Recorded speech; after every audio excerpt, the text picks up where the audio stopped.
meeting is being recorded by City Council and GCTV.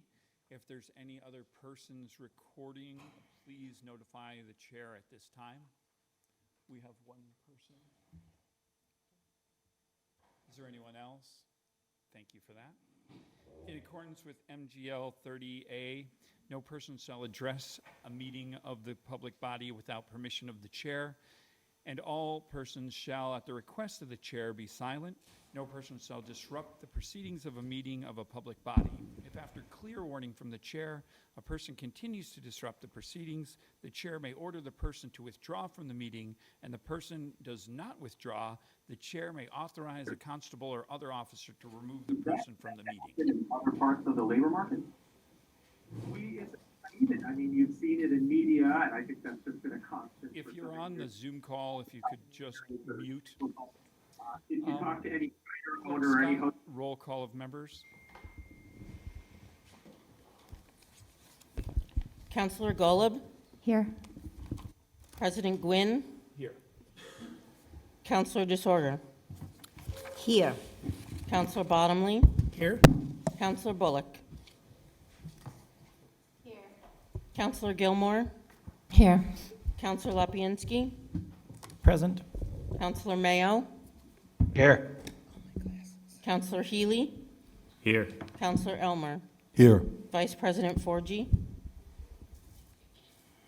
Here. Councillor Ricketts? Present.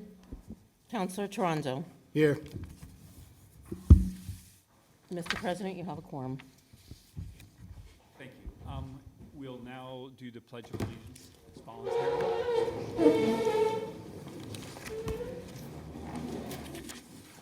I pledge allegiance to the flag of the United States of America and to the republic for which it stands, one nation, under God, indivisible, with liberty and justice for all. Could I have a motion to approve the minutes of the December 21st meeting? So moved, Ricketts. Second, 4G. Motion's been made and seconded. Are there any corrections or questions on the minutes? Seeing none, all those in favor? Aye. Aye. Any opposed? Any abstentions? Seeing none. We'll move right into our communications. And the first communication would be from the Superintendent of Schools or the school committee.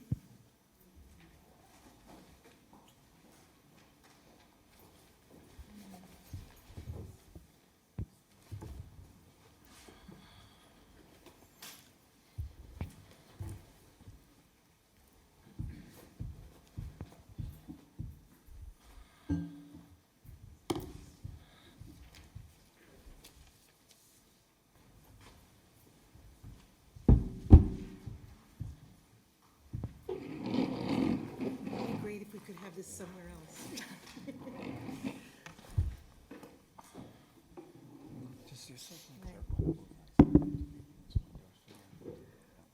Hello?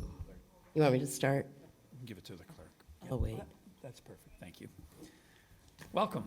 Good evening. Hello. Happy New Year to all of you.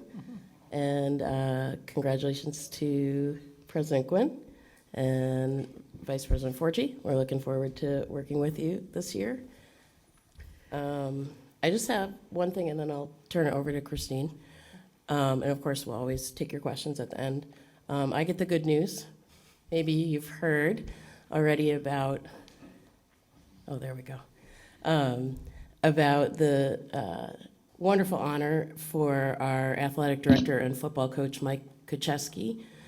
He is going to be inducted into the Massachusetts High School Football Coaches Association Hall of Fame. He was a football player when he was a student at Greenfield High. He has been in the district for decades at this point. He left only briefly for a couple of times. He also was instrumental in starting the co-op team in 2021 when the regional schools around us lost enough enrollment that they could not sustain teams on their own. And that first co-op team, or maybe the second year, went to the state championship. And I'm going to read this last part because it's said here much better than I could say it. He's always put our students first, focusing on helping them develop into the best young adults they can be.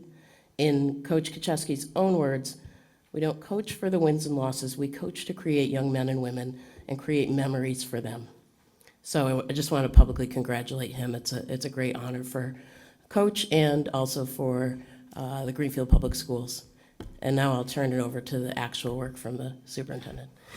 That's all right. That was the best part and the thing that I've spent some time today sending out to our staff and will be out to families tomorrow. So I wanted to provide an update on a few pieces of information. I know last year was quite a year for the Greenfield schools, and some of you took the opportunity to reach out to me to talk about concerns from families about the state of things. And at school committee last week, I presented some data about the variation in discipline write-ups. And I wanted to share a little bit with you folks, not that I think the discipline stats are, perfect or in gold, but I think what they represent is what we have seen subjectively.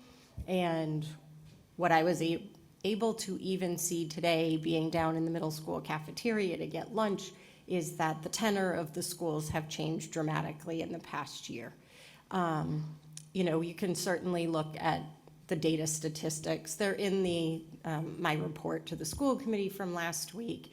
And the data entered is as good as any human entering data. So, we take that as one piece of information.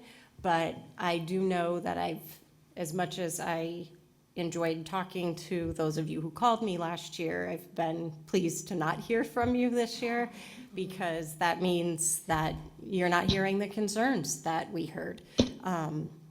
And I've been extremely pleased walking through the buildings. It feels like a typical school year with typical students and staff, and that's a wonderful feeling. We've made a lot of changes in the past year, not just behaviorally. We've added high-quality math and ELA materials, which the goal of is to be more engaging, more challenging for students. Teachers are working on using different instructional strategies to be more engaging. We have implemented building-wide classroom structures for behavioral expectations for all students at Federal Street, Newton School, and the middle school.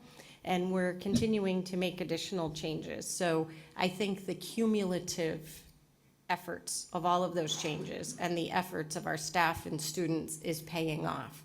So that's really the goal of me providing some data, is to more reflect the general tenor, and we're very pleased to see that. So the other piece of data that I can certainly forward to President Gwynn if you'd like is I shared the comparison of the October 1st, 2021 enrollment statistics and October 1st, 2022. And we do have a decline in enrollment of, if I can do math, roughly 150 students. Next month, we should have a much more detailed report about where all of the students who are still Greenfield residents have exited to. One of the factors that I shared with school committee Wednesday is that a number of the students who left the Greenfield schools actually moved out of the city or moved out of the state even. So I want to make sure we're clear that certainly we did have students leave us through school choice. We had some students come into us from school choice. We also have students that go to Franklin County Tech and who move. So next month we get Department of Education data in a more detailed format mid-year when we get reports from the collaboratives and from the tech schools. So I'll share that more detailed information with school committee next month and then be happy to share it with you. But this is not something that's unexpected. The decline in population in Greenfield and in the entire Northeast has it's showing. But I do hope that over time, we're able to build programs and, continue to see the shift in homeschool. That has been declining. So we're mindful, but it's not completely unexpected that we see a change.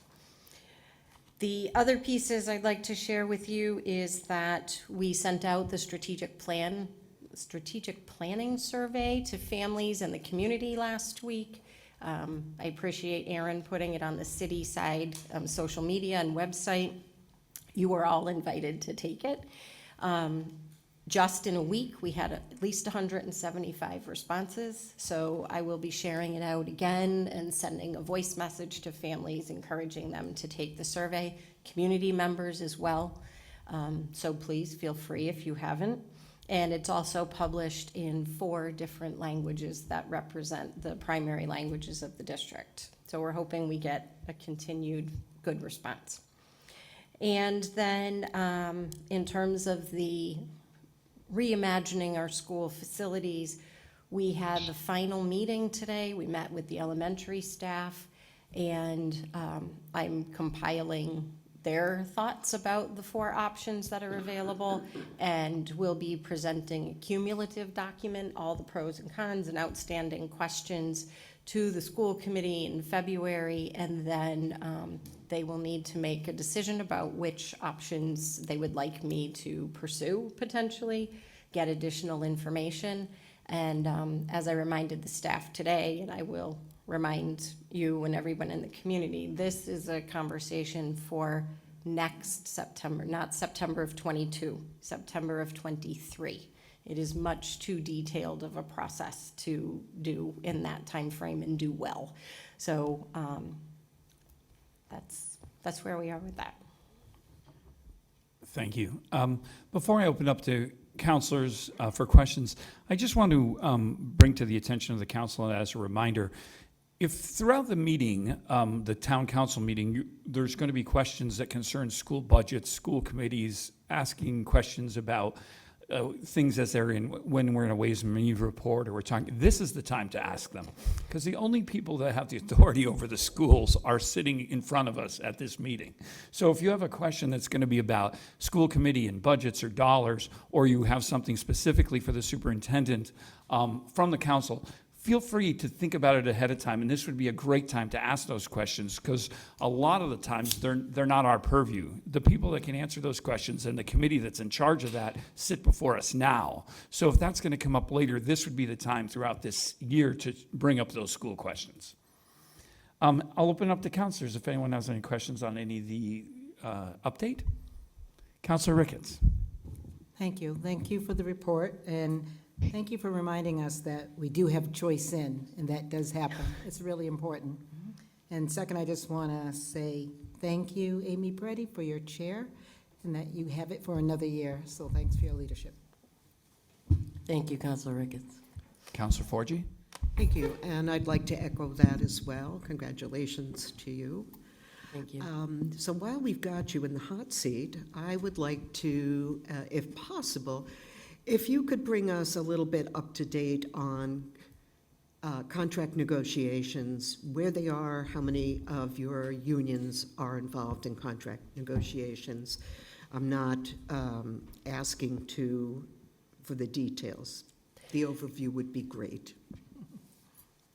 I assume you want me to take that? Okay. We actually had negotiation sessions with Unit A, our teachers union, and Unit C, our instructional assistants, building monitors, last night. They were positive, I believe, productive meetings, and we are moving along in a good direction. We have just opened negotiations with cafeteria, custodians, administrative assistants, and our transportation is also due, so we will be reaching out to those folks shortly. So within the next month, I would say we'll be actively negotiating 6. A follow-up, if I may? Sure. Thank you. Can you tell me who is negotiating, who's the negotiating team? on behalf of the committee. On behalf of the school committee, yes, that would be. So in every instance, it is myself, Karen Patno, the assistant superintendent. Jean Wall was chosen by the committee to negotiate on their behalf. The attorneys for the district sit with us. It's different depending on the unit that we're negotiating. And then Michael Browning, one of our principals, is sitting with us for cafeteria and custodian, along with Eric Heavey, our facilities director for his unit, Greta Schwartman for cafeteria for her unit, and then we have not opened negotiations for transportation, but I expect Jake Waldsmith, our transportation coordinator, will sit with Karen, myself, and Jean, and the attorney for that unit. Thank you. You're welcome. Counselor Lapinski? So,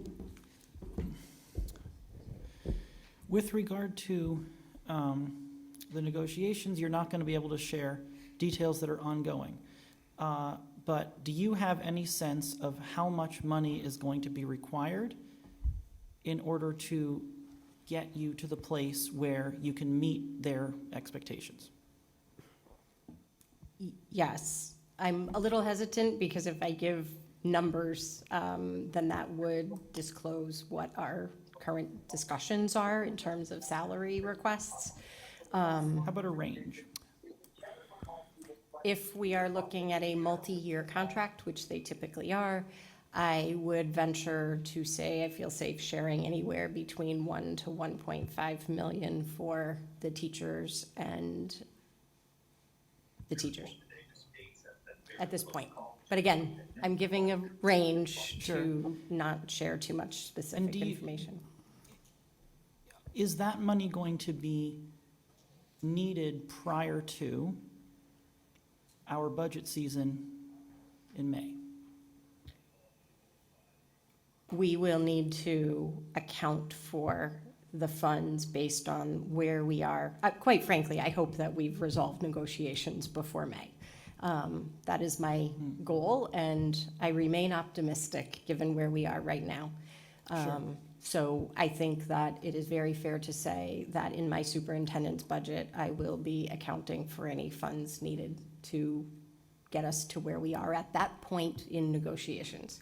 Sure. Well, as I'm sure you know, if you need money prior to that time because the negotiations end early, which would be fantastic, you and the school committee can come to us and ask for additional money, Thank you. and we would probably pass it. I will say that we've been having ongoing conversations with the mayor, and, those continue to be positive as well. But thank you. Excellent. Thank you. To the superintendent and to Chair Preddy, any questions that you might have that would jeopardize the bargaining situation or put us in any form of liability, just claim that those answers do not need to be answered, and I will support your decision. Not a problem. Okay. Anyone else? Counselor DeSorger. Thank you for the update. I was wondering if you could, I don't expect you to have this at the top of your head, but could you send us the numbers per school for like last year and this year, the enrollment numbers? The enrollment, actually, I have the October 1st here. I can leave it with President Gwynn if you'd be interested in that. Okay, all right, that'd be great. Thank you. And I saw another hand, I'm sorry, over here maybe. Are we good? Counselor Toronto. I didn't have my hand up, but I do have a With question. osmosis. It was just, it was just a slight clarification. You said at the end of your comments that this is for 23? September of 23, so we will. It's going to get in all that? No, I 24, apologize. right? Thank you. Okay. Yes. That's what, I was like, wow, that would be a crunch. No, it would be. It would be, we are going into September of 20, it would be September of 24. Okay. Thank you so much for clarifying. problem. Between all the fiscal years and Yeah. the school years, I lost track. No, I hear you. we will go another full school year prior to making changes. Okay. Any other questions? Thank you very much. Thank and I you. appreciate Thank it. And congratulations, Chair Preddy, for another year.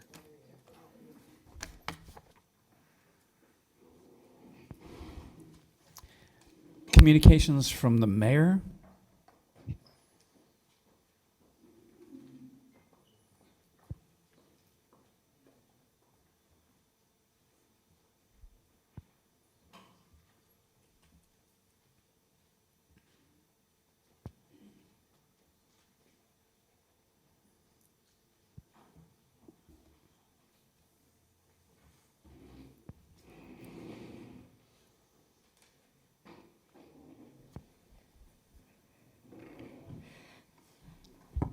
Good evening, counselors and citizens who are on the watching and who are behind me.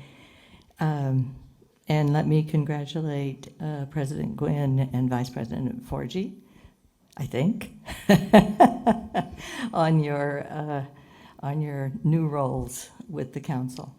And as I indicated in my presentation to you, which was emailed to you, which was an update, that in the interest of time this evening, I don't really have any other updates other than that, but I do want to make an announcement, which I forgot to put in my updates, and that is tomorrow night in this very room, MJ? 6 p.m.? 5:30. 5:30, there will be a public meeting on downtown revitalization. It proves to be probably a very fun meeting. People will have an opportunity to hear from the consultant who has been working with us on downtown revitalization, and then offer your thoughts and opinions in sort of a roundtable around different venue. So if you're interested in what's happening downtown, and there is certainly a lot happening downtown, then please come to the meeting tomorrow evening and let us know what you're thinking. And I think that's really all I have. As things come up on the agenda, I'll be happy to take questions on anything on the agenda. Are there any questions for the mayor this evening? Yes, there is. Councilor Mayor. Doug? Yes. Go ahead. Good evening, Counselor. Good evening. Do you know if tomorrow's meeting is going to be a hybrid meeting? I don't believe it is. Okay, so it's in person. It's all in person, yes. Okay, thank you. Sure. Anything else for the mayor? Seeing none. Thank you, Mayor. Thanks. Thank you. At this time, we're going to move on to communications from city employees by invitation. And tonight, I've asked the Greenfield Police Department to be here for their mid-year report. Gentlemen?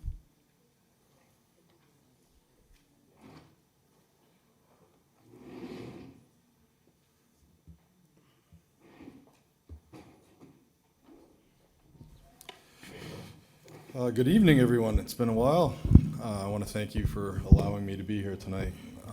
To the whole council, congratulations on all your new positions and rearrangement. For those of you who don't know me all that well in the audience, because I'm here tonight not necessarily to speak to the council, I'm here to speak to the community. And I'm here to speak to the community at where we were, where we are, and where we're going to be in a very short amount of time. I'm Robbie Haig, I'm your police chief, and I have been since the end of 2013.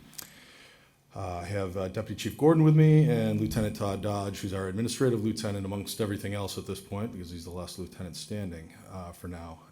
But I have them with me in case there's specific things as I go through the agenda, which I believe everybody has a copy of. These are more bullet points. For those of you who know me, I tend not to like to read direct speeches. I like to interact. Unfortunately, tonight I need to kind of keep a direction. I'm not here for myself. I'm not here because of me. I'm here because of the department, and I'm here because of the citizens of Greenfield that we have protected since I was a young person here the first time around. When this budget cycle started, we had intact a 34-person police department. That 34-person police department came into effect over a number of years. When I came here in 2013, we had an inflated budget, one that really didn't reflect what the department and the city needed. I was given the opportunity for a couple of years to look at those numbers. brought them more into line with what the community required, but also what the department required. We were overinflated. I'm not going to lie about that. There was some crazy numbers when I first got here. But there was also a lack of personnel, a lack of officer power. There was a lack of supervision. There were a lot of acting somethings. And it wasn't a good way to run. We were civil service, which I was very outspoken from the beginning, was something that needed to go. We weren't allowed to reach outside of our small community here, and we needed to be more in tune with what was going on around us. So it took a lot of years. Accreditation was important to us because we wanted to have that accountability and proof of what we were doing, not just what we were saying we were doing, but the ability for somebody else to come in and look at us about the best practices that we had. That happened. It took a long time, but it happened. We were able to get ourselves up to a staff of 34, which really is 1.7 on average per 1,000, right around there. It's kind of a national average, we'll call it. It's really not. It's a fictional number. I'm not even going to say that makes sense to every community. Some communities don't. But there's not a lot of communities like ours that are now declared a city that have businesses and 24-hour day services and hospitals and jails and courthouses. And all the other things that the rest of the county doesn't have is here in Greenfield. People come here, whether you like it or not, and you think that there's only 18,000 people in town, you're wrong. It's well over 18,000 people. And we're still functioning as a police department at 34, which is for those 18,000 people. And we do the best we can. There were some things over time that I'm going to address in here that we're going forward that I don't want to see happen again. And I know Councilor Forgy, you were mayor at one point here where you saw some of these things. One of the big things was the failure to supervise. That was something that came to fruition when we were using patrol officers to supervise other patrol officers to get around having to budget and fund for sergeants. That has been decided. We can't do that. You can do it on a temporary basis. You cannot do it on a full-time basis. And the department at the time was running it on a full-time basis. We went away from that. Some of the other things that we saw were services that maybe were required but not necessarily at the forefront of things, such as mental health, not only for the community but for our officers. We have built a mental health program, not only for the community but for ourselves. We are constantly making sure that our officers get the help they need that they weren't getting, that people weren't talking about, because we didn't do it. Quite honestly, I came from Orange before this. I learned how to budget in Orange. I learned also how to deal with no money in Orange. I learned how to deal with, a fire department that constantly was checking on their people, but we weren't. And we were usually the first ones to get there to see the awful things that happened, but yet we just said, hey, go back to work. We don't do that anymore. We make sure that not only are we there, but our dispatchers, our people that are working in our building that actually answer your phone calls first, that aren't just, I'm sorry, they're not secretaries, they're not call takers, they're not note takers. They are public safety officials that get the worst of the worst right off the bat. And they get to sit there and listen to the call all the way through it sometimes, just to hear the bitter end. They don't get the credit they deserve. We are giving that to them. We recognize them as part of our family, and they are. They're the first line of our family, and I'm here for them as well. We worked very hard to get our training in line because our training lacked. The funding was there, it was misappropriated, it was used wrong. We weren't doing our 40 hours, we weren't doing our additional training, we weren't getting specialized training, and we certainly weren't dealing with the mental health of the population. We were arresting people, putting them in jail, calling it a day. We don't do that anymore. Yes, our arrest numbers are down. That doesn't mean our call volume's down. That means we're using alternative methods once we are dealing with situations. That needs to happen, and that needs to continue, and that's going to be heard when I get going a little bit more on some of these other things. We worked very hard to create an opportunity for people that aren't necessarily from Greenfield, but are still part of our community, our county, our area, to come in here, so we weren't stuck off of a list just because you could pass a test. Some of those folks have been here, some of them are gone. The ones we have, I'm very proud of. The group that we have that came after we got out of civil service, and I'm not downgrading the people that were there before, I'm just telling you they're amazing. We got them from other communities that came here because of what Greenfield offered, what our department offered, what our city offered. Those people did not leave when this got ugly in May, June, and July. They're still here. To me, that says something about not only the city and the people that they work for, which is you, the community, It says something about our department and the people that we have inside and the leadership that we have inside. I'm just the figurehead at the top. I don't take credit for the work. I don't do it. I make sure that there's the tools that are there. I make sure that I get them the funding they need, the equipment that they need, the follow-through is there, and I answer the questions and I take the hits. But the people that actually are in our building and the two individuals sitting next to me right now, they do the work. That works about the struggle. When the budget cuts happen, for whatever reason, it doesn't matter anymore. They happened. They were voted on, they happened. There were some suggestions that were made on how the department and the city should handle it, and quite honestly, it's outside your purview. No offense. It's how we handle it. It's how the mayor handles it. The mayor supported my vision. The mayor supported me, and I thank her for that. I thank the chief of staff for that. The people that knew me. A lot of people talked about me, didn't know me. They didn't know our department. They didn't know what we stood for. And I'm okay with that. That's what I'm here for. I'm here to take those hits.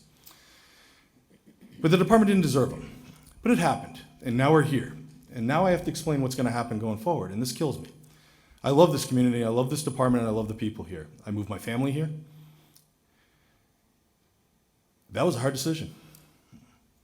I had a home I owned, had to sell it for big loss to come here because I believed in Greenfield. I believed that this was a place I wanted to be. Is everything roses? Absolutely not. But I've worked with everybody that's here, and they're continuing to work with me, and I appreciate that. When these cuts happened, we had a couple options. I want to make it perfectly clear, it was my decision. I was not suspended. I was still technically in charge. I was on leave for personal reasons and other reasons to make sure things were done. And I said, no one's getting laid off. That's on me. Because I saw what was coming. I knew we were going to have retirements. I knew we were going to struggle, but I also knew that if we did the layoffs or the cuts the way we had to do it, it was going to be 8 bodies, 8 young people that have brought their families either here or drive here every day to go to work. And they're the ones that are actually doing the work. They were the ones that were going to get punished. And so is the community, because they're the ones that are out there answering the calls and responding to calls and dealing with the people on an everyday basis. If we had done that, what I'm going to explain about what's about to happen would have happened back in July. And you would have had no midnight coverage starting in July. You would have no social work, co-response coverage starting back in July. That cut would have been devastating if we let 8 young people go. You wanted the big salaries. I'm sorry, that's not how it works. Many of us, including myself, are still civil service. It doesn't work that way, and it wasn't going to work that way. And I wasn't willing to let 8 people go. So I gambled because I believed that certain people were going to be leaving. We always know someone leaves unexpectedly, right? We also know that people get hurt, people get injured, people take other jobs. I rolled the dice on it, and I've rolled it as far as I can go because I didn't believe in the interest of public safety, it was smart to get rid of a midnight shift. It takes 6 people to run a low base, adequate, safe midnight shift. 4 on, 2 off, 4 officer minimum, so we can cover 2 emergency calls with 2 people. And that's what it's required. The liability on the police departments in this state, and I don't even want to talk around the country, in Massachusetts, liability is huge. You get sued for a lot of things. One of them is failure to supervise. That's the easiest one to prove. The other is unsafe work conditions.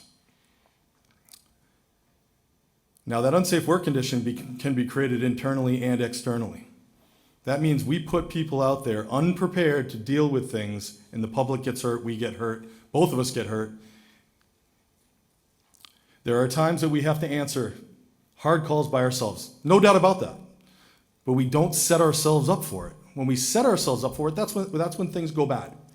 That's when lawsuits happen. That's when people get hurt. That's when civilians get hurt, when we're underprepared and underfunded. And that's where we're about to be. On the budget side, I am the Chief Financial Officer for the Greenfield Police Department. There's a couple things that I'm liable for. I can't overexpend the budget intentionally or negligently. I can't do that. I can't knowingly look at the budget and say, I'm going to be $250,000 short, but I don't care. I'm going to run it how I run it, and we'll just deal with it at the end. That's not an option for me.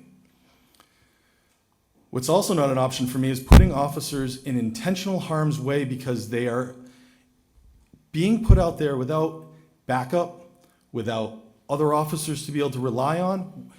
I'm sorry, we accepted to become a city a while ago. Time to deal with it. We're not a town. We have 4 towns in Franklin County that have midnight coverage. Us, Montague, Deerfield, and Orange. Orange is covered by C Troop, State Police. They're not part of us, neither is Irving. They're on the other side of the bridge. Everybody else in this county is covered by B Troop. So that leaves 3 departments that have midnight coverage. Us, Montague, Deerfield.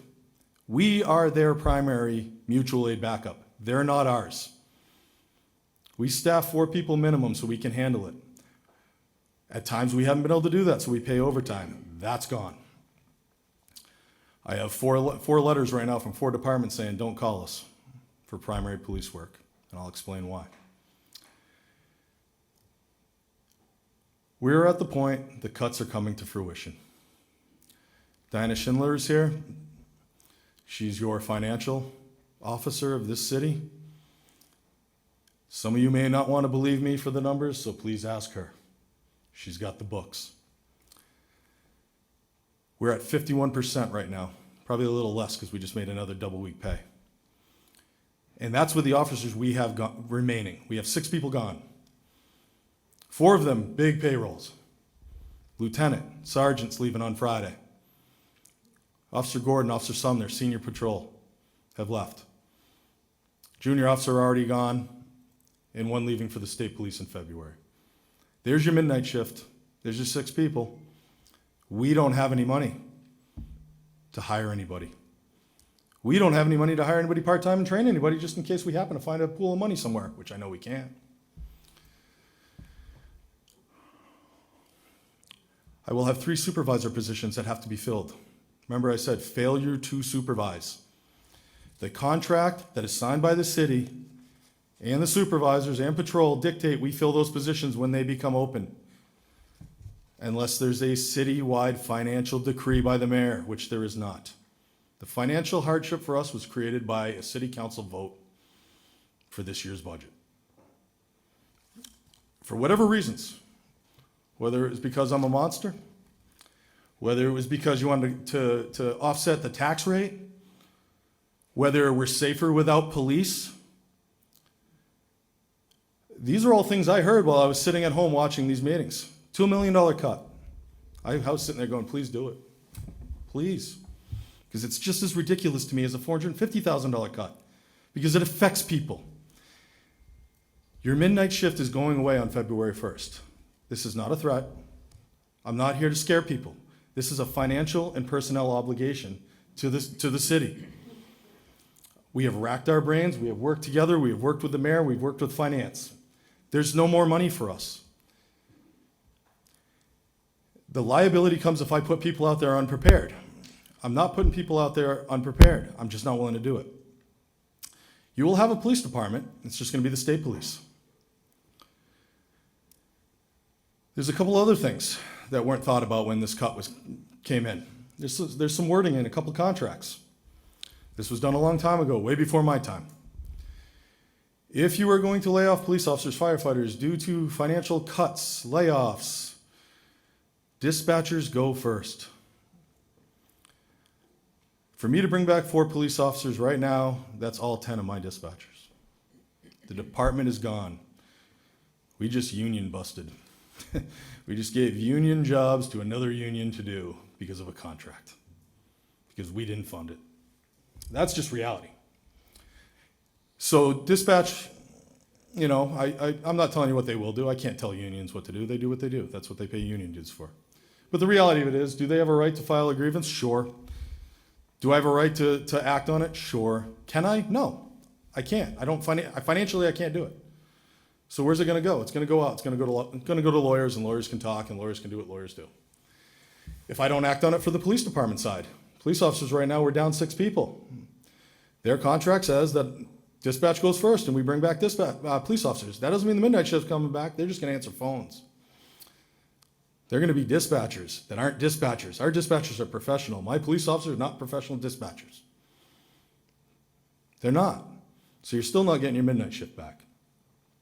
This is a 6-month to a year problem that we're looking at right now. I have met with the state police. I'm meeting with them again tomorrow. They know it's coming. The only obligation we have is to provide police services. We're going to give them the state police, Mass General Law. Again, it's been said, Greenfield will be safer with less police officers. You're about to have it. It's been brought up, why don't I get rid of the 3 detectives I have? Well, someone's going to have to follow up on whatever happens overnight. What's going to happen overnight is there's going to be a phone call to our dispatch center, 911. They're going to transfer it to the state police barracks in Shelburne. Shelburne will see if somebody's available and whether they're not going to respond. They have to respond to life and death. That's their mandate. They have to. We all have to. So they'll respond. And I've spoke with some select board members at other communities that are concerned now because, again, like I said, there's only 3 of us that this troop has midnight coverage. And they're about to go to just 2 because we won't. So those hill towns are going to be concerned that they don't have coverage already. They have a little bit because there's only 4 troopers on the road, 1 assigned to 91, 3 rovers, 2 in the barracks, a supervisor and a desk officer. That's what our midnight shift is here in B Troop. And they're going to be your police department from 11 o'clock at night to 7 o'clock in the morning starting February 1st. I've met with the hospital security to let them know what's going to happen because obviously that's a concern. We go there quite a bit. They call us when patients are in need of our services. We had to let them know that they're going to have to call our dispatch and we'll transfer them to the state police. I've talked to the area department chiefs to say, hey, this is what we have going on. We have our own issues. We don't have people that can come over and be your primary. So it's back to mutual aid. This problem was coming regardless because of these cuts, earlier or later. And now we're here. We want to keep intact some of our I guess, services, such as our co-responders, which has been a very successful service. We'll still have our social workers inside our building from 7 a.m. to 11 right now. We won't have anybody necessarily assigned to work with them. They'll probably have to work with the patrol. One of the other issues when we talked about financial, and this is the part that kind of stinks. No offense to our unions, they get a lot of time off. That's all negotiated. If we don't give it to them, we have to pay them. We have 362 days owed to, I think, right? Is that what I'm at? 362 days owed to our department for the rest of the year. We can't give them the days off if we're going to force them to work all the time. And again, I don't have the 6 people to work the midnight anyway. So we're going to have to use detectives and other resources to offset days so we can give people days off. Otherwise, we have to pay that at the end of the year. It's not something that we can just say, sorry, we don't have the money, you don't get it. They get paid.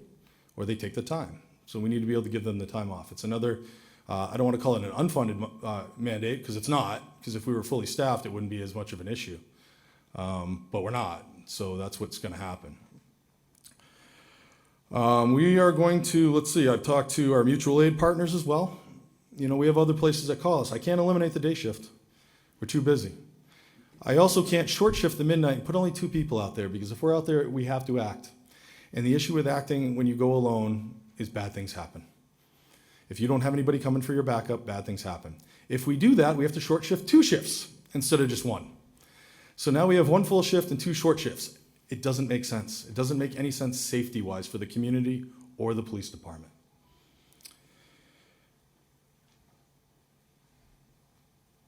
So, where are we right now? We applied for a grant. A grant was applied for. This was a federal grant. It was a defund grant. It's a non-competitive. There were billions of dollars out there. Lieutenant Dodge researched and put in for it. We put in for how many officers originally? 8. Because that's what we thought we were going to need. We got 3. The grant is for $375,000 over a period of 3 years. With the 4th year, you have to keep everybody. It's $375,000 for 3 people, not per year.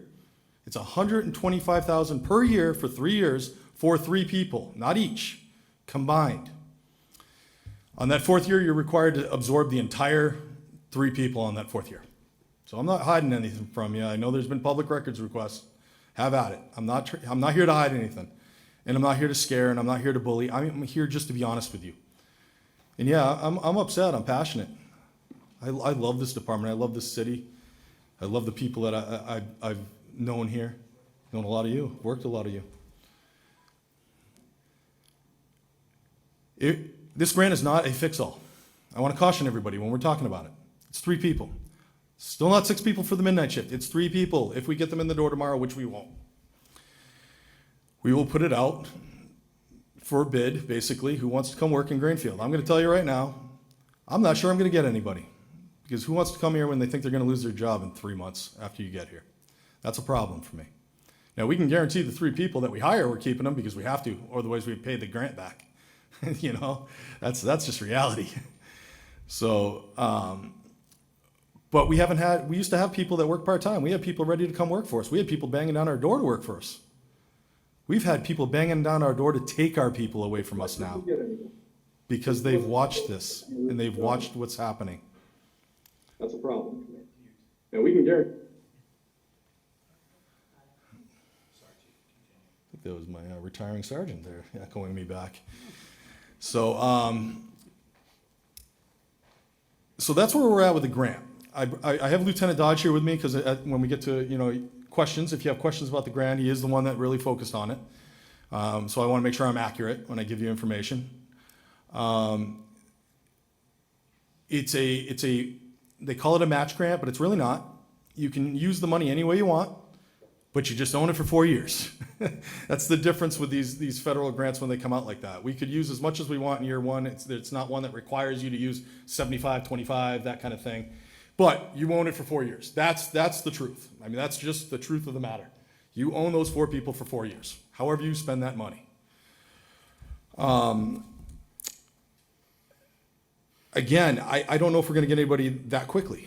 So again, this goes into effect whether we come up with $1 million tonight or we come up with 0. This goes into effect February 1st. I've started reaching out to businesses.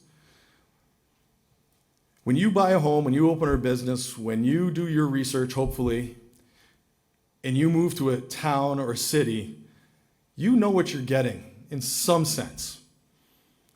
Like I knew when I was looking in Irving, when I first became the chief here, I knew there wasn't police coverage 24 hours a day. So if I bought there, I knew that. If you open a business in Irving, you know there isn't police coverage 24 hours a day. Again, I listed the 4 places. That is it. I'm not quite old enough yet, but a few years before I started in Orange did this experiment. They didn't do it for defund, or they didn't do it because they hated the police department. They did it because they felt they didn't have the money, so they cut the midnight shift. Ask the people that are about 5 years older than me how well that went. I have a state police friend that retired, and I'm sure he won't mind me tell the story now because he's retired. First night that he was working the midnight shift, and the package store in the center of Orange got broken into. Front window smashed out. Everybody went in, smashed and grabbed, and left. So they called state police in Athol. He shows up. He stood outside that building. He didn't go in. And when the Orange Police Department got on duty at 7 o'clock, he says, "Nobody came in since I got here. Here's your scene." That's what's going to happen. Again, not to scare you, just kind of reality. We're a city. We have 24-hour convenience stores. A lot of businesses. Here we are talking about revitalization of Greenfield. Just saying. Where I want to go right now real quick. For the community, for the businesses, for the people on the street that are walking around at night after 11 o'clock, you can still call 911. We will answer the phone. But we are going to transfer that call. And then it'll be determined how that call will be handled. I can't tell you where the state police are going to be. The 3 that are on the road and the 1 committed to 91, I can't tell you where they're going to be. They're not going to be patrolling Greenfield. They have a lot of area. And it's not personal. It's just the way it is. It's not that many out there. You call the police department, 911, we will still transfer to the fire department. You'll still have full fire services. We're not cutting dispatch out, regardless of what we do. If you come to our police department after 11 o'clock, the doors will be locked. Our outside vestibule will be open, and it'll be warm in there in case you need to drop off a baby, because we are a drop-off center. We'll be there in case you're having a heart attack, and we'll call somebody to come to the front door for you. We'll be there if you're involved in a domestic and you need a safe haven. You can stand in our lobby, and we'll get somebody there as fast as we can for you. We'll have cameras on. They'll be recording. We will do this for you because we have to. But I can't tell you where they're coming from. Again, financially, I don't have the money to continue. We don't have a volunteer police department. We don't have police officers that we can put on part-time anymore. Police reform changed that. Point of order. Can we ask questions at some point? Because there have been a lot of allegations made, and we haven't been able to ask a question, and we're 25 minutes in. As soon as. Yeah, on that Is- point, we were hold on promised a less than second. 20 minutes. Excuse me? We were promised less than 20 minutes, so can you tell them to I- wrap it up? First, I don't know who promised anything about timing. And second of all, as soon as the department finishes, we'll open the floor to questions as we always do.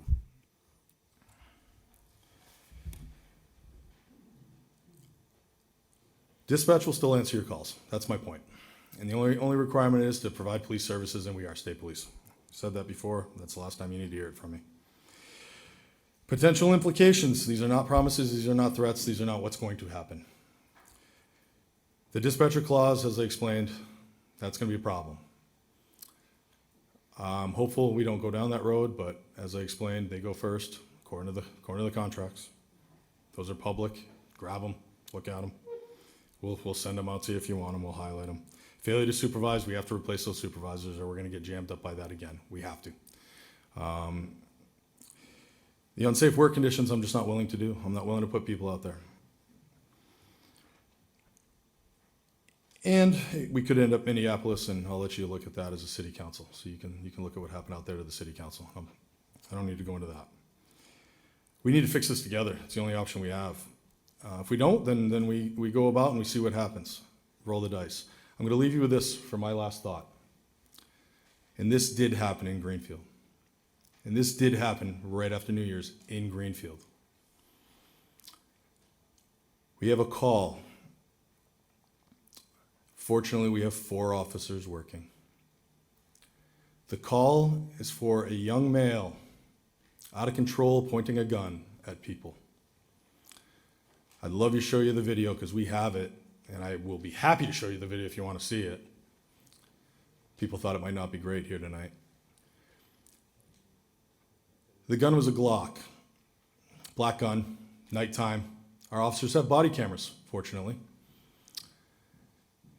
Officers respond. Put your hands in the air. I want to see them. We have eyewitnesses that saw a firearm. The hands go up. As the officers are approaching, they get to circle, right? Person has a gun. The individual reaches behind his back and pulls the gun and gets it to ready. The officer starts to squeeze the trigger. A slight hesitation, and another officer tackles a person with a gun. Heroic, sure. Insanely crazy that something horrible could go wrong. That gun goes off, that individual's dead, or officer shot. Officer gets to live with the fact that he killed one of his people, killed the person. Individual's 21 years old, mental health, intoxicated. And the gun is a pellet gun that has the capability of holding a clip that holds real bullets. Send that video in after that individual is shot. The state police will clear him. It'll be justified, and it'll be horrible. And that officer's life, no matter whether it's justified or not, is over. Because we're talking about a 21-year-old, mental health, intoxicated, at the end of the day, a pellet gun. If we don't have 4 people there, the kid's dead or my other officer's dead. That's it, because that trigger gets squeezed faster. The hesitation was because he had backup. The hesitation was, and I'll be honest with you, we've talked with this officer, probably his whole career in life flashed before his eyes. Don't the officers have a chance to go home to their families? This is what we're talking about. I'm not putting them out there by themselves because of this. I'm not putting them out there with 2 because of this. We're a city. We're busy. How many calls midnight since 3,800 since July 1. I'm not doing it. That's where we are. Thank you for your time. Thank you, Chief. I'm going to open the floor to questions. Keeping in mind, if you have grant questions, Officer Dodge is here to... Lieutenant Dodge. Lieutenant Dodge, thank you. Lieutenant Dodge is here to answer those questions. And we're going, just remember, anything that was brought up this evening, you can ask questions on any of the concerns that were brought up. And remember, we're here to question the department and questions about the department, not necessarily the individuals from my Counselor DeSorger.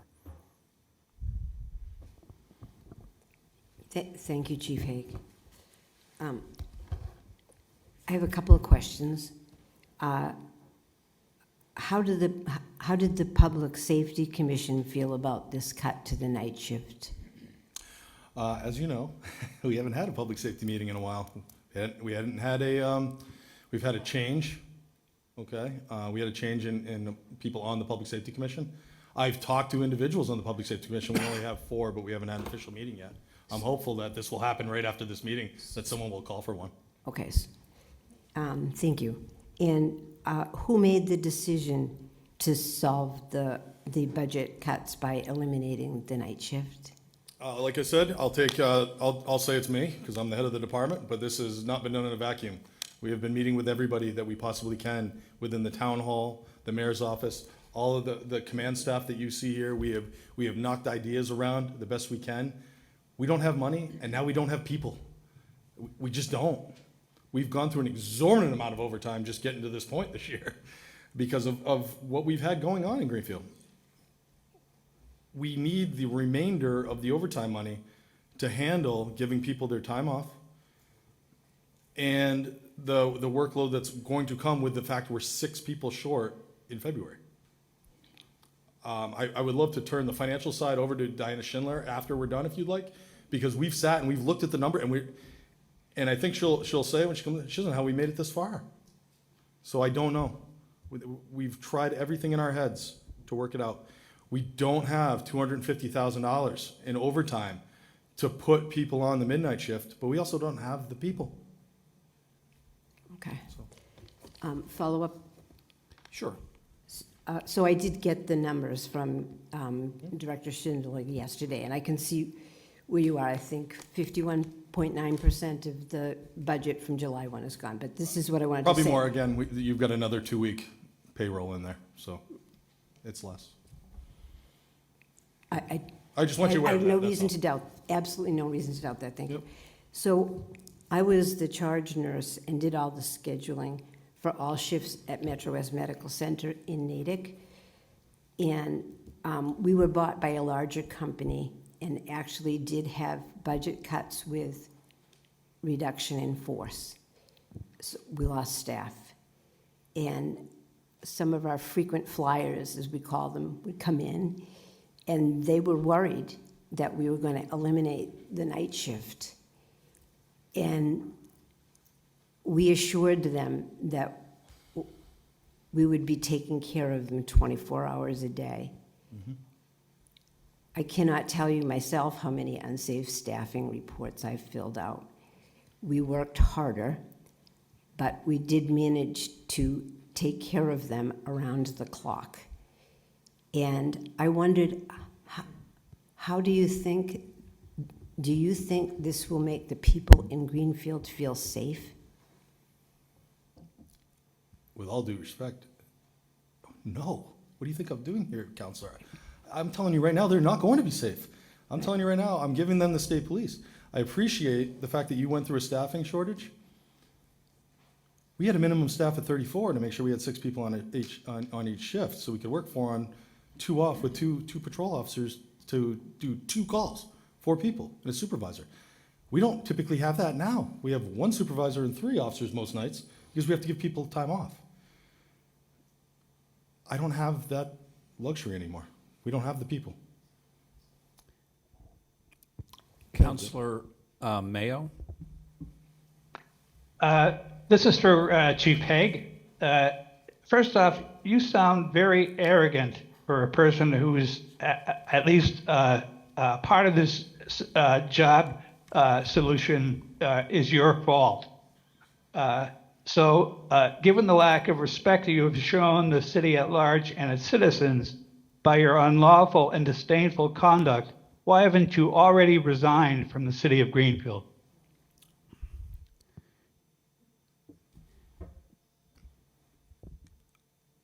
You don't need to answer that. Once again, I will remind people we're here to talk about the department. We're not here to talk to individuals unless the individual opened a line of questioning that would lead to that. He talked about the situation. He did. He did. So this is a valid question.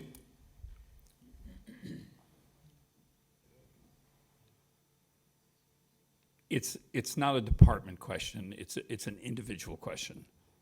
It's a valid department question.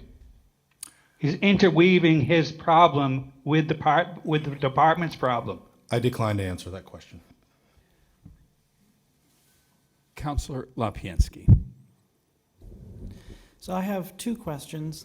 I will not belabor the point. And we've already seen that you can choose to decline to answer, but I hope you don't. And I hope you'll understand that these questions are not personal. Number one, just procedurally, you started this presentation off by saying that the council was not the intended audience. Why are you here? Why not go on TV or put out a press release? Why are you speaking to us if we're not the audience? Aren't you the people? You represent the people. I'm here because out of respect for your positions as elected officials for the people. This is the best way to, I'm hoping we have a lot of people watching. I'm glad we have a lot of people in the audience. That's who I'm here to talk to. I don't think me going on to a radio program or a newspaper or television where I can't face the hard questions, then I guess I'm not doing my job. I don't have answers for every question, and some of them I won't answer, you're correct, but I'm here to speak to the people that hopefully are paying attention to you who represent them. That's why I'm here, out of respect for your positions as elected officials. Thank you. And my second question is, the other departments that have a midnight shift. Let's just use Deerfield as an example because they're the closest as far as that goes, or at least the closest to my house. How many officers do they have on their midnight shift? My understanding is they have 2. I don't know if they have 2 all the time. Okay. I don't know. So do you consider that to be a safety risk? I don't know what they run for their department, how many people they have in town, what they have for their rates of calls. I don't know that. So but you're not questioning the Deerfield Police Chief's safety record. You're assuming that he or she is making good decisions, correct? I don't second guess any other chief from another town. That's their town to run. Sure. So then based on your answer to my previous question, that a department can exist and operate safely on a midnight shift with just 2 officers, and you don't need 6. That's by your own admission. It depends. I don't know what their call volume is again. When I was in Orange, we could handle it with 2 to 3 people. I was the chief there before here. We had 3 officers until 2 a.m. And then from 2 o'clock to 7 o'clock in the morning, we had 2. That's what we had for our call volume. That's what we had for our people in Orange. So then what's the problem? We have 18,000 people plus. That's the problem. So what? We don't have the people for that, actually. Like I explained earlier, if we move people to 2 people on midnights, we're moving another shift to 2 people on that shift. It doesn't make sense. So it's as you know, the clear day that shift's you pretty could do busy. it. Yeah, okay. But Can we keep questions and not necessarily conversation if there's specific questions? so let me just wrap that up. You could do it, you're choosing not to. Your words. Thank you. Councilor Forgy and then Councilor Ricketts. Oh. We look alike. No. I'm honored. Chief, thank you for being here and addressing everyone, this council, and also the public this evening. I would like to, I'm going to have some multiple pieces to this, okay? So I have zeroed in on something that you said about contracts. I think that's a very specific piece, and I'd really like to examine that a little bit further. So according to my notes, do you have in the police contract now language that talks about minimum manning per shift? Not specifically, no. Okay, thank you. You also mentioned that, Outside of the supervisor piece, that has to have X amount of supervisors. Sorry, not the staffing, but the amount of supervisors, that's in the contract. I'm sorry, say again? The amount of supervisors is in the contract, not necessarily how many on each shift. Okay, I don't- so it's like you'll have X number of officers and X number of supervisors and that kind of thing in X the number of contract. supervisors, that's the only thing that's addressed. Okay, there is no minimum manning at all on any of these shifts? Okay, so it's not contractual, okay. Correct. Also, I wanted to know about the, you mentioned dispatcher contract, and you mentioned that there was something in regard to police can't be laid off until dispatchers are laid off? Am I interpreting that? I'll read you the specific section if you'd like. Thank you, I would appreciate that. Thank It's you. Article 3, Management Rights, Section 4, and it's, in order to substitute for or to supplement the workforce of the department, the city shall have the right to employ non-bargaining unit personnel to perform dispatch and desk duties. It is understood, however, that any such employment shall not be a cause for layoff of a bargaining unit employee, nor shall it permit bargaining unit reduction through attrition. Now, whose contract is that in? That's in the patrol. Patrol contract? Yes. But the dispatchers do have their own bargaining unit and their own language in their contract. They have their own contract, you are correct, yes. It doesn't Okay. have this language in it, no. So I guess I'm pointing out that there seems to be a conflict between what the police contract says and what the dispatcher's contract may or may not mention. It's not mentioned in their contract? I would say that's accurate. Okay, thank you. And then I wanted to talk about also per contract and also probably per state law, what you called unsafe working conditions. Is that in, whose contract is that in? That is not in a contract. It is a standard in the industry? The standard in the industry is typically the 1.7 officers per thousand. That's where that number comes from. There's been, the Minneapolis study, if you want to look at that. But what it does is it basically keeps about 30, I think it's 33.7 if we use it. But for us on our schedule, being a 4 and 2 rotation, that's 6 officers per shift to do that. That's what we have for the For department. the 1.7? That's just what we have for the department for patrol. Okay, 4 and 2. okay. But that allows for 4 officers per shift to work. That's how it is. So if you have people that leave, you have to short different shifts, and we start going down, and then we start filling it with overtime to get that 4 officer minimum. Do you have, when you say 4 officer minimum, is that in any of No. your contracts? Okay. No. Okay, and when, sorry, one more question. And it has, it's basically, is there any violation of any contract that you know of right now going on? Not yet. Okay, Outside of the fact we haven't started the supervisor process, which we should have. okay, and also, Filed it yet. I mean, technically the dispatch one, but they haven't filed yet, so. dispatch they haven't filed yet? No, the patrol. If the patrol patrol, files, which they okay. haven't yet, we're hoping Which- that we can figure this out beforehand. Okay, so there is potential liability for the city in regard to union contract not being enforced. Yes. Thank you. Oh, I'm yes. finished. Thank you very much. Counselor Bottomley and then Counselor Golub. Thanks for being here, Chief. Have you heard of the Washington Monument Syndrome? No. The Cato Institute describes it as a stunt, which even the smallest budget cut is portrayed as a cut to essential services. The scare tactic is used to generate outrage to pressure legislators. It got its name when a cut was made to a National Park Service, and the director responded by shutting down the Washington Monument and other national parks in the height of tourist season in 1969. It's a very effective strategy, and I have to say, you're very effective in scaring the crap out of us. But I'm not running if a you park look, if you look at the number, it's a strategy, and it's very effective it's been used for decades. Obviously, it's working on some people in this town, but we made a 10% cut, 10%.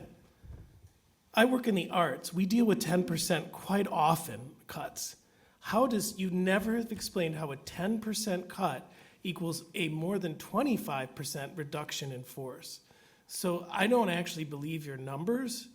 Okay, that's why I said we have a So finance director. that's the start of it. We'll get, I'll have questions about the grant, but I do have to say we got the information on this scattered over the weekend up until last night. So it was rather hard to parse this information. Any questions, Councilor Bottomley, at this point? Not right now. Okay. No. But we'll get back to everybody once we go on. I believe I said Councilor Golub next, and then Councilor Toronzo.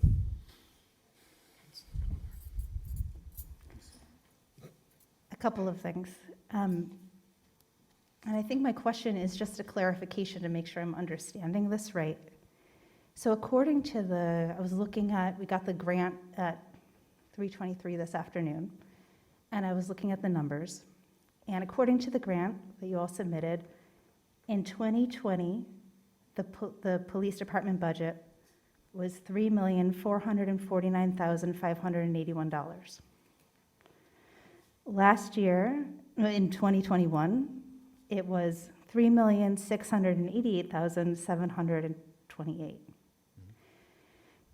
This year, in this last fiscal year, if I'm understanding this correctly, the police department budget was $3,414,463, which is only about $35,000 less than it was 2 years ago. And we had a night force 2 years ago. So those numbers aren't adding up to me. And so I'm basically wanting to make sure that I'm understanding this correctly. We have basically equivalent the same amount of money that we had 2 years ago, and you're saying that we need to eliminate the night shift. That makes no sense to me. Am I understanding you correctly? 100%. You cut $425,000, so it's more than 10%, but. To the proposed budget, Correct. which is not $400,000 less than it was 2 years ago. I understand that, but contracts have been negotiated. This includes all the new contracts, and believe me, there were some numbers in there that would cause those to go up. We have officers that got education incentive that didn't have that before. That was part of the contract negotiations. Stipends in midnight and 3 to 11 rates went up very much. These things went up. I mean, so those were just the numbers of what we put in. We also cut out the vehicles. Vehicles are gone. If you look back, and you have to look back, some years for vehicles, we were 150,000 for a year, and then the next year we were 55, then another year we were 110. I mean, there's numbers that fluctuate all the time. The number that we gave at the beginning of this year was just for the 34 officers. $425,000 is gone. That's officers. We have 51% left. We're right on our number for what we have left. For the officers we have left, that's what we have. We don't have 6 more officers. So yes, those numbers are right. Couple follow-ups. So you are at 51% of your budget, and if I'm correct, is it January 19th right now? So Well, like I said, a little less. something like that? Sure. You're at 51% of your budget, and your best judgment, the way for you to resolve the situation is to cut our city's night shift. That's the best thing that you can do? Yes. To make the budget, yes. We're down 6 officers in February. That's 6 officers. That's the whole shift. We're down that. We had the officers up until January.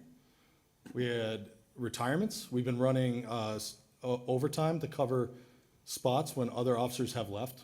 We had a junior officer leave, correct? We had 2 senior officers leave during the year. They didn't all leave on July 1. So they've left over time, and that's what's caught us up to the 51% or the 50%. So now we're right on the number for what we have remaining, which is 6 less than what we had to start the year. So we're right on that number to maintain just the people we have.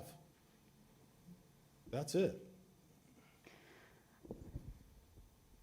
My interactions with you have shown me that you are not an unintelligent person, and I believe that in your best judgment, you have the ability to figure this out. I don't believe that this is the best that you could do. And I have one other thing to say, point of correction. I was the only council member who was not at that vote in May because I became a councilor in June. But I watched as my colleagues deliberated for hours to figure out how to respond to the jury decision that you and our city were found guilty of racial discrimination, animus, and retaliation. The grant says that the reason why the grant application happened was because of a defund police sentiment. I watched, I don't know if you watched, I imagine you did, but if you did, you would have heard people were not calling you names. They were not saying defund the police. They were saying that the only recourse that they had was to make this cut. I wasn't part, but I watched that happen. And the point of correction is that you said that it doesn't matter why the cuts happened. That there was the people called you a monster. That people, it's not that they think that you're a monster. It's that they think that there needs to be some accountability, and the council has limited power. And so it does matter. You were found guilty for retaliation, and this feels like a very retaliatory action. Point of order. The chief and the department were found liable. It was a civil case. They were not technically found guilty. People should know the difference.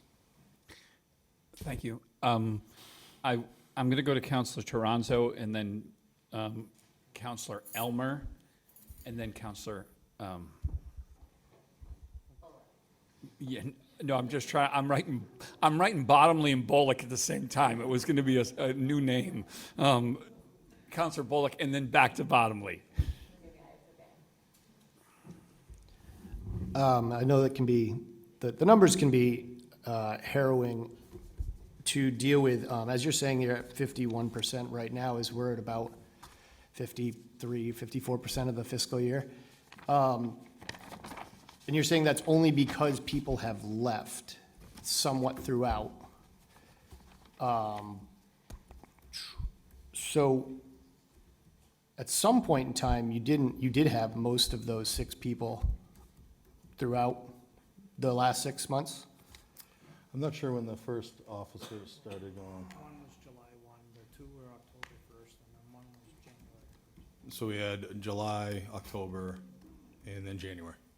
Okay, so far, and then we have one in February that's going. We have one next week. Okay. This week. And then one this Friday, yeah, so that's 6.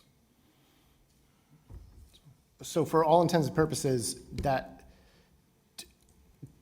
just going from a numbers perspective, to say that if you're at 51 right now and you don't replace 6 officers, you're going to be way under budget by the time the year's over, because you've been funding at 1.5 or 4 or 3 of those people in a staggered amount throughout. No. That just doesn't make sense to me, that if it got this far and we're only at 51%, I understand that there would be a shortfall if all 6 had stayed, and then you kept all 6 throughout the whole year. I can grasp that very easily. What I'm saying is I don't think it's as daunting as not having 6 officers for the rest of the year is going to be the only way to make you come under budget in the department. I didn't say we were coming under budget. No, I mean to meet the budget, I guess. We don't have the 6 bodies. The 6 bodies are physically going to be gone, Right. or are gone. Right. They're gone. I can't make them appear tomorrow. Right. So we will make you're right, we're gonna make our salary, we're gonna have a little bit of wiggle room, but it's gonna be used to cover with overtime, to make sure we can either give everybody their time off that they're contractually obligated for, or sick outs, or anything else that happens. Right. I'm not saying that we are right on the number. Right. If we kept everybody right on the number, but we've gone through overtime, we're going to go through overtime, and we're gonna use salaries that aren't there anymore for overtime. Right. To give people time off. We don't have the money to do overtime to put 4 people a night on overnights. And then now you're just forcing 4 people a night to go to overnights out of a depleted force. We don't have that. We physically don't have the people. And financially, we're not going to be able to force the people to magically appear on midnights. That's the issue.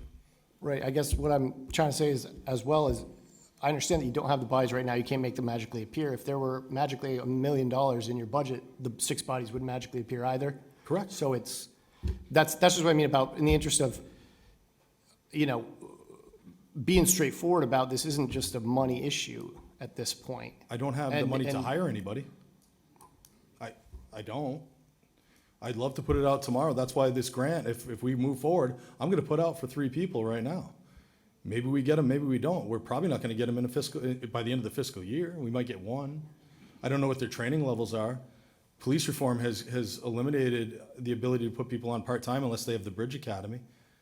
Right. I mean, that's another issue. We have some people out there that have done the bridge. We have some people at the jail that have done the bridge, and some other departments that, one of our part-timers has done the bridge, but they're in Northfield now. I don't know if that person would want to come. So I don't know what our pool of candidates will look like either.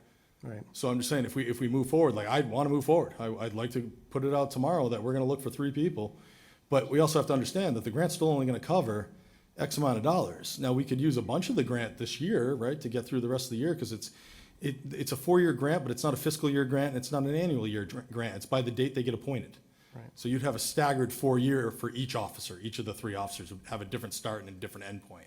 So they're going to flow into different fiscal calendar years. Right. But you're going to own them on year 4. I mean, that's what I want people to be conscious about. Like, you're going to own all 4 in year 4. But you could use more money to get going on it right now if you happen to be able to get a couple people that were ready to roll. We could do it. And I would hope to do that. I mean, like I said, we would put it out through our process, and maybe we have people that want to come here and work, and we would use the grant money to start offsetting it. But 3 people still doesn't give us 6. But maybe if we magically had 3 people tomorrow, maybe we'd have enough overtime to put the other people on during it. Maybe I could cut a deal with the state police. We're moving forward. Hey, can you help us just a little bit? They're not going to help us patrol, but hey, can you help us a little? Like, there's other avenues to get this back. But it starts with this. It's just a little fix. It's not the fix. That's just what I want to caution people on. That's all. Sure. And I can't, again, we have this 362 days that we have to somehow account for too, financially or otherwise. That's a big number. I get that, and So- I guess the reason why I wanted And to that's what we have to take, sorry, I don't mean to interrupt you, Yeah, but I think fine. maybe this will help you with that answer that you just asked me. That money's going to have to be accounted out of our budget. We don't get, they're not employees that are retiring, or we get to go to a different pool of money to pay them. That's out of our budget at the end of the year. So we have to be fiscally responsible to know that there's going to be money paid for time that wasn't used. So that's taken into consideration in this as well. Right, as we've been over in the past couple meetings here, we do also have that compensated absences, which is exactly what that fund is for as well, if the department can't handle it. The reason why I was pointing it out was and I know that it's probably not an easy place to be in, and I'm sure that you are frustrated with this council. But the reason I was pointing it out was when you were speaking earlier, a lot of things that were coming out had to do with, well, unless something happens here tonight, as if we don't even have financial order down. Not true. for I didn't that. say that. I know nothing's going to happen tonight. I'm here just to inform. Or, I guess if this was the way that it was phrased was in such a way that, everyone knew this was going to happen at some point because of a cut.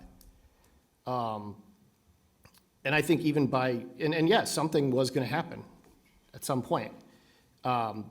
But I think it's also important to understand that you did begin tonight by saying you made the choice to keep the department as it was, and you weren't going to lay off anybody at the time, for the reasons you said, which are fine.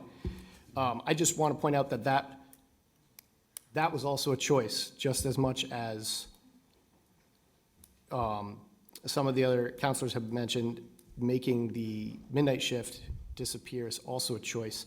There are reasons, and you explained all of those things, but I just wanted to lay out that just as you have those difficult choices, some of the things that we've had to deal with, including this budget last year,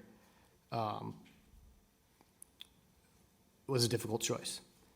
And so that's when everybody can kind of see what repercussions can come out of choices, and then adjustments that need to be made. And you don't frustrate me, Counselor. This is what we do. No. Okay. You have a job to do, I do too. That's all. I respect your job. I know it's not easy. As I do yours. So, thank you. Councilor Elmer, and I just want to once again urge my councilors to ask questions at this point in time. Councilor Elmer. Thank you, Chief. I don't expect you to have the numbers right offhand, but I have to say my primary contact with Greenfield police officers is waving to them as I ride by them, supervising Eversource tree cuttings. I don't expect you to know how many officers you use doing that or what budget gets spent in overtime. I know it's time and a half. I can explain that in 2 seconds. But would you be willing to support in the next union contract shifting that work to a private agency and taking it off Greenfield Police's hands? Okay, so just so you know, most of the people you see out there are not Greenfield police officers. How many traffic control do we have? Between 20 and 25 right now. 20, 25 traffic control officers. That's why they don't carry guns. A lot of them are firefighters, a lot of them are retired, a lot of them are work at the jail. Believe it or not, very few are Greenfield police officers. We started this program, last year, 2 years ago maybe? So these are all people that are certified in some way. That money doesn't come out of the Greenfield budget, doesn't come out of the city budget. Those are hired by private contractors, whether it's the line crews, whether it's DPW, Mass DPW. We don't actually normally put anybody with our DPW unless it's a nasty traffic position. So those are all private funds. Those don't come out of us. So there's no city money spent on that? Yeah. The city gets money off the surcharge for having these officers. Say that again? The city makes money off of those officers working. They get surcharge of 10%, I believe. 10% for each officer that's out there. That money goes to the city, to the general fund. Okay, thanks. So, Councilor Bullock.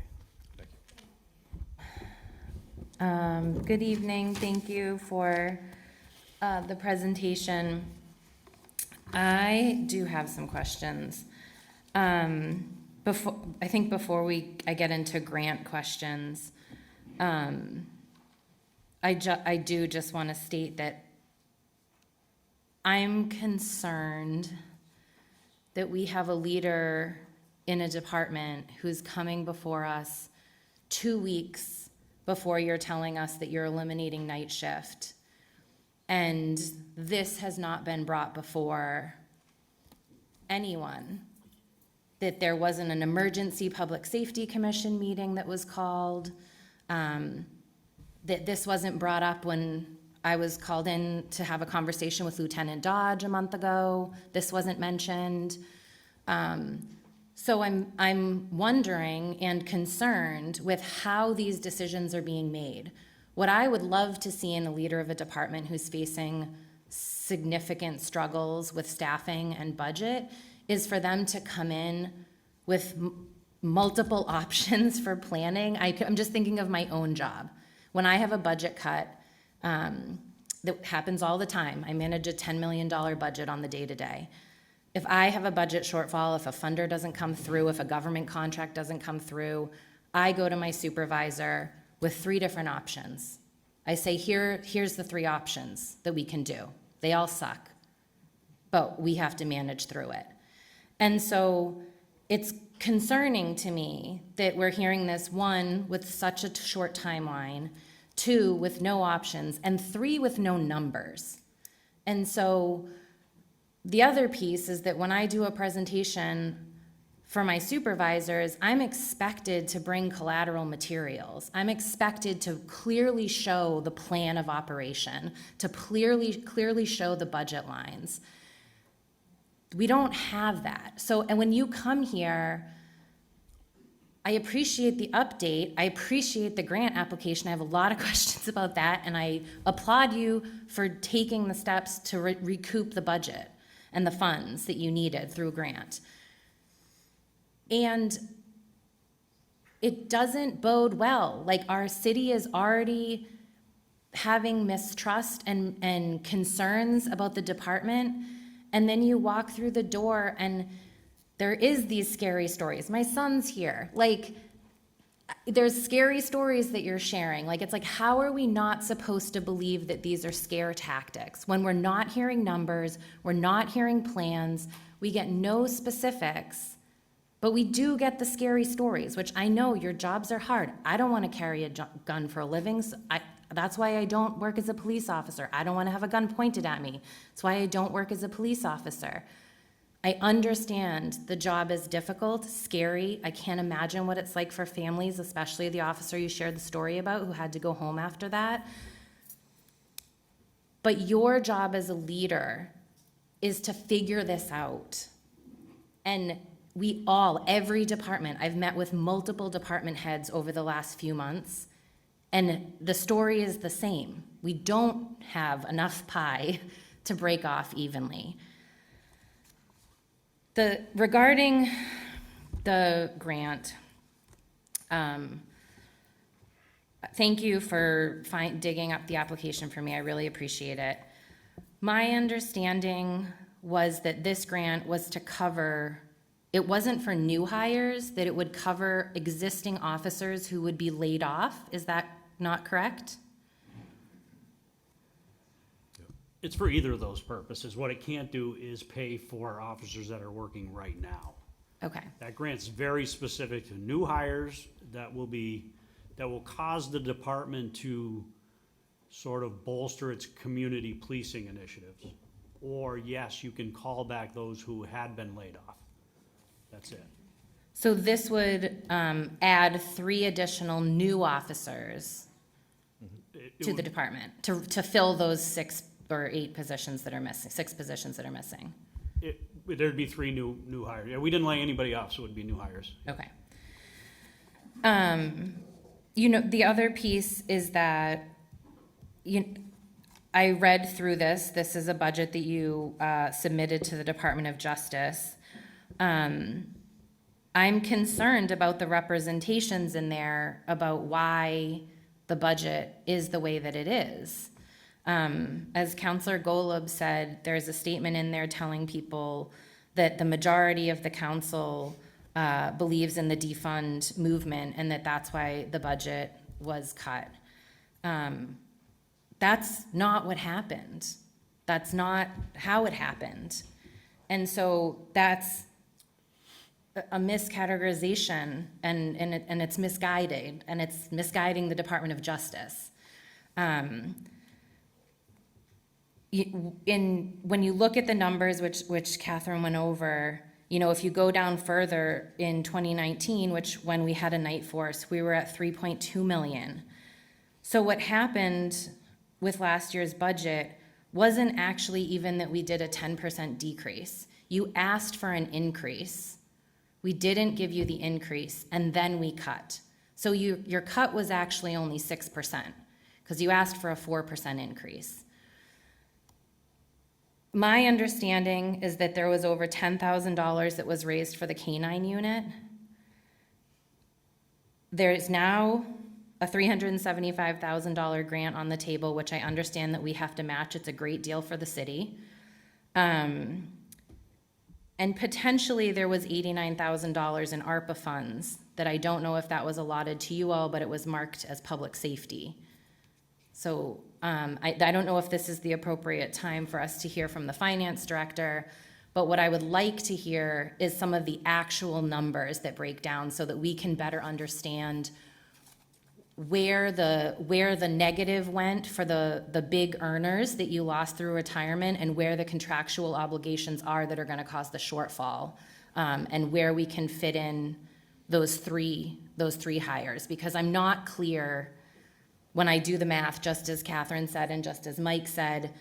If you're looking at an inflow and outflow, I'm not clear exactly where you're going to land at the end, especially with some of this supplemental budgeting that has come in. And also, I do believe, my understanding when we went through uncompensated absences debate was that uncompensated absences could go to any department. So some of this shortfall that you have in uncompensated absences could be used to meet some of those obligations for paying out overtime, sick time, those sort of things. You also have to look at all the retirees and what they're owed, because that's where it's paid from. Yep, I'm sure it's And I can just tell you significant. the 2 that we have is gonna wipe that out for you. I'm sure it's significant, but that's why, my understanding is that any department could call on that fund. There is no policy for how it was dispersed. I asked that question, and that any department could ask for it.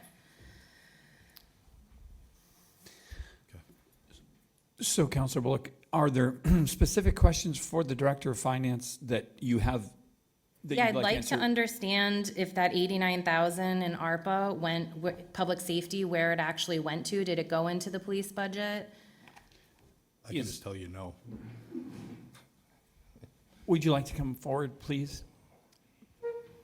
Mayor, are you coming forward also?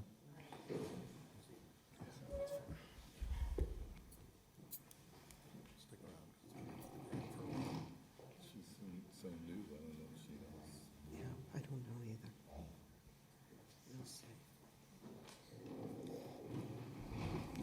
We'll see. Thank you. So,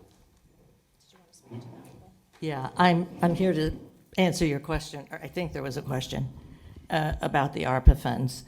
The ARPA funds that were spent to cover a contractual obligation on biweekly pay for the police and fire departments. So, hence public safety salary adjustment or whatever it said. Okay, so a portion of that funding did go towards the police budget, and it was an addition. No. It went to firefighters and officers to compensate for the 2 weeks that when we went from weekly pay to biweekly, October, I think, we were contractually obligated to pay the police and firefighters for those 2 weeks. So that would have been anybody who was union and working at that particular point in time. Other departments were covered in other ways. Some people budgeted for it, others, or they didn't budget for it, but they could cover it in their budget. In this particular case, we used the ARPA funding because we could on that. Okay, and then I'm wondering, Director Schindler, if you could sort of, I don't know if you have the accounting with you, but give us a better understanding of, with the, with us being at 51.9 and with the grant, where are we marked to end the year with those 3 additional officers if we hire those 3 officers with this grant funding? Are we still in a deficit at the end? So we would be able to apply for the reimbursement. I mean, I think a lot of it has to do with the timing, as Chief Higgs said. So even though we might, we have the grant funds that we could start the hiring process, that could take some time. But the it's a reimbursement grant. Yep. So how it works is once you have the staff and you've paid that staff, then you can apply for the reimbursements for the salary and the fringe. So, but we can only apply for 75, I know the chief said something, but it only can be 75% of what we've paid is what will get reimbursed. And it's over a 5-year period, so that gives you the time to recruit and hire the people. But again, it goes by when you actually do the hiring. It's not based on fiscal year. So whenever. Just one Yeah. clarification on that. That's why I was saying we could use X amount right now. Yeah. Because it's by the year of start to the year. It's not fiscal or calendar. Yeah. So you could use essentially more right now because the other part of it would be in another fiscal year. And that's the issue with hiring 1, 2, 3 at different times. But whatever we use this year, we then have to match at that 25%, and that has to be that would be like a fiscal order that we receive. Correct. Soon to put into the budget. We haven't, as you noted, you don't have financial orders in front of you, Right. but those would have to be forthcoming, yes. So if I may respectfully address something that was said, and I believe it was said by you, Councilor Bullock, a few minutes ago, with regard to no options, no numbers, no et cetera. It's really not up to the chief to bring the options to you tonight. It's up to him to bring the options to me as the mayor, and then I would bring forward any particular financial orders that might be required to make up a difference in the budget. Budgetarily, but are you saying that the chief came to you with options and you said the option we have to choose is cutting the night shift? I did not say that, but I did not disagree with it. I know that he was faced with very hard decisions about what to do going forward. So it's not an optimal thing that we wanted to do. Nobody's doing this because they wanted to do it. It is what made sense, regardless of how difficult it is to face. It's not something that we would hope would go on very long. Director Schindler and I are looking at ways to potentially cover that shift. But we have to come up with the appropriate financial ways to bring it back to you. Yeah, I think I'm just very concerned that this is the point you chose to come to the council and the public. And so that it wasn't... Is there a good time? I think a good time would have been with enough time for a financial order to be brought before a 2-week period, or for there to be an emergency public safety commission meeting where we now have new commissioners who are very dedicated to this and to figuring out this process. I don't think it would have been a good time because the situation is pretty rough, but it would have, I think, been strategically a little bit better for the community. What I don't disagree, but what the chief explained very early is that he cannot operate in a deficit. Additionally, we didn't know, we didn't know of two in November that they were going to be gone in January and February. We found out one fairly recently, and the other a little bit more recent than that. This wasn't like we had people that had already, we knew of one potential retirement, one. And we knew one left right away. But outside of that, the rest come at different times. This wasn't a plan. Councilor Bullock, any questions following up on that? Oh, no, the last thing that I guess I do have a little bit of a question on, I brought this question up when I met with Officer Dodge, and then when I was reading through the application, I believe it's number 78C, it talks about how the department hires and screening for violence and things like that, and for violent behavior being screened out. It was brought to my attention by a citizen, a FOIA request that was brought up, and so I'm wondering if there's shifts in policy and practice that would happen in relation to this grant around officers that you have on due, currently hired, or in your hiring process of the new 3 officers that would address history of violence and any type of past activity that might exclude them from service, if there's a process that would be changed with this implementation of this grant. We already have a policy in place for this. I don't understand the change. I mean, we've provided that. You met with me. We provided that. We do MMPI. Yeah, the grant says, I don't have it pulled up on the section right now, but the grant basically says that it asks you, do you provide this level of counseling, screening, background checks, that sort of thing? It's part of our accreditation. Those are we use the best practices that are approved. Okay. We already have that. Yes. All right.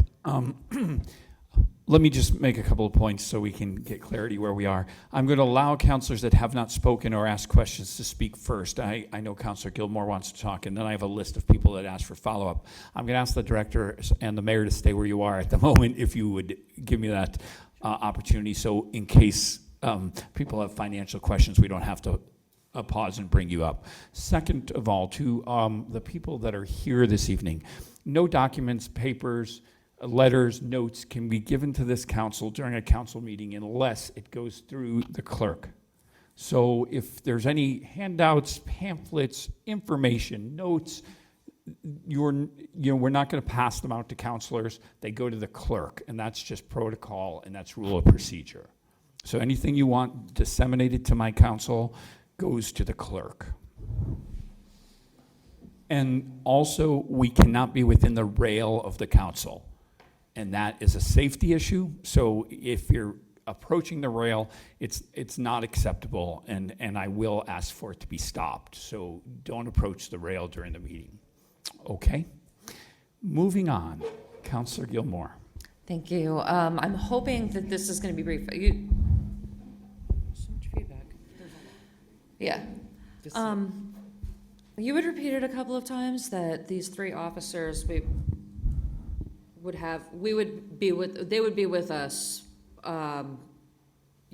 4 years, correct?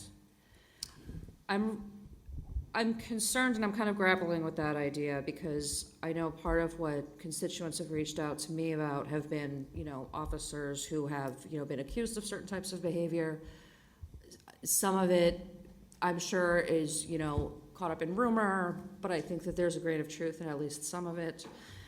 People that I trust have told me about some things that have happened. And if these people can't be let go for a minimum of 4 years, how do we talk to our neighbors about how the police are going to be held accountable? And if this grant ties them in, I don't want to see a situation where someone commits a fireable offense, can't be fired because they've got this grant, and then by the time the grant runs out, they've got so much seniority that they're untouchable because the police union. No, that's not accurate. If they have a fireable offense, they're not going to be here. It's the positions. It's not a name. It's the three officers. Okay, so there'd be like some sort of a If somebody left, position for at example, this if somebody rank. left, somebody quit, they got here and they're like, I can't do this, I'm out of here. That money would freeze there, and we would rehire in that position, and we'd have money left over for the three officers. We're not going to put names on them, so you don't get stuck with Robbie Haig for 3 years just because it's my name. Okay, so it would be like this person at this rank.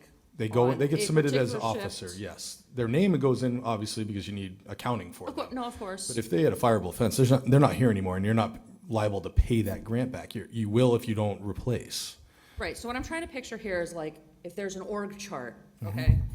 Is this a person, an officer that is in, They're plugged people, into a it's certain okay. place that doesn't get moved, or would they be able to move from one shift to another depending upon the needs of the department? Oh, certainly. Like, how specific is this? So they're people.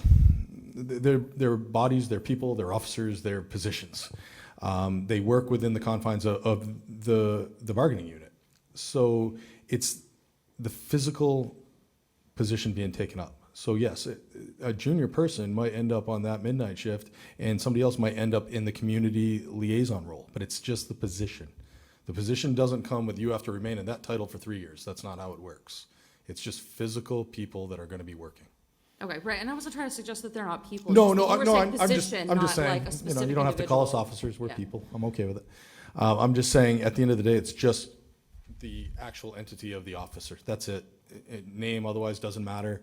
They commit a fireable offense, they're gone. They still function under the bargaining unit, so they still have all the same rights as a union personnel when their rights kick in. It's just the actual physical. We own 4 positions from this grant. That's what we own. But Okay, you and I'm also- sorry if Not at all. I was trying to get at this one point, Yep. and then I'm done with my follow-ups, but The other thing is, as they go up in years, they go up contractually. The only amount of money that we have is $375. right, I understand, So like, that's they the would only get thing, COLA. so, yep. Right, I understand that part. I think what I'm getting at is if one of these positions, let's say, they're on the night shift, you couldn't change them to some other shift later. We have that, you could change the position, okay. I mean, I guess I'm not following. I mean, the goal would be to get our night shift back, and, that's the goal. The positions under that grant would just help with that. And we would have, community, once we get back up to 34, we'd be back to where we're working in the community with different places. But it doesn't have to be that person's name that does it. It's just there, just a Right, physical no, I presence understand that, helps. but I think your lieutenant's trying to. To the outside, it's gonna look no different. It's 3 new faces out there in the street. They'll move with normal shift bids, with everything else. The original goal of the grant, when, and if we were full staffed, was actually add new faces so that we could likely take senior people who would bid on our community response positions, that program we're trying to expand on. So it looked no different. In fact, it'd feel no different to the officers we hire. They're gonna wear the same uniform. We don't have a chart that says these 3 over here are grant people. It's not. They go right into the normal mix of things. It's just the financial end is you have $125,000 a year that has to, you can use more in year 1 than you can in year 3. It's gotta taper down over 3 years. And then in year 4, you own it 100%. Anything else, Councilor Gilmore? 2 things. One is there any counselor that has not asked a question at this time that would like to? I think there's only 2 of us, but is there anyone that would like to ask a question? Because I'll hold off. And I'm going to move on to I'm going to caution counselors. I have 3 counselors that have asked to speak again. It's 8:30 or soon to be, and we haven't started yet. We're still on communications, which is the beginning of our agenda. So I just caution you, I'm not going to tell you can't answer questions or ask questions, but I am going to ask that we just be cautious of what time we're running into. The first counselor is Counselor Lapinski. I thought Counselor Bottleman was before me, no? No, he's good. It's Counselor Lapinski. I have you next. So this question is with regard to the grant. What would the council have to do, if anything, in order to make the city eligible to get the grant?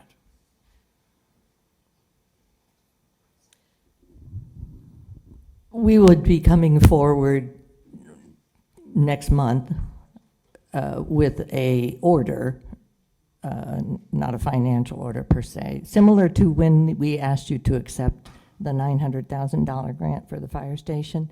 We would be coming back to you in February with a similarly written order, only it would be for this particular grant. Okay, so in other words, if the council were to decline the grant, the city could not accept it. Is that correct? I believe that's correct, but I would want to review the grant documents further. Okay. There's no, as I have read them, and I, like the rest of you, have only seen the actual grant application in the last couple of days. There's no particular directive that I see from the Department of Justice that we do this, but we're going to do it. Sure, and would the council have to appropriate any money in order to make the city eligible for the grant? Not at this time, no, because that's the whole point. We did this and applied for this in order to help augment the budget and either keep people from being laid off or hire new people. In this case, I believe you were indicating tonight that this would be, people were being hired. That's the intent at the moment. So then where does the rest of the money in the grant come from if we don't appropriate it? I just want to be, I guess I want to clear it. We don't have to appropriate it this year. However, when we put in our budget for next year, it's going to, that offsetting number is going to be accounted in the budget that I propose. I see, and if the council were to reduce that amount, then what? If we can't provide our side of the grant, we're paying it back, anything that we've expended. Got it. Lastly, I just want to clarify something that was said earlier with regard to how is it that, with the numbers, one of the reasons that so many officers had to be reduced for this small cut is because the chief makes $175,000 a year. Counselor Bottomley? This is more a comment, but I wanted to go back to follow up on Golub and Counselor Bullock's comments. I'm concerned about item 91 on the COPS grant, which again states that the council voted these budget cuts because of a belief in the defund the police movement, which is patently false. And the people that accepted this grant, I don't know if it's the mayor, testified, I guess it's somewhere like item 70 something, that there has to be truthful was stated in this application. And that absolutely is just not it. The reason those budget cuts happened, and you can go back, it even says on there, these meetings were recorded. Chief Hague was found liable of wrongdoing in a court of law, specifically racial animus and retaliation. So I guess after all that, Chief, you come to us and you say, trust me or else. So I guess my question to you is, how do we trust you? I didn't tell you to trust me or else. I'm not asking. Sure you did. I'm not asking for your trust at all, Counselor. There were threats and scary stories, a lot of them. Counselor DeSorger and then Counselor Forgy. So I have several questions, President Gwynn, and I understand it's late, but this is an enormous subject that has I'm not suggesting we stifle your implications. questions. I'm just saying Yeah, so keep in I'll mind of try what to. our night is. Most of the time when the city receives grants, it's immediately published because we're all so excited. And I was excited to hear that we had received this grant. The award letter came out in October. And on November 16th of 2022,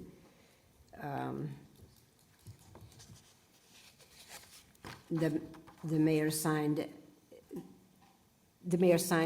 and Kelly Varner signed an acceptance of that and all of the terms that were in the grant. I just want to make that clear, that they've already signed off on that. Someone said what would happen. That's already been signed off on. I think we did just get all of this material, but that's already been done.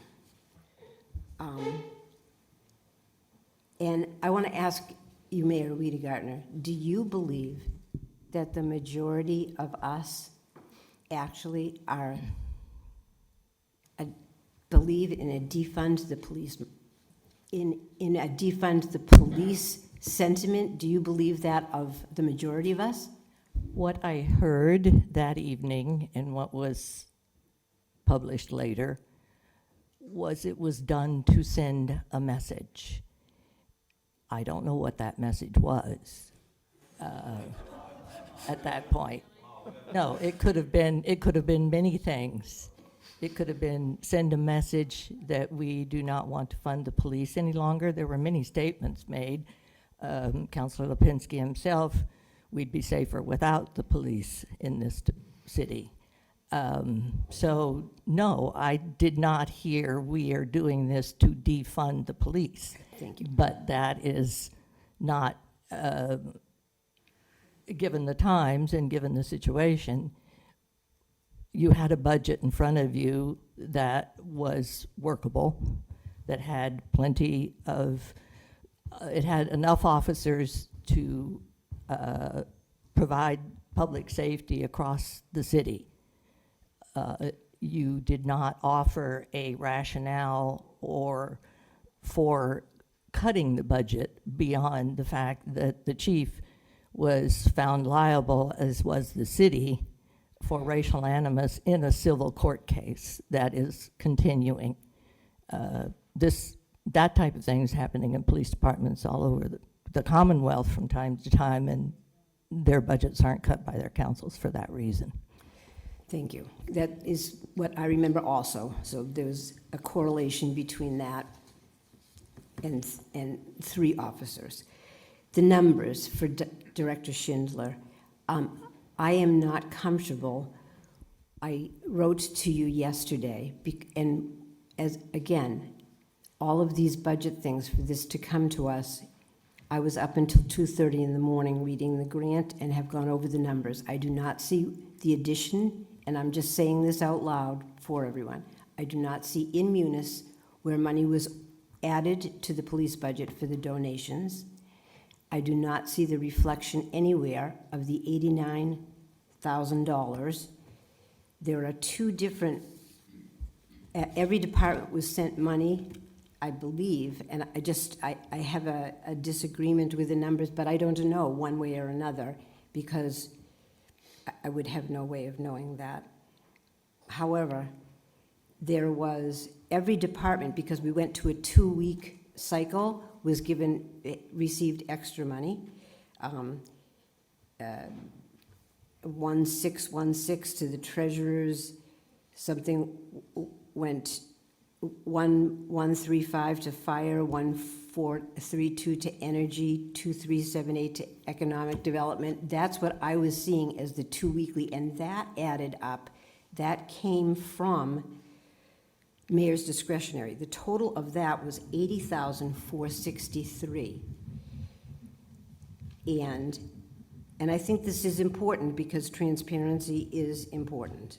But from ARPA, there is ARPA Police Safety Budget Support, a figure of 88,977.48, and I wrote about that yesterday so that we would have some clarity with that.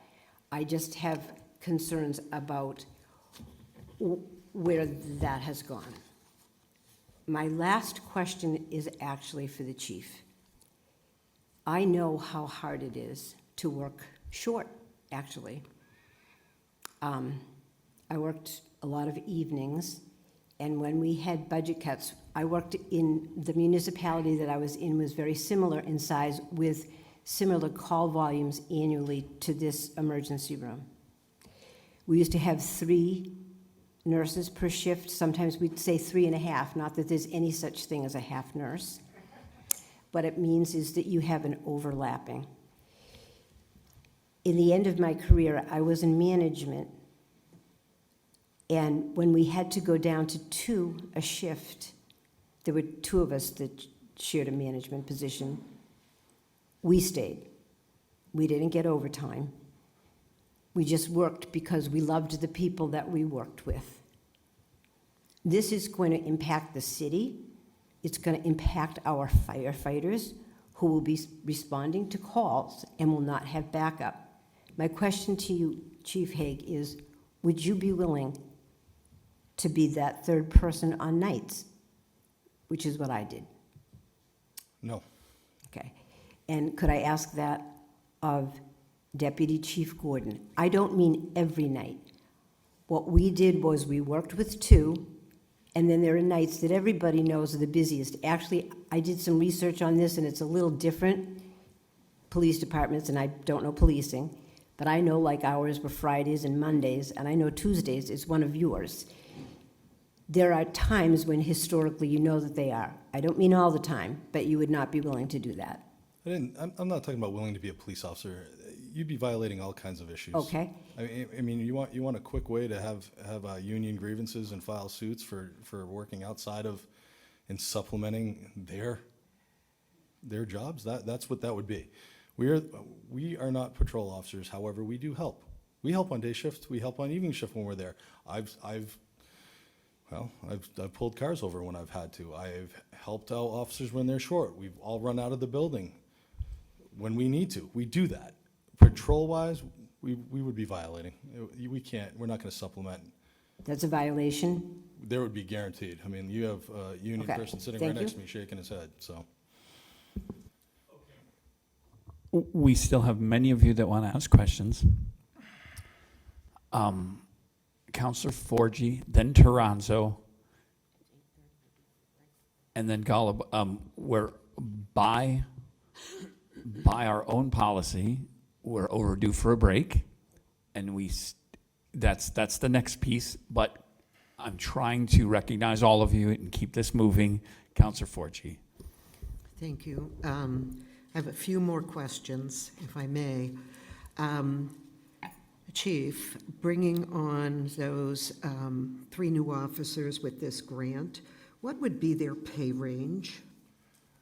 Typically, it depends on if they've had police full-time police service in the past, which means they're fully trained, they've worked somewhere else. I'm just a guesstimate. I did the projections basically at a starting rate because I don't know if we're gonna get anybody that has full-time academy. Maybe we do, I don't know, but it's based on years of full-time police service. So if we brought somebody in, just for example, from the jail, even though they've worked there for 6 years and they have the Bridge Academy, which would allow them to work for us, they've never worked for a police agency, so they would come in at step A, even though they've been at the jail for 6 years. We only recognize full-time police service as part of our policy. And step A would be? Off the top of my head, I honestly don't know. Around 45, and then there's benefits and. I'm sorry? Around 45, and there's benefits, A year, education. 45 a year? Yes, Okay. but that's just the base, though. You've got Yeah, benefits and okay, everything with else that go with it. 45 plus, Yep, okay. Education, things like that. Okay. Are the unions on board with your decision? Have you spoken to them? Have they agreed and they stand with you on this decision? Unfortunately, they do. Okay, thank you. And I want to acknowledge all the police officers, You will be men and hearing women from that some are of them here as this well. evening. Yep, okay, thank you. And then I'm going to follow up on something that Counselor Bullock brought forward before, and this is for the mayor, and I mean this respectfully. Mayor, you said, when she asked if you agree with this decision, you said, could you repeat what you said? I said, I do, And you agree with this decision because? because it seemed to be one of the least, while it has great impact, it has to come from someplace. So looking at the numbers, looking at the shifts, looking at the call volumes that they get, it had to come from someplace. So the daytimes are always very busy. So I took the chief's decision-making to heart and felt like he understands his department. He had laid the groundwork with his unions. I can guarantee you if there had been a lot of pushback, then we might be at a different place. But this was something that they arrived at pretty much together as a department. Yeah, I have to say that, first of all, I understand how frustrated everybody is in this room this evening, and I do understand the repercussions of what's going on here. I actually think it's a poor leadership decision. That's my opinion. And I think that there has been ample time for people to work toward this. So my next question to you is, how many times have you submitted a financial order since the budget was cut to the council asking for money and restoration from this budget, knowing that at some point we were going to come up against this wall? Again, I think it was explained to you at the beginning by the chief that a decision was made to keep the staffing that level that he had throughout the summertime, throughout the period from May until the fall, approximately where we are now, into January, but at the end of the year, because we took a look at, and I think in my conversations with the chief and with Deputy Gordon at the time, we took a look at what has to happen in Greenfield throughout those months, given Green River Festival, given a lot of the other festivals and activities that require police presence, that this was the time frame that we would not be cutting people. We would wait to see, anticipating some retirements and some other types of attrition, people going elsewhere, to see where we could where we would actually end up. And this is where we are. Everything he has mentioned to you tonight about how he arrived at this decision is exactly how it happened. So I can appreciate, if I may, also the frustration of you folks and people in the room about this, but at the same time, we have to make certain decisions. You think it's a poor leadership decision. I believe he led his department and with Deputy Gordon's help through the summer, through a very, very difficult time that did in fact impact their morale and cause lots of questions in their own minds about why they would continue to do police work in the city of Greenfield. But they stayed anyway, as you have heard tonight, because, and out of respect for and out of the hope that we would all together find a way out of this. May I have a follow-up? Yes. Thank you. I'm not only questioning the chief's leadership, I am questioning your leadership right at this moment, because there is a duty and responsibility that you owe to the people of Greenfield to keep them safe. And the question I specifically asked you was, how many times did you present a financial order to the council? My recollection was that there was only one meeting that took place during Councillor Gilmore's presidency, in which we discussed trying to supplement the police department budget. And that was early on.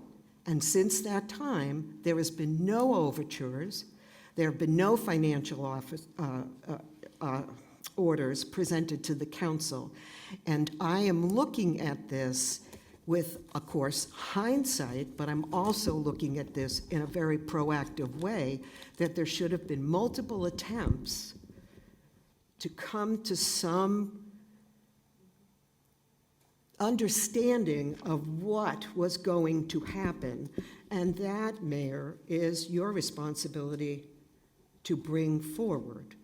I've heard councilors here this evening say, come to us and we'll give you tons of money. We don't give anybody tons of money. You give people tons of money, and we either say yes or no. So that's the end of my comment, but I have to say how frustrated and disappointed I am that we are at this particular juncture. And we are bringing it to you at the time at which we need it.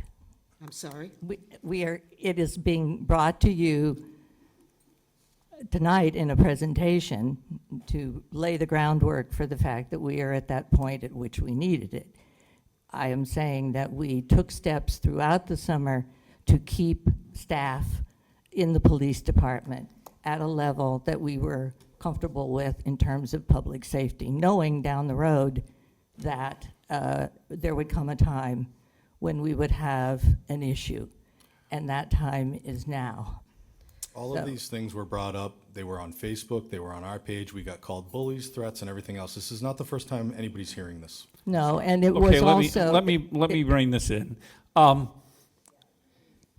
First, I want to just reiterate that I really want these in the form of questions, in both directions. If we have questions, statements, and we're going down a path that I don't think is going to get us anywhere. We're leaving our focus, and we're starting to let the emotion of what is happening enter into our discussion. We need questions. We need answers. We need a plan. And I'm not suggesting you're not all trying to get there. I'm just cautioning people to not go down the path where we're starting to call names and show our dismay of what's happening. Let's try to work with questions, and I understand some are going to come out as statements. Councilor Ford, did you have another question? Yeah, I just want to say, I just want to respond, okay? I don't do my business on Facebook, okay? I do my business here, and I do my homework. And my comment is there have been many opportunities that have been missed. You know, you say you're going to save for a rainy day. Well, it's pouring right now. And you could have, along this route, been more prepared. You look into the future. You knew it was coming. We all knew it was coming. My question is, why didn't anybody do anything about it until this exact moment when it's, and we're going to stop all of this immediately, cold turkey. You're not going to have the protection in the streets, and somebody's got to respond to this. So who's going to initiate this? How are we going to fix this problem? Who's going to bring it forward? Is there going to be any money orders, financial orders coming forward? Do we need to have a special council meeting to address this? These are all the questions that I have in my mind right now, but I really think that it's a shame. It's a shame that we find ourselves in this predicament. Thank you. I am all finished with my comments. Thank you all. Thank you. Is it Councilor Tronzo? Yes, Councilor Tronzo. I had a similar question as Councilor DeSorger about the timing of this being, if this was awarded in October and we're hearing about it 3 months later, as well as 2 months after it was accepted, and we have what we got forwarded in the last 24 hours, 48 hours, could have been sent to us 3 months ago. And also, if it's been accepted, why are we going to unaccept it?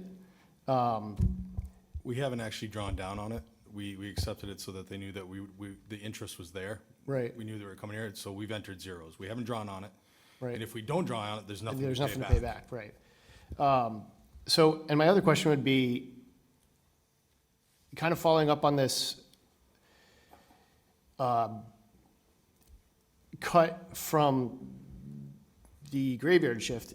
So we're not out of money. And so I guess my question is, let's just say hypothetically, the cut that was made last May never happened.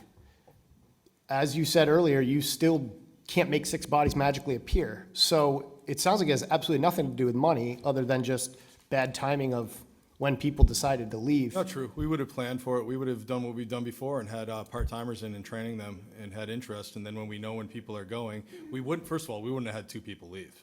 Laura Gordon wouldn't have left. Chad Sumner wouldn't have left. Sure. Okay, so take them off the table. That's 2 right there.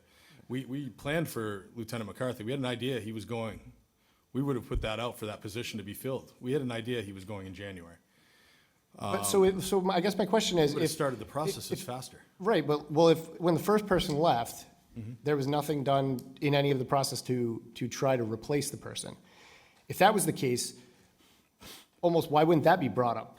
Like, I guess what I'm hearing from some of my counselors in responses as well is, like, it sounds like the writing was on the wall long before there were 6 not going to be there. So this could have been, as Councilor Forgy said, whether it was through financial order or discussions, it just sounds like a mismanagement to then put at the very end this aura of gloom and doom, and then with the subtle undertone of, it's all your fault, council. Like, that's really what that presentation was when you take out all the other stuff that was in it. Yep. Right, which is disingenuous. No, with all due respect, which means a lot of things could have been done, and I would say should have been done throughout the last 7 months, as Councilor Forgy was saying. There were other options, and I guess I'm just failing to understand what the point of bringing this up when the decision's already long gone and made, and we can't do anything about it. Would you like to answer? No, I don't think there's any more for me to answer. Okay.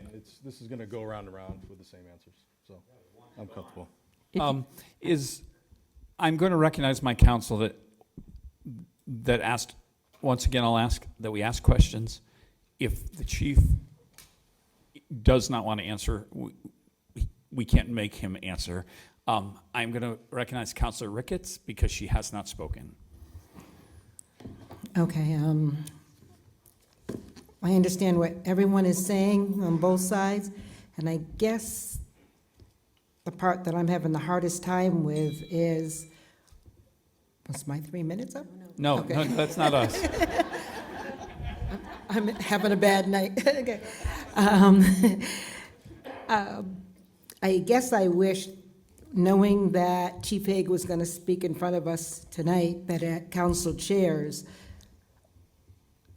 an order was put forward at the same time, so after this presentation, we would just be voting.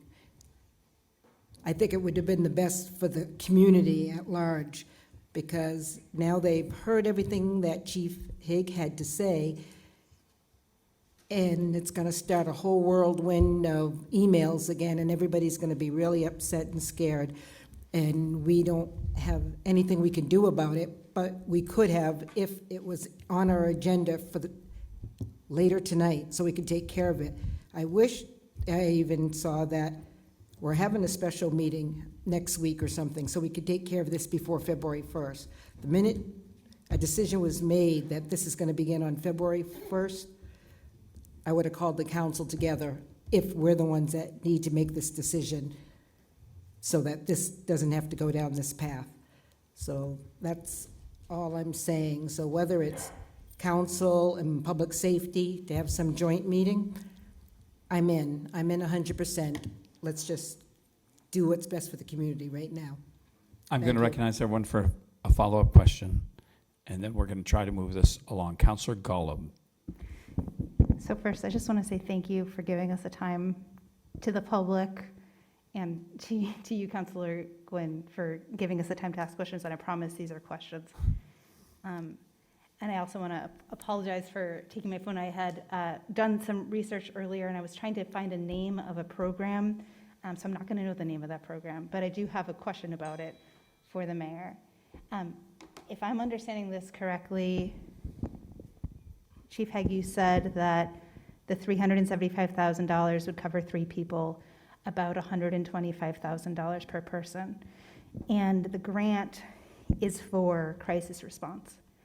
And I'm wondering, there's been so much talk in the last several months about the program that the state created to create civilian crisis response teams that are far more adequately trained for mental health response, and I don't think as expensive as $125,000 per officer. So my question is, have you applied, have you talked to Senator Comerford about these programs? Have you applied for any of those? You're asking me that Yeah, I'm question? asking you that. I believe that's separate from this grant. There's no reason why this department, which took it upon themselves to apply for this grant, couldn't do that. That's separate from it. I have not had a conversation with Senator Comerford about that. We have actually not been able to speak for a variety of reasons, having mostly to do with her schedule. We are scheduled now that we're in a new year to go back to our regular meetings. So at this point in time, I have not asked her for that. I don't know that I will ask her, but I appreciate your putting that out there for me. She has not brought it up. She is aware of what's been happening in the city of Greenfield. So from time to time when we have talked, she has not brought it up as well. So I don't know if the funding for that is actually available at this point. It probably is by now, but whether it was at the time that we were talking, I don't know. Okay, and I would say the intent of this grant matters, the intent of asking for that money would matter. And the second question, I asked this about, I don't know, many months ago in another meeting of you, and that is, are we in compliance with the 1964 civil rights legislation? We had to say that we were for this grant, and I'm still wondering, are we in compliance? You care? Are you asking if we have a civil rights officer? Because yes. No, I'm not. I'm saying that to receive money, federal funds, we have to be in compliance with the 1964 civil rights legislation, which says that we are not discriminating based on any category, including race. Mm-hmm. And I'm wondering, are we in compliance with that legislation? Yes. Thank you. Where am I now? Councillor Bullock. I'm wondering what the total price tag of this grant is at the end of the 4 years for the city, what that number is. I can't go specific off the top of my head for you because, again, there's increases in salaries each year. All I can tell you is it's $375,000 over a period of 3 years towards 3 officers. That will offset whatever the difference is in when the officers start, finish. Again, it's not calendar year, it's not fiscal year. So they get paid different in each year, so the number will increase over time, what our portion is compared to what the grant is. The grant only gives us $375. So that covers about 40,000 a year per officer, correct? 125,000 per year for the first 3 years, broken out for 3 officers. So split that in 3 each year. That's the portion covering the officers. And then again, it's 75% upfront for the first year. It goes to 50% and then 25%. And then the city is on the hook for 100% of it in year 4. So is there an estimate, looking at a projection of the next 4 years, what the price tag this is for the city? Director Schindler, do you? I do have that estimate, but I don't have it in front of me. But yes, we have estimated that. So, because we're trying to include the fringe and additional costs. I mean, the challenge is there's a lot of other, costs in the police budget besides just the base salaries. I know. And we don't, we'll have to do an estimate on the fringe because it depends on, what kind of benefits they actually take. But yes, we have done estimates to that. I think that that's my concern. So my concern is if we have 40,000 a year per officer, approximately, and we're agreeing we're agreeing to hire people, and we don't want to put those people in a situation where they're going to be laid off and we're then going to have to pay back a bigger price tag, we need to know what that estimate is. This estimate this year would have been what I put in for salaries, because that's all this is. It's the salaries. It doesn't cover, the fringe has to be paid, but it's not part of that 375. We put in the reimbursement for it. I mean, it has to come from somewhere. So, I mean, the city We does. just need a number. I'm trying to explain to you how you can see it. If you took whatever the salary line was for what I put in for 34 officers and subtract 125,000 from it. And that gives you what it would be if we were fully staffed.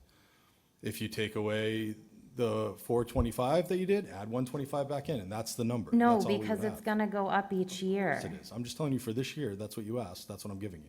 I know, I want the total cost. I want what the total 4-year price tag is for, estimated for the city with cost increases, with above base pay, because send I it to know you. that We there have is that. base pay is one number and. Can we then get that, can we get that information? Counselor Thank you. DeSorger, do you have an answer to that question? actually No, have she one. was following up, I Just think, know on the your details. question. Tell me. The total cost, I have a head for numbers, the total cost is $554,000 and our portion is $169,000 and change.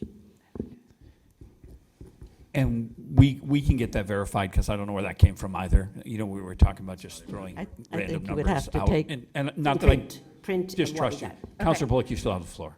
The last thing for me tonight on this issue, at least, is I just feel like I need to say that this feels like a pattern of inaction, and it does feel like a failure of leadership at this point. When I met with you, with Counselor Healy and a citizen, we talked about money, we talked about the budget, we talked about the issues within the police department. What I said to you was show us, right? Come to us with a proposal. Show us that there is a plan to move forward, that there's a plan for accountability, for addressing misconduct, that there's a plan to address concerns and current allegations. I'm wondering, do you have those plans? Like, are those in the works? Because there's just this pattern of silence until there's this big issue. And we can't do that anymore. Like, we can't do it. It's not working. It's not working for the city. It's not working for the trust within the community. So we need to address those things, and that's what I said to you. I said, bring us those. Tell us the amount of money you need, and bring us the plans and the proposals. Money was not discussed. I'm sorry. That's just not accurate. But we talked about accountability. We get public records requests every day that we fulfill. Some of the things that you continuously are asking for, and that citizen is continuously asking for, is not public record. We've gone to the state with it. We've submitted it. We've been appealed. The state has upheld our reasons for why we don't give you those specific things that continuously get asked for. I don't know how I can answer that in any different way. We provide anything to the public that is public access. We have That's not so what many I'm public records saying. requests. That's not what I'm saying. I've never requested a FOIA in my life, and Didn't say you did. what I'm saying is that as a city councilor, what I have requested, when we did not talk about specific numbers when we met, Correct. but I did get asked the question, would I be willing to support giving money back to the police department, and I said, I need to see change. I need to see what the plans are moving forward.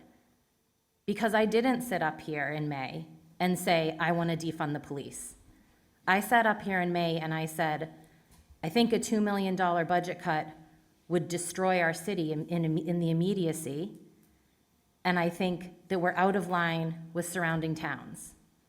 And so what I'm asking for in a future presentation is a plan for the Public Safety Commission to make it useful, a useful body, a plan to deal with issues within the department around racial bias in hiring and promotion. If we're hiring 3 new officers, we need to make sure that we are spick and span in terms of our policies. And we need plans for those. Those take planning. I'm good. Counselor Bottomley, I'm going to recognize you as the last person to ask any questions besides me, because I'm going to talk when you're done. Go ahead. It's interesting that the issue of transparency came up. I wasn't going to talk about it, but I have a FOIA request of which the police department is charging me almost $1,200, which is why it hasn't gone forward. I can't get the information without paying. I have some information on that, and we So can I've been trying discuss for that. months. I know other community members have been trying to get information. I don't understand why the police don't want to have this out there. We're trying to find out information. It's not all to hurt you. It's to have information so that the community can go forward. And on top of that, what I really wanted to say is I hope you and the mayor will be more forthright with our council president, because this was put forward as an update. This is not like any update I've ever seen. When you say update in a city council chairs meeting, there's some back and forth. This is a huge, serious issue, and it should have been put forward with information, and it should have come to Ways and Means. This is just unacceptable, and I don't know if the council president knew all this was going to happen, but it doesn't seem like our normal process. Thank you.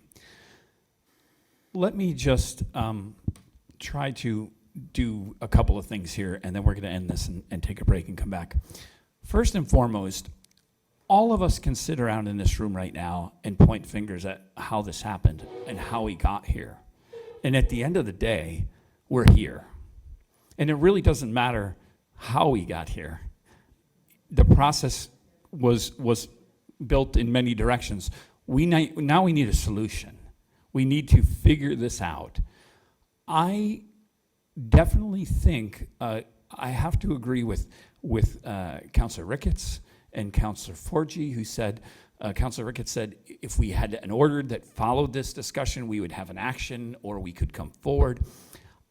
I don't want to make it sound like any of this council is saying, oh, I never said that. We never did that. When we were having the discussion on the $2 million cut, and then it went to the $500,000, and then it went to the $400,000, it was all payroll based.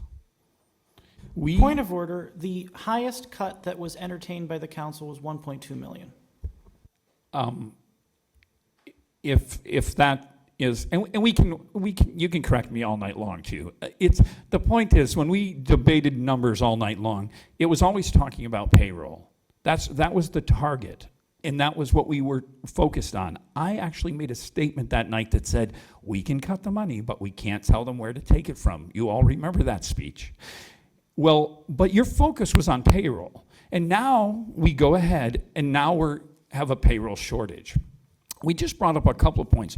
Some of us have questions on the grant. We have questions on the grant, and the grant is trying to get funding so we can hire officers to stop this, and I understand that, that we need officers, but we don't necessarily have the money to hire them because we're just down in numbers.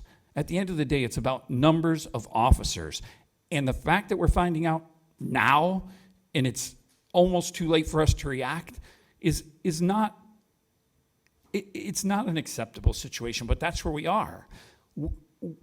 Councilor Toronzo said this a few minutes ago. He said, it sounds like we can't do this. And to my thing is, I don't even know how we can hire people, which Councilor Bullock said. I don't know how we can hire people in good faith if we don't have the budget to pay them once they're hired because we don't have the money to give them?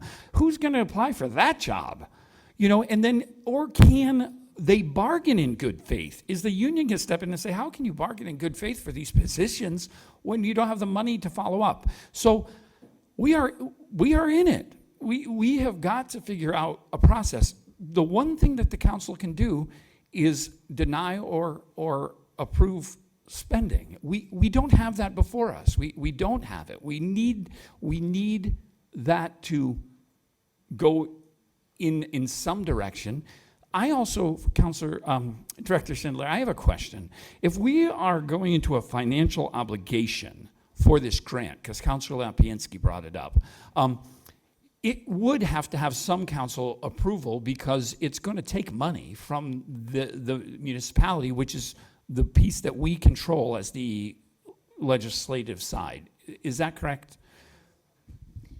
Yes, that's correct. I think what the mayor alluded to earlier is there's not a requirement by the grantor agency that the legislative body accept the grant, but we feel it's fiscally prudent that this body does because it is committing to future spending. I just wanted that clarity that people can accept it all the time, but as Councilor Lapinski pointed out, this body still has got to make a decision to fund things because that's the requests come and we decide. Chief, I'm not sure how we can immediately help this situation. That's where I'm feeling. If we don't have a budget to hire people, and this is going to happen because now we're down 6 officers, is it an avoidable situation in the present moment? If I have the okay to go ahead and hire, with the knowledge that I'm not intentionally overspending my budget. I can't intentionally and willfully overspend a budget. I can't. If I have approval to do that, I can.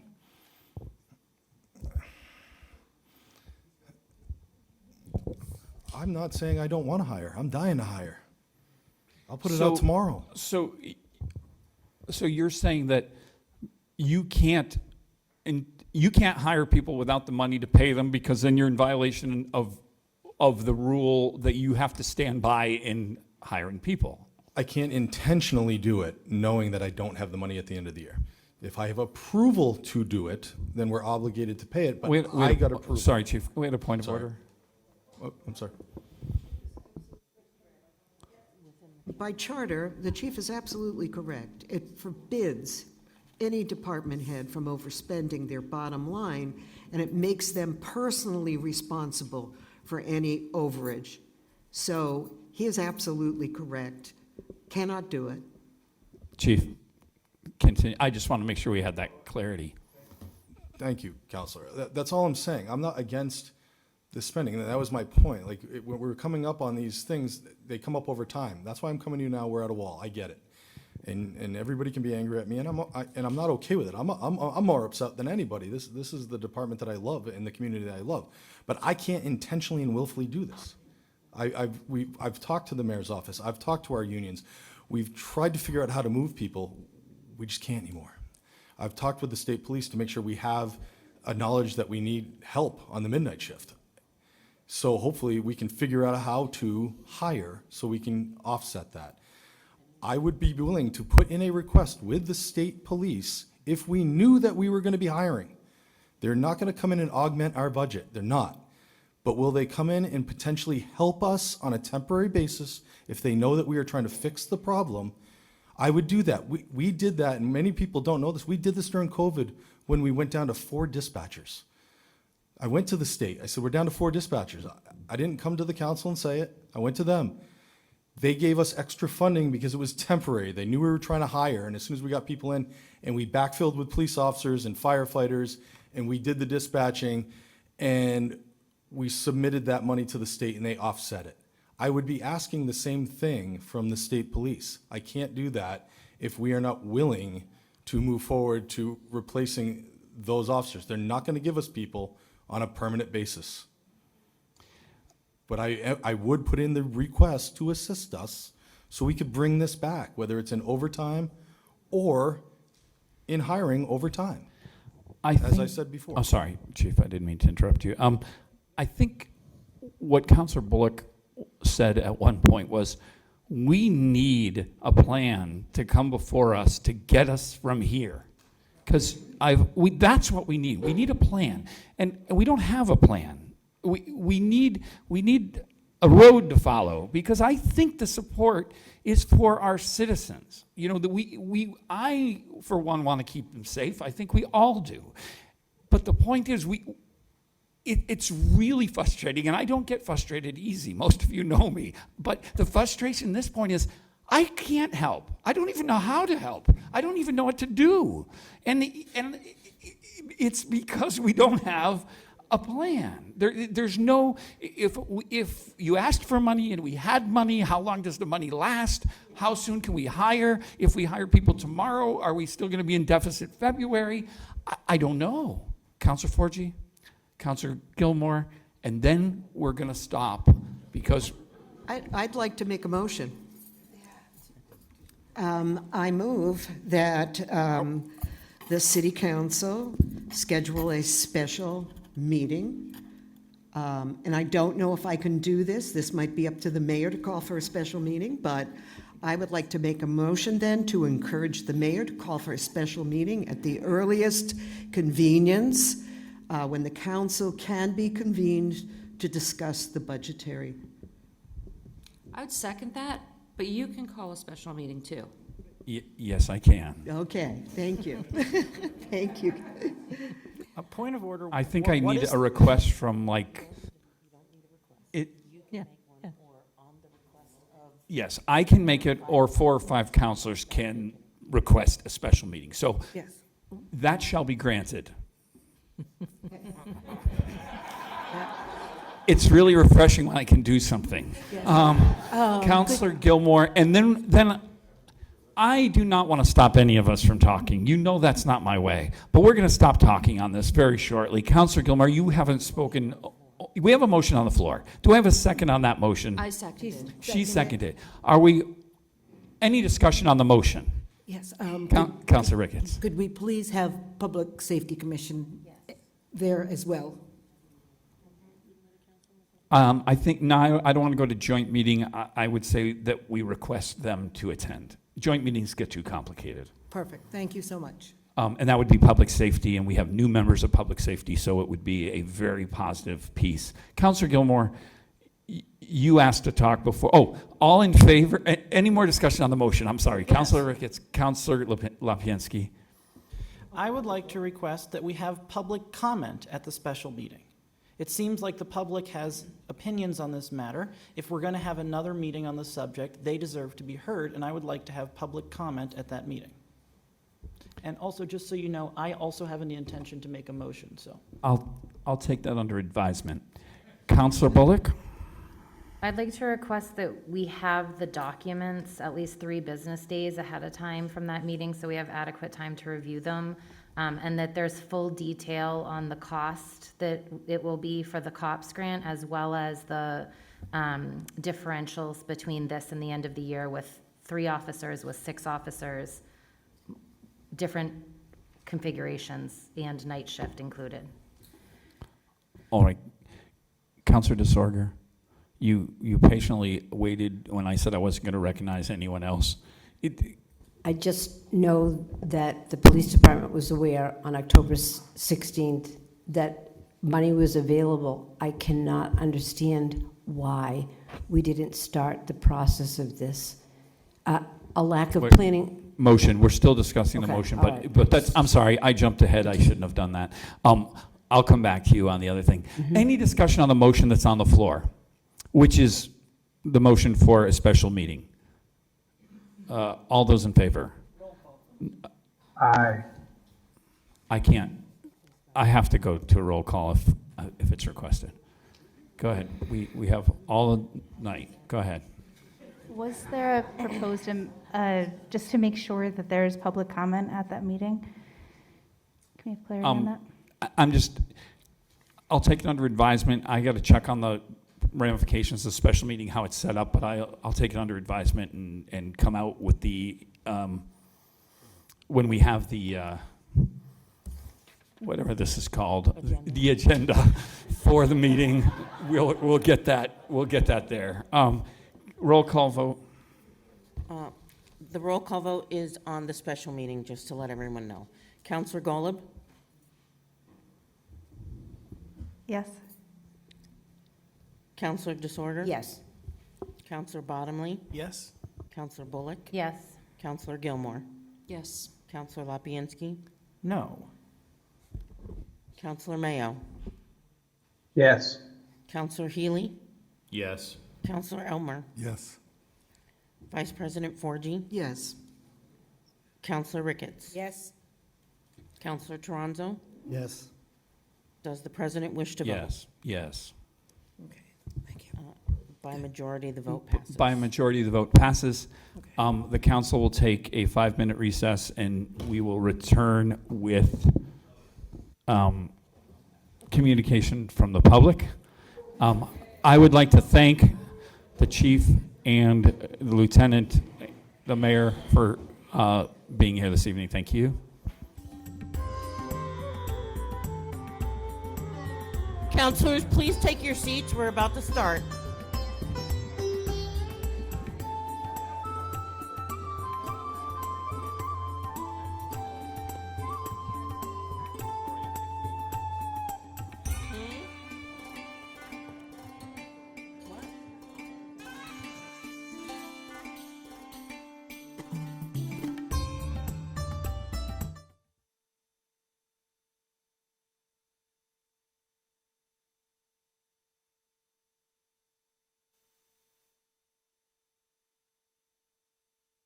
Right.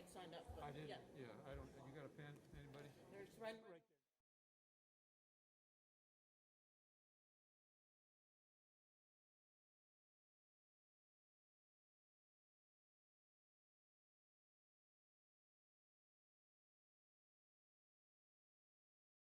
To bring this meeting back to order. Don't forget I have a motion in line.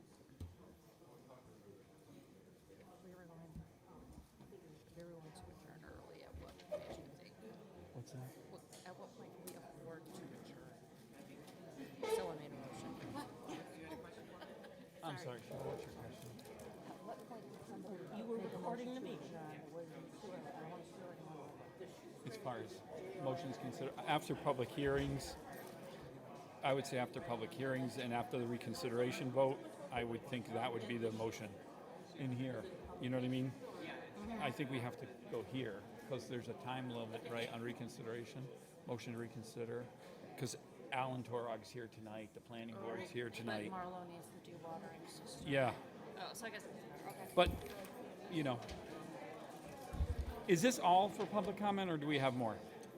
That's all we have at the moment. Do we have people on there? We have 3. All right, we're going to, I'm going to call this meeting back to order at 9:27. We are going to start with public comment, recognizing Greenfield residents first. I will go to the hybrid at some point. I will mention who is coming up and then who is following them.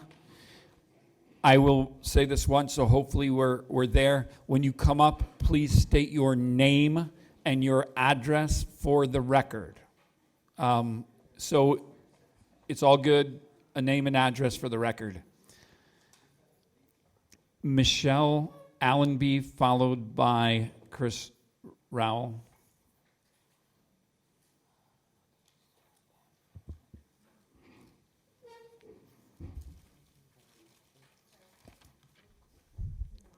You just want to push that button. There you go. Thank you. On.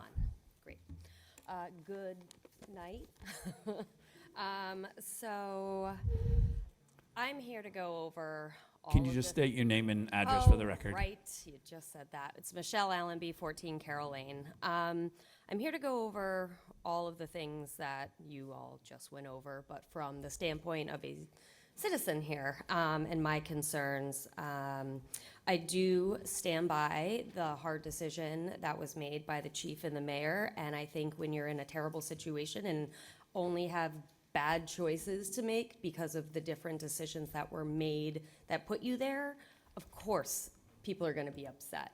We are all here. He stated he's here because of the community. Thank God somebody's here for us. Are you guys here for us? It sounded like you were here to attack him. With that being said, the fact that dispatch jobs are possibly going to be cut, we're going to have nobody patrolling from 11 p.m. to 7 a.m.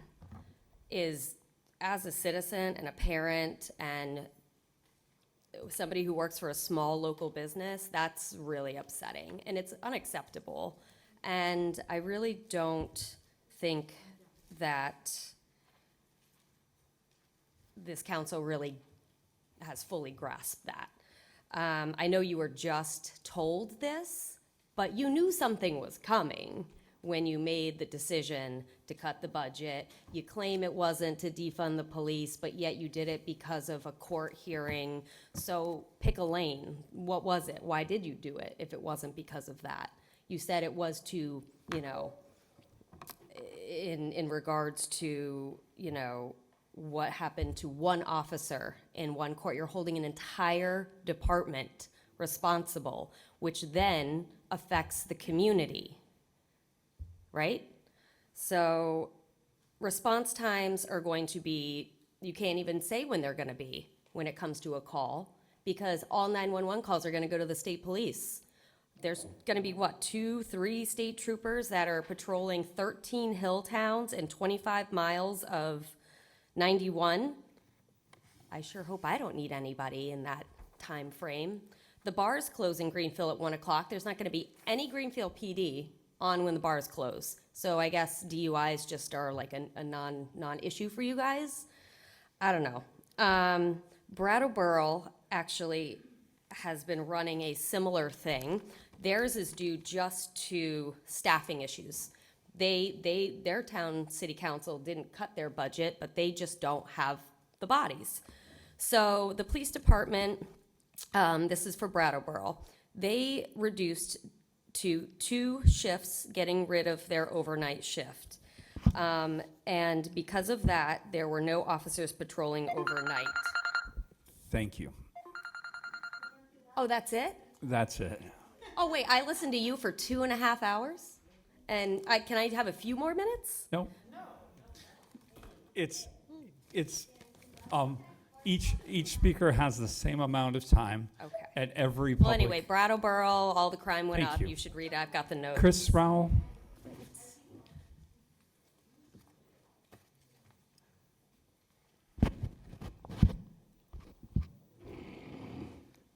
Here, I'll turn yours on.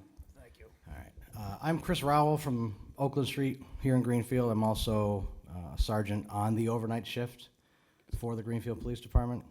I also am the supervisor union president. When questions were brought up about possible grievances, absolutely, there will be grievances left and right.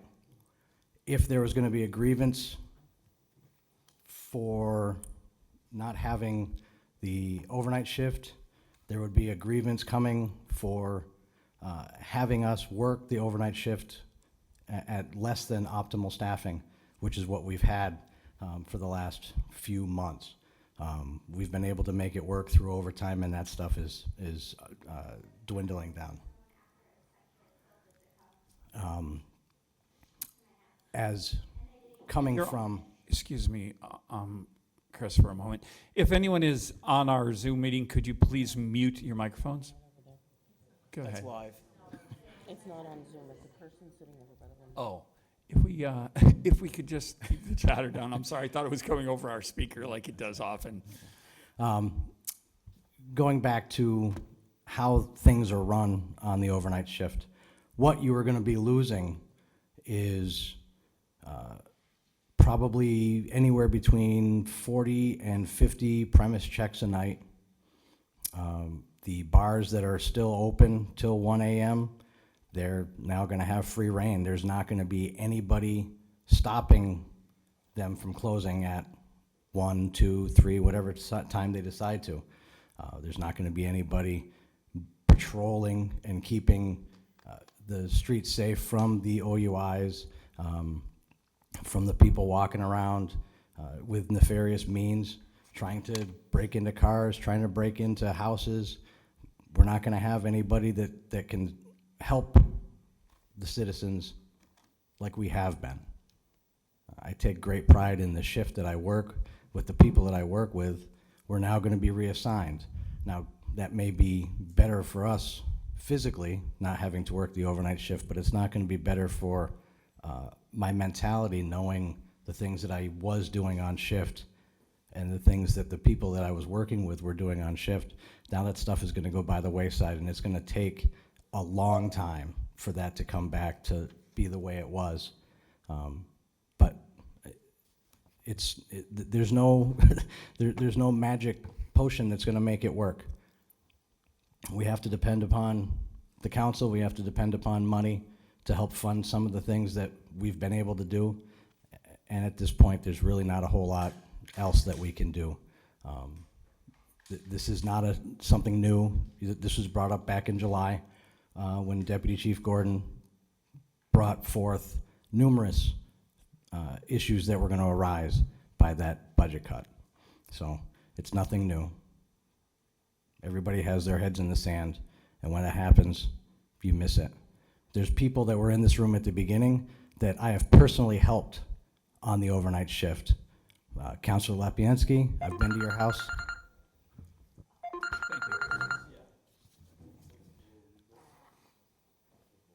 Counselor, I'm sorry, Pamela Goodwin.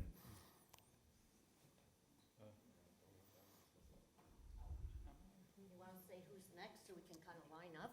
Thank you. Dorothea will be next. Pamela Goodwin, 54 High Street, Weldon. I thought I was going to talk about homelessness. I think I have to scrap it and remind people of a few things. And thank you for all your hard work. I don't want to sit up there. I'm already on a state board where I'm on the hot seat. So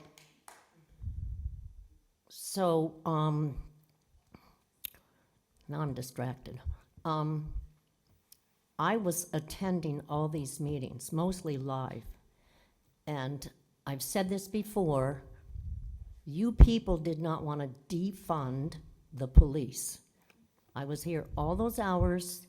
I remember the applause when the thought was said, and not obviously in a public comment, that we should think about cutting the executive branch.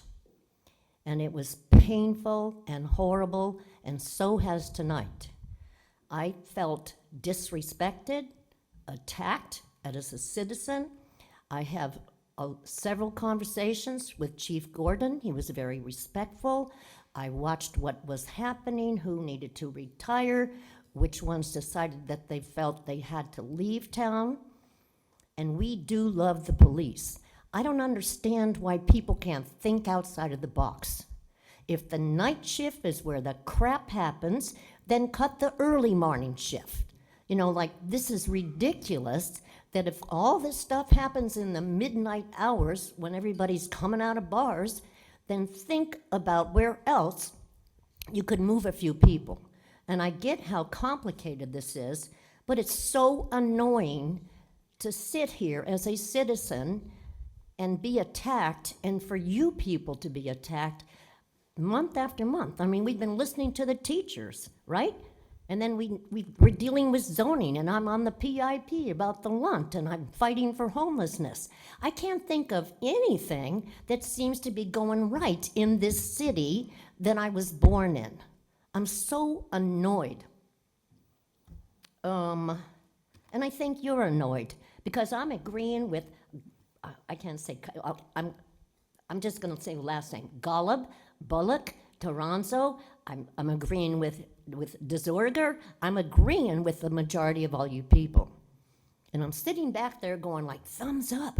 And when we're not allowed to have a discussion between you and somebody sitting here, then there shouldn't be a discussion. It was supposed to be a question and an answer, and then we wouldn't be starting the public comment at this hour. And I've heard you guys say public comment takes so long. Well, if you can't just ask a question and then not have this man repeat himself over and over and over, which also the mayor is allowed to do, by the way. And I thought that I sat in a YouTube meeting where 20 minutes was allowed. Thank you. Dorothea?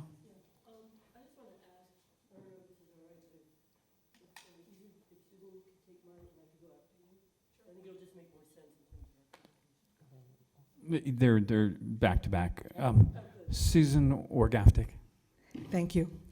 My name is Susan Worgaftik. I live at 45 Forest Avenue. I'm going to talk about something different. Councilors, thank you for allowing me to speak today and for all the work you do. This is a hard job, and I understand it. I would like to speak about a bill that you will be asked to pay at this meeting. It's a June 2022 bill for $10,507 to Egan Flanagan Cohen PC for work on the Lunt site contamination. Please pay the bill. They did the work, they should be paid. But I want to discuss what underlies that bill. On May 27, 2022, the Massachusetts Department of Environmental Protection issued an audit on the Lunt site, stating that the city of Greenfield is not in compliance with state and federal regulations regarding the safety of the land, water, and air around that complex. The administration of the city of Greenfield circled the wagons, contacted lawyers, and wrote a response designed to dismiss the DEP report. You had that in June.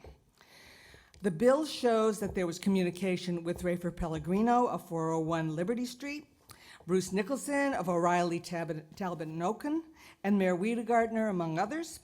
What's missing is the communication with the public involvement plan members who asked the DEP to do the audit. PIP stands for involvement, but we were not involved. We were, I guess, the opposition to be contained or stopped. We were not seen by the mayor, who is supposed to represent all of us, as part of the solution. And we had a solution. We wanted an independent, licensed site professional, someone independent of 401 Liberty Street or OTO. OTO is the LSP that has not brought this site into compliance for 10 years. The independent LSP would test the site, look at the documentation, and find a solution to the non-compliance. That independent LSP would have cost the city $20,000. Instead, the mayor decided to call in the lawyers who charged the city and the taxpayers more than $10,000 to avoid dealing with what needs to be done. It's ironic that the taxpayers are paying for the stonewalling around the Lunt site cleanup. There are issues we would like clarified. For instance, I am one of the 2 people living on my street presently dealing with non-Hodgkin's lymphoma, a disease that can be caused by TCE. This lymphoma was found in 2 people who live 10 houses apart. Was this caused by TCE? Is it unusual or significant to find 2 cases so close to each other? We have no idea.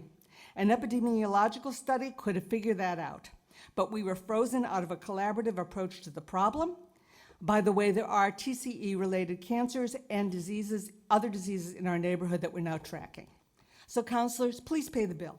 But understand that this community with genuine concerns about our health and our safety has been treated not as constituents with honest questions, but as the problem by this administration. In my view, that's not acceptable. Thank you. Thank you. Dorothea? And then, Hi, good evening, everybody. Thank you for allowing me to speak. My name is Dorothea Melnikoff. I live at 33 Norwood Street in Greenfield, Massachusetts. I just have to refer to my notes because it's been that kind of night. But closer to the mic. Oh, sure. Is that better? Okay. I've spoken to the city council before about my plight as an abutter on both sides of the former Lunt, which is also the same plight that affects my neighbors, the local businesses, and the larger Greenfield community.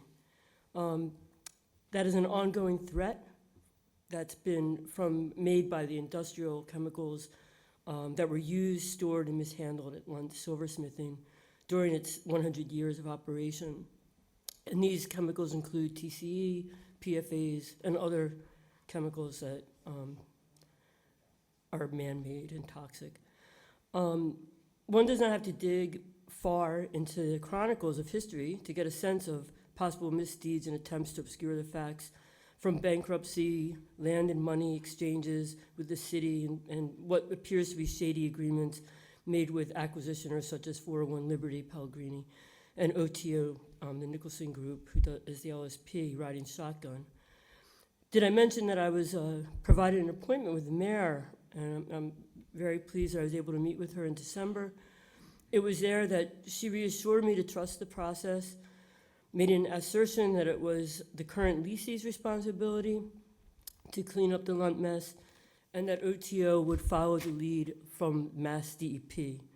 However, they've already made it clear that the LSP, the current LSP, already made it clear that their work was done, and they had also filed to lower the risk level based on an incomplete assessment. I was offered cold comfort by the mayor that there are several contaminated sites in Greenfield, and that they're being managed by OTO. She reinforced her allegiance to them, said she does and she also said she's not interested in being a hero in this dire situation. Around that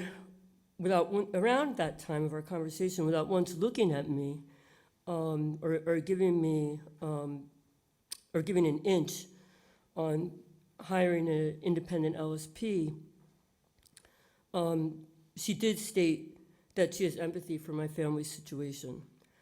In another effort I felt to misguide, perhaps the mayor mentioned that she had hired a lawyer. As we now understand, this law firm, Egan, Flanagan & Cohen, did not have the interests of the community in mind, but came in after the Mass DEP completed and filed their findings of noncompliance with the assessment that was noncompliance by the assessment done by OTO.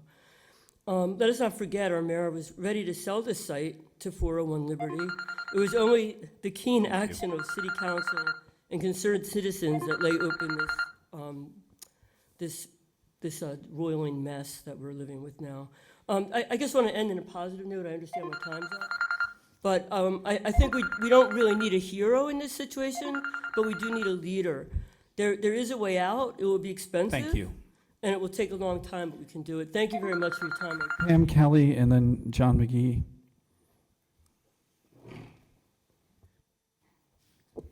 My name is Pam Kelly, and it's 32 Spruce Street in Greenfield. And I'm here also talking about something different, which is the zoning issue for the proposed industrial rezoning. So I'm a person who worked on social justice most of my adult life and advocacy. And I worked for Neighbor to Neighbor, and we were doing the working family agenda. So we were trying to figure out, what does it take for a working family to survive? And of course, there's housing, right? And then, but you know, you're not going to keep your job unless you have access to transportation, childcare, food, etc. The most critical thing that we had to be aware of was a job. Not just any job, not a low-paying job, but a living wage job. So right now, we have the opportunity to try to make sure that we are providing the space for the development of living wage jobs, and I think we should go for it. And there's another amazing opportunity that we should be thinking about. So we're not caught at the last minute, as we are by this issue with the whole police force.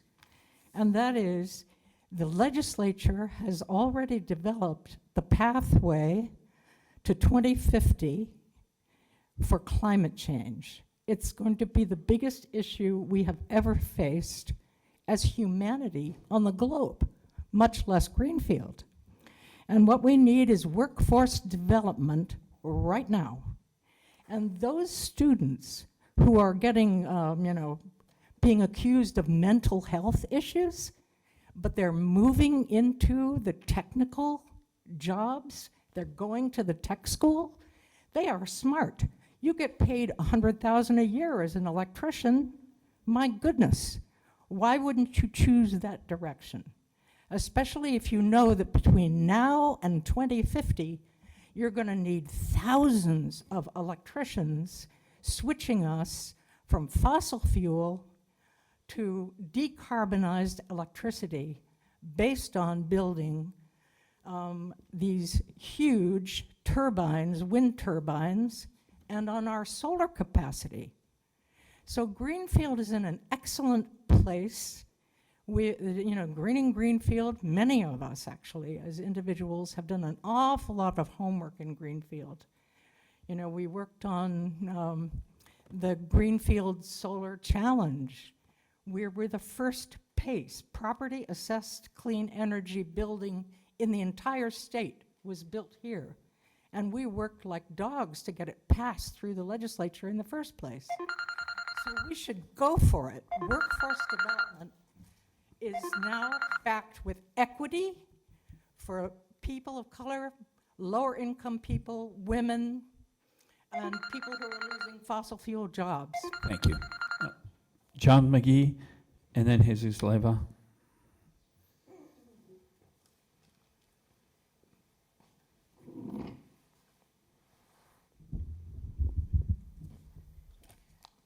John McGee, Green Street. Thank you, counselors, for all of your hard work, as always. Once again, I am reminded of this pattern that this mayor seems to have, which is the public doesn't get to weigh in on the issues. The mayor keeps things secret for as long as she can, and then she tries to stick you. And she's really trying to stick us tonight. And I'm really sorry about that. This is just kind of a crazy level of brinkmanship, and it's just wild and it's nihilistic. Regardless, the most important question we should be trying to answer is, how do we keep our community safe? It's not, do we need more police, yes or no? Do we support the police, yes or no? That is not the point. The point is, we need a lot of things. We are a community of great need. And if we're not meeting our actual needs, people suffer.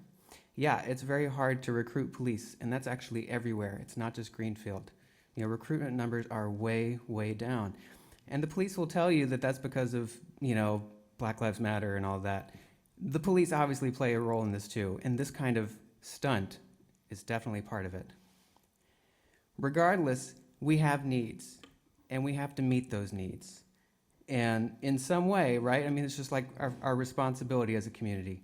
If we're looking at solutions, we need to think about how we're going to meet those. And it doesn't have to be sworn officers. And we've said that a million times, and there's money. Please, Mayor, talk to Joe Comerford about it sometime. There is money to be had for training civilian responders. There's a quote from the Community Action Needs Assessment, I think, that really sort of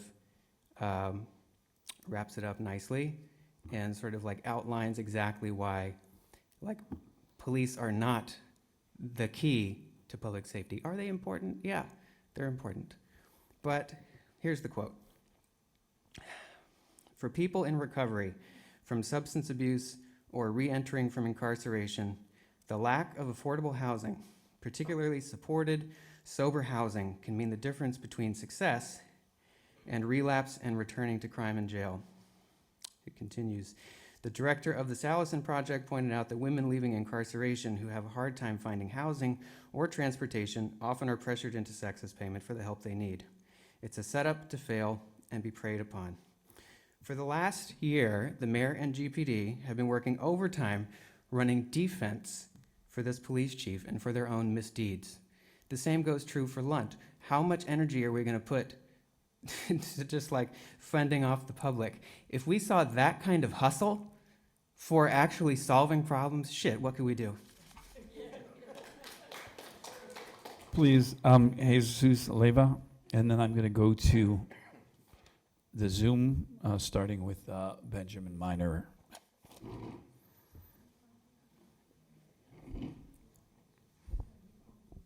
Hi, Jesus Leva, 32 High Street. I guess I'm going to keep it really simple. This regards the issues that have been discussed tonight about the police department. I don't think I've heard anything new from anybody about this issue. I sent a one-page comment to everybody by email. You're welcome to read it. There's not really a lot new in there either.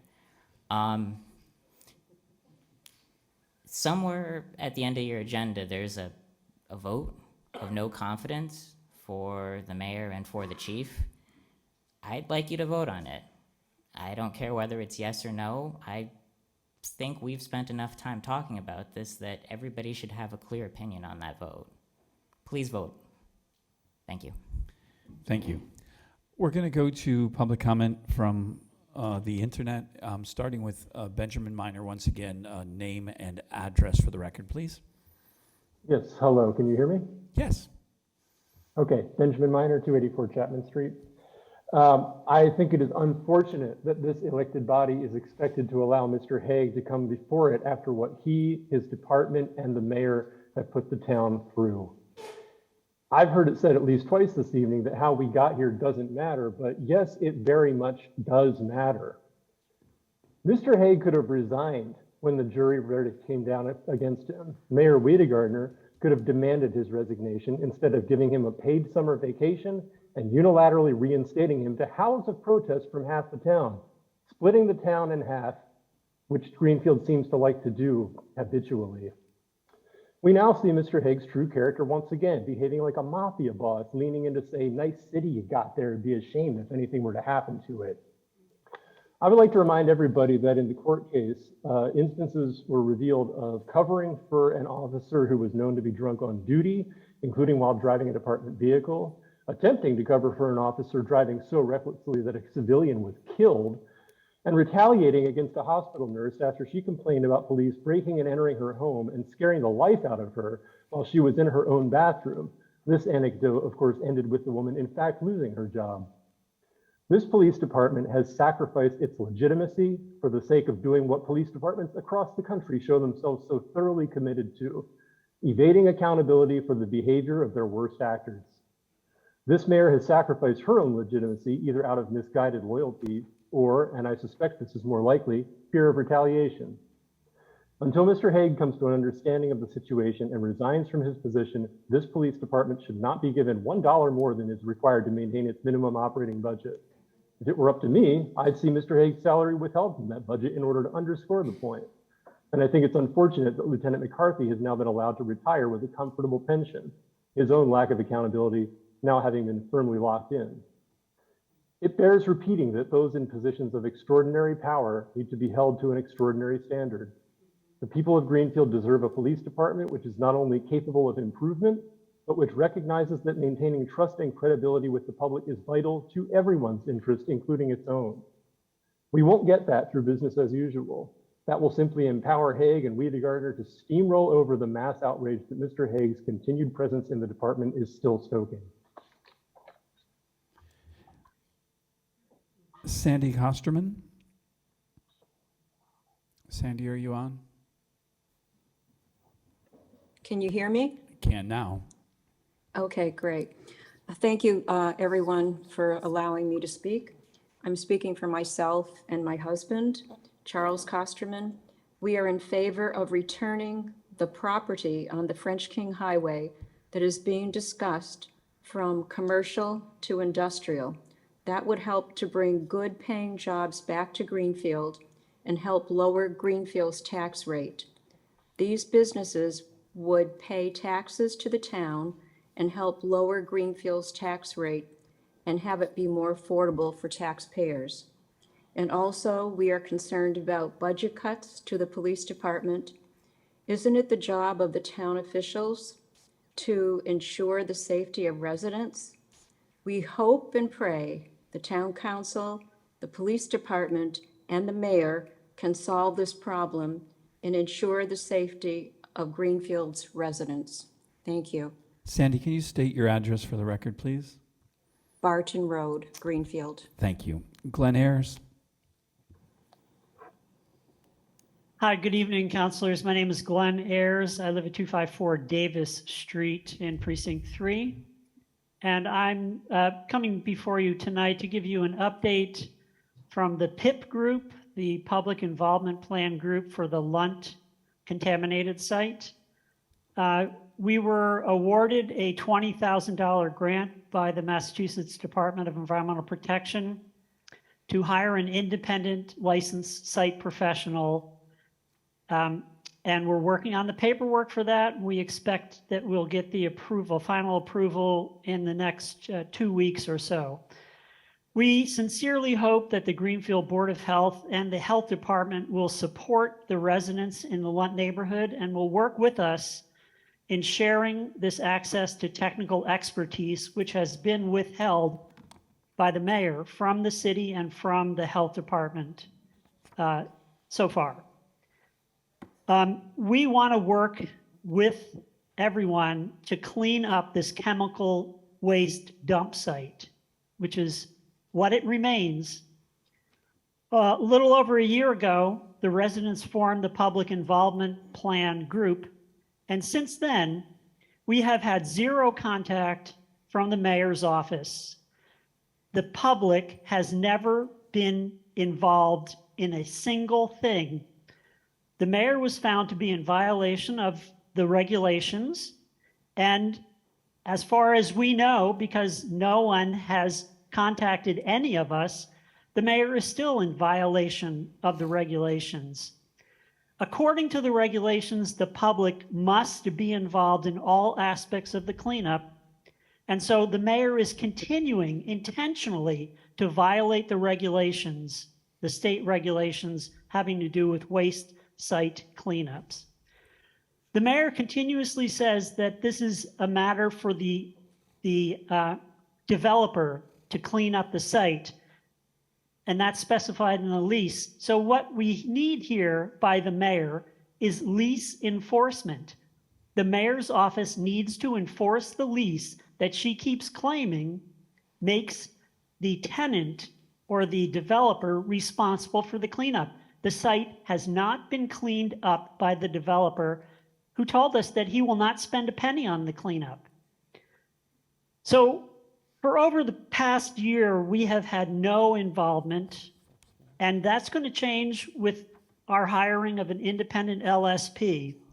We hope and we expect that the mayor's behavior will change, because it is completely unacceptable for her to continue to violate the regulations. At some point, she will be held accountable. Thank you very much. Thank you. Rachel Gordon, we're going to go back to the room, and then following Rachel, I think it's, we'll attempt this one after Rachel. Thank you. Rachel Gordon, I live on Eastern Avenue in Precinct 2. Thank you all for your hard work here tonight and all the time on behalf of the citizens of Greenfield.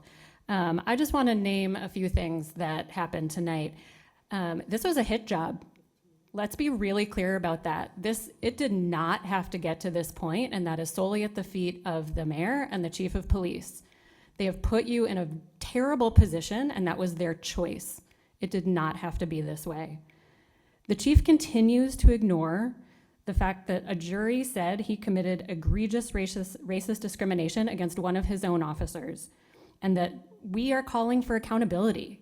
He said it doesn't matter how we got here. I heard Councilor Gwynn say that as well. That's not true. As Ben Miner said, it absolutely matters how we got here. That's why you made the decision you made in the first place on the budget, and that's why we're here, and it matters. He isn't trying to solve this problem. He said he saw it coming for months, and he did nothing other than lie to the Department of Justice on a grant application, apparently, just like he's lying to us tonight. Some of the funding that he's talking about, the co-response funding, that funding comes from DMH through a jail diversion program. That's not GPD funding.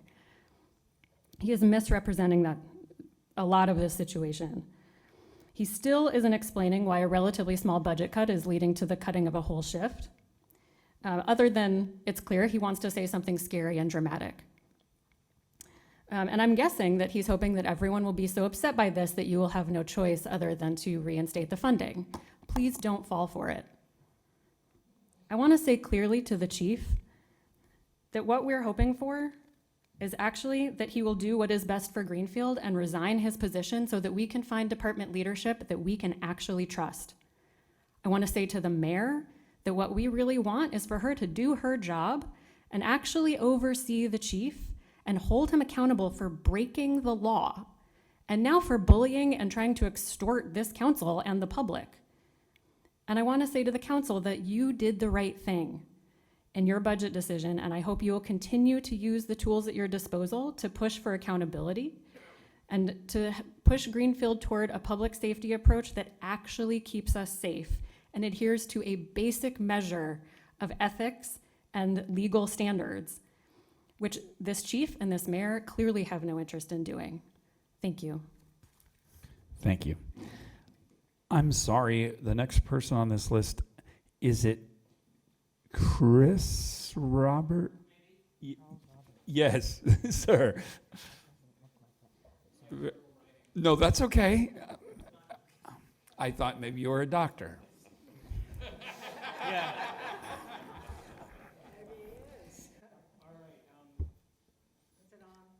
Okay, is it on? Yes. All right, well, thanks for letting me address you tonight. Try and keep my remarks short. I'm Charles Roberts of 15 Spring Terrace. I'm also the chair of the Greenfield Planning Board. Wanted to talk a little bit about the French King zoning initiative.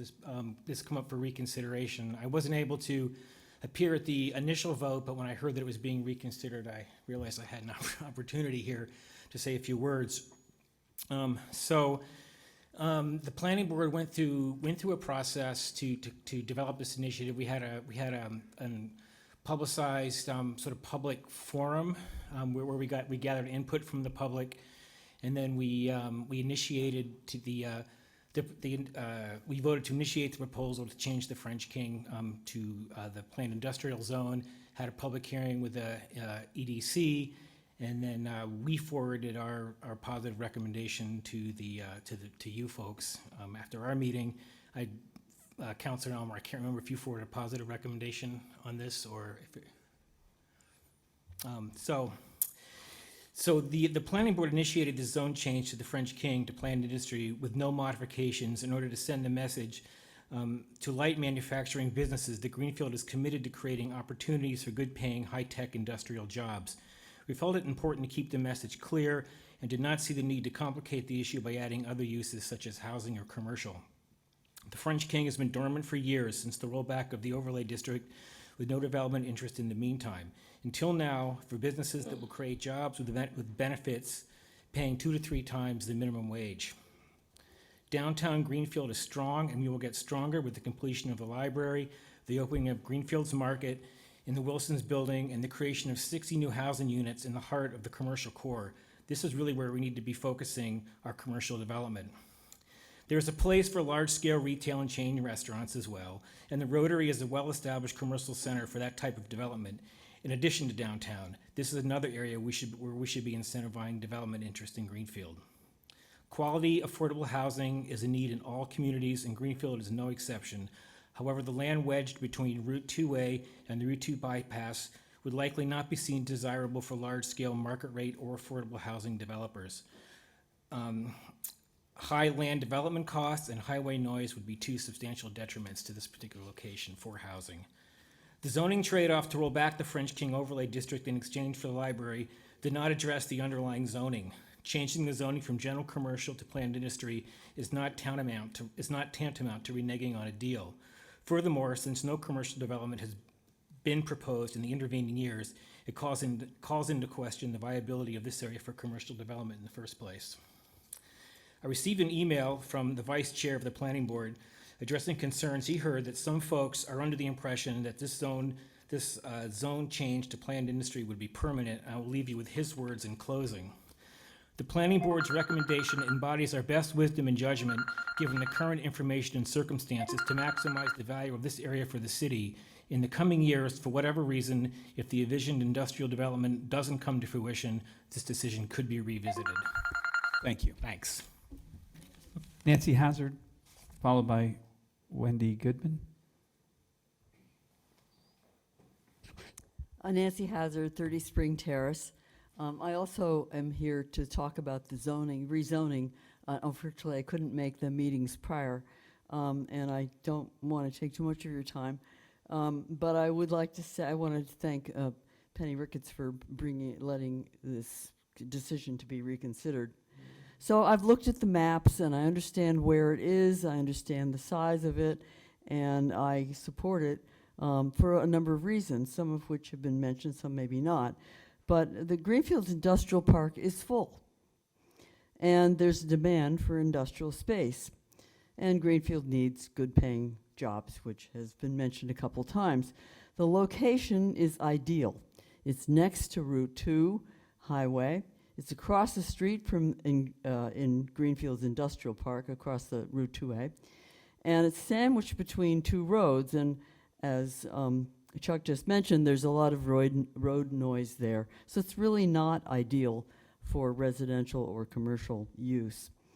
And it's far away from downtown also, which would be another reason why it's not great for residential use. And as far as traffic goes, which was a huge issue in discussion when there was the thought of putting a big box up there, that this kind of industrial use would not increase traffic the way that particular project would have, a commercial project would have. There is a Greenfield employer, Valley Steel Stamp, who's expressed an interest in expanding the business and staying in Greenfield, and they're interested in about 10 acres, which is just maybe a quarter of the total or a third of the total. And there are a number of different lots that would be for sale once it's been rezoned. There's no guarantee, of course, that they would move forward and purchase these, but there are these two lots, number 23 and 44, which would meet their needs. So thank you so much, and please reconsider the zoning, and thank you also for your incredible work all the time. Wendy Goodman, followed by Julie Engstrom. Good evening, Wendy Goodman, Green River Road in Greenfield. I'm actually, well, first I want to really appreciate all of you. This has been a night that has just been really hard, and you've been doing such extraordinary work. So thank you. I wouldn't want to be in your shoes. I can't do it. I also want to echo what Rachel Gordon just said so that I don't have to repeat it all, because I think she is so articulate. I initially wanted to appreciate the chief and Lieutenant Dodge for coming, but after what's happened, that's not quite where I am. I really want to talk three quick things: leadership, systemic racism, and the Greenfield Human Rights Commission. I want to appreciate what's happened with this jury finding, because it got me to read this book that I mentioned in my turn, What the Eyes Can't See. It's about the Virginia governor who was accused of blackface, refused to resign, and turned the whole situation around in the next 3 years of his service. Mayor, I have it to lend to you. I really hope you read it. It's a great read. It talks about learning. The other thing that I learned from this book was a documentary called 13th, which is about the 13th Amendment. It's on Netflix. I've learned a lot. I thought I knew a lot. I've learned a lot more. I suggest we all read it. So I managed to turn some of this from a crisis point of danger into an opportunity where I learned more things. I hope our mayor will do that. I hope the chief will also do it. So that's the book, but how the dealer, okay, so it's all about how he deals with crisis. The other piece on this, yeah, I'm gonna do it fast, is Robert Kubacki, in my turn, spoke that the Greenfield Human Rights Commission should not be reporting to the mayor. And I echo that. I don't know how we change it, but the Human Rights Commission should be a body answerable to this body, to the community at large. Because the way it's working and what we've seen, there are different styles of leadership. I do not want to be accusatory, but there's a fight for autocracy and a fight for listening to people. And I'm seeing in our community more and more of our leadership being autocratic. And I think that we need to move more to the democracy that we're based on. So I hope that we can find a way to move the Human Rights Commission under the auspices of the Greenfield City Council and take it away from the mayor. And Mayor, please, please read this and look at other ways that we can look at this. It's not about being right. It's not about being wrong. It's about finding new ways to move through things and learning what we don't already know. Thank you. Julie Engstrom. Are you? Oh, yeah, sorry.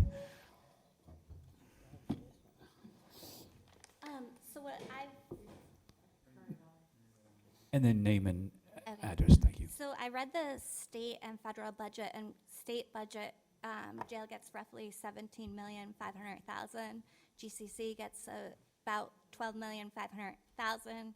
If the Greenfield Police Station gets 36,500,000, and then Nelquit gets 1,610,000. I'm just wondering, that's like roughly $45 million a year.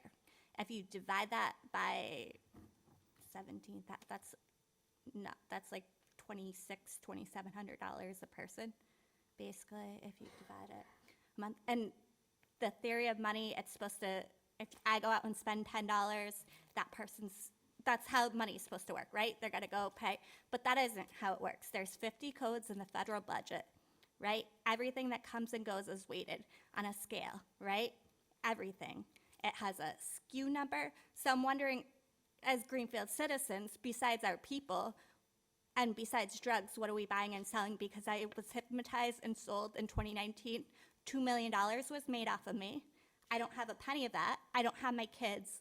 I've been drugged multiple times. So tell me how my medication and me taking what I think is my medication and getting knocked out. That's a problem, right? And then it's called crisis, which that's crazy.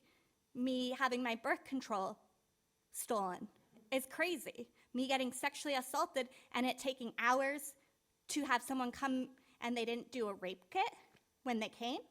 I'm just wondering what's going on, because I get it, population controls money, but okay, so what's the birth rate? Franklin County, 400 people a year. Top 15% will get their master's, 1% is gonna get their PhDs. I had a judge telling me to go back to stripping. So I want to know, as citizens, what we're gonna figure out to come together to do, because there's a lot of messed up stuff going on. I'm not saying that I've never done anything wrong, but it's to the point it's getting ridiculous. I've reported assaults, nothing's been done. I legit get arrested for my kid's father being late to a Zoom visit, being like, hey, by the way, he didn't show up, can you see what? I get in trouble. I filed to drop restraining orders. I was told my 9-year-old was getting sold on Wayfair. Greenfield told me they couldn't do anything about it because of the restraining order, right? So they said, I call up to Brattleboro, I left messages. They didn't. If I go look for my kid, I get arrested. I'm just asking what's going on, because I was told at the fair, and I reported this, that my son was getting sold on Wayfair. So I'm just curious, as citizens, what you're doing. And I was told before I even had my kids, my last kids, to flee Greenfield if I wanted to keep my children. So I just want to know what's going to get. I have a lot of issues, and I've lived here my entire life. Thank you, Julie, for talking to us. Caroline Bruno, followed by Rachel Katz.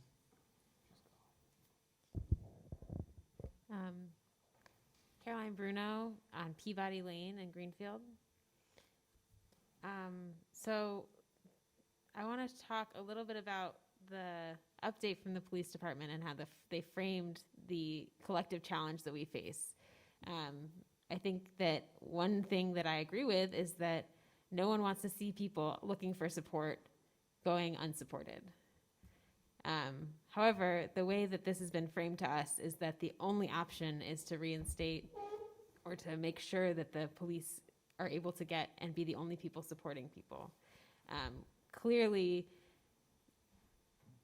they continue to not meet a lot of people's needs, and through an expectation that we will continue to and increase our funding to them in the future, I don't think that we're actually solving that collective challenge, which is that we want to keep our community safe, and we want to make sure that people who are in seeking support are actually getting the support they need.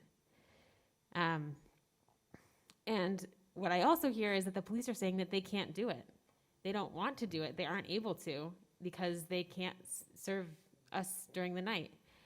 So that gives me the pause to look holistically at reducing the expectations of what we look to the police to solve. I think that it's been said by a lot of people in other communities, and also people who even train police officers, that we are often looking to the police to solve problems that are outside the bounds of what they're trained to do. And increasing their reach into more care work does not solve more people's problems. It actually increases the problems and increases the reach of people who are trained to respond to violence when they are meeting nonviolent and people who are in need of all other kinds of supports. So I hope that as you consider how to respond to this in the next special meeting that seems to be adjourned, that there's a request for more police support, and I would like to firmly say I would prefer that you think about other options, not reinstating more police budgeting, and instead looking at what a holistic, non-police community response could be, including meeting housing needs, recovery support, mental health needs, and just like any pathway that we are seeking support, but that it's not through the police. Thank you. Rachel Katz, are you here, Rachel?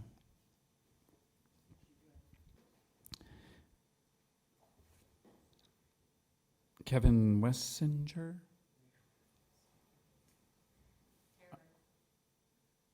Are you here?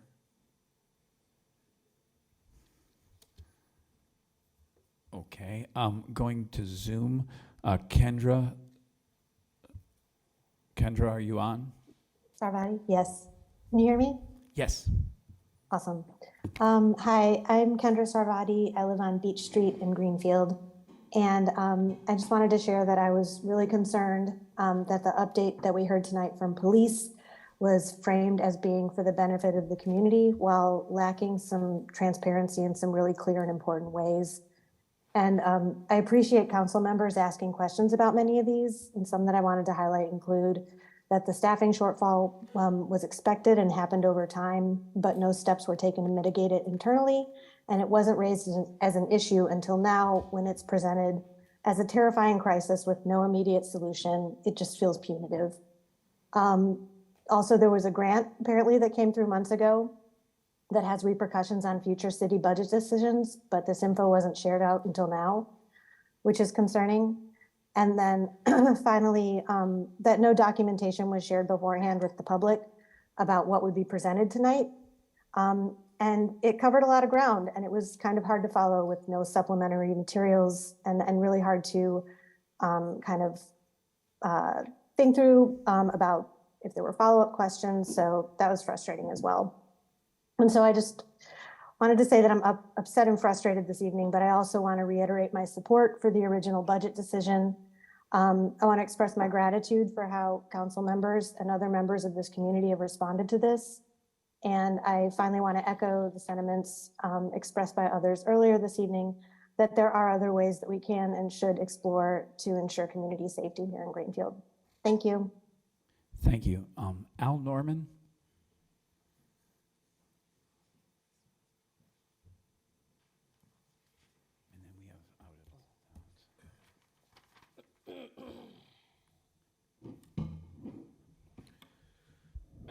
Councilors, welcome to the night shift.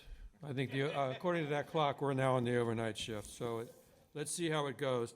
I know you all noticed that recently Ann Hamilton passed away, and I had her voice telling me to come here tonight because you all know how I stand on this vote on the French King. But I want to read you a quote from Ann Hamilton. She would be pleased that I was here doing this. This is something that she wrote back in the 90s when she had just been elected executive director of the Franklin County Chamber of Commerce. And she wrote these words to the Greenfield Planning Board, which I think are as relevant tonight as they were decades ago. Quote, "In the long-term interests of Greenfield and Franklin County, the benefits of planning for industrial growth far outweigh the short-term gains which may be anticipated from large-scale retail expansion in that location." She's talking about the French King. "We must now prepare ourselves for the time when local or relocating companies can no longer be accommodated in the I-91 park or other industrial zones.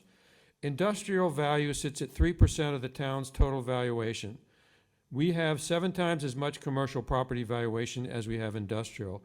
We've been content for years to watch industrial uses go to other towns. We shouldn't let any opportunity slip away. Well, Ann Hamilton has slipped away, but I hope that this council tonight will not let her words of advice slip away. We shouldn't let any industrial opportunity slip away. And I want to just remind you that when the planned industrial zoning was created, if you look it up in the zoning code now, it says it was created to be protected from commercial and residential encroachment. We need to have a place where we can welcome industry with open arms. I don't want you to give these folks tax breaks, by the way. We don't need to do that. They are doing fine. But we have to stay with the market. This isn't 1992 with Walmart anymore.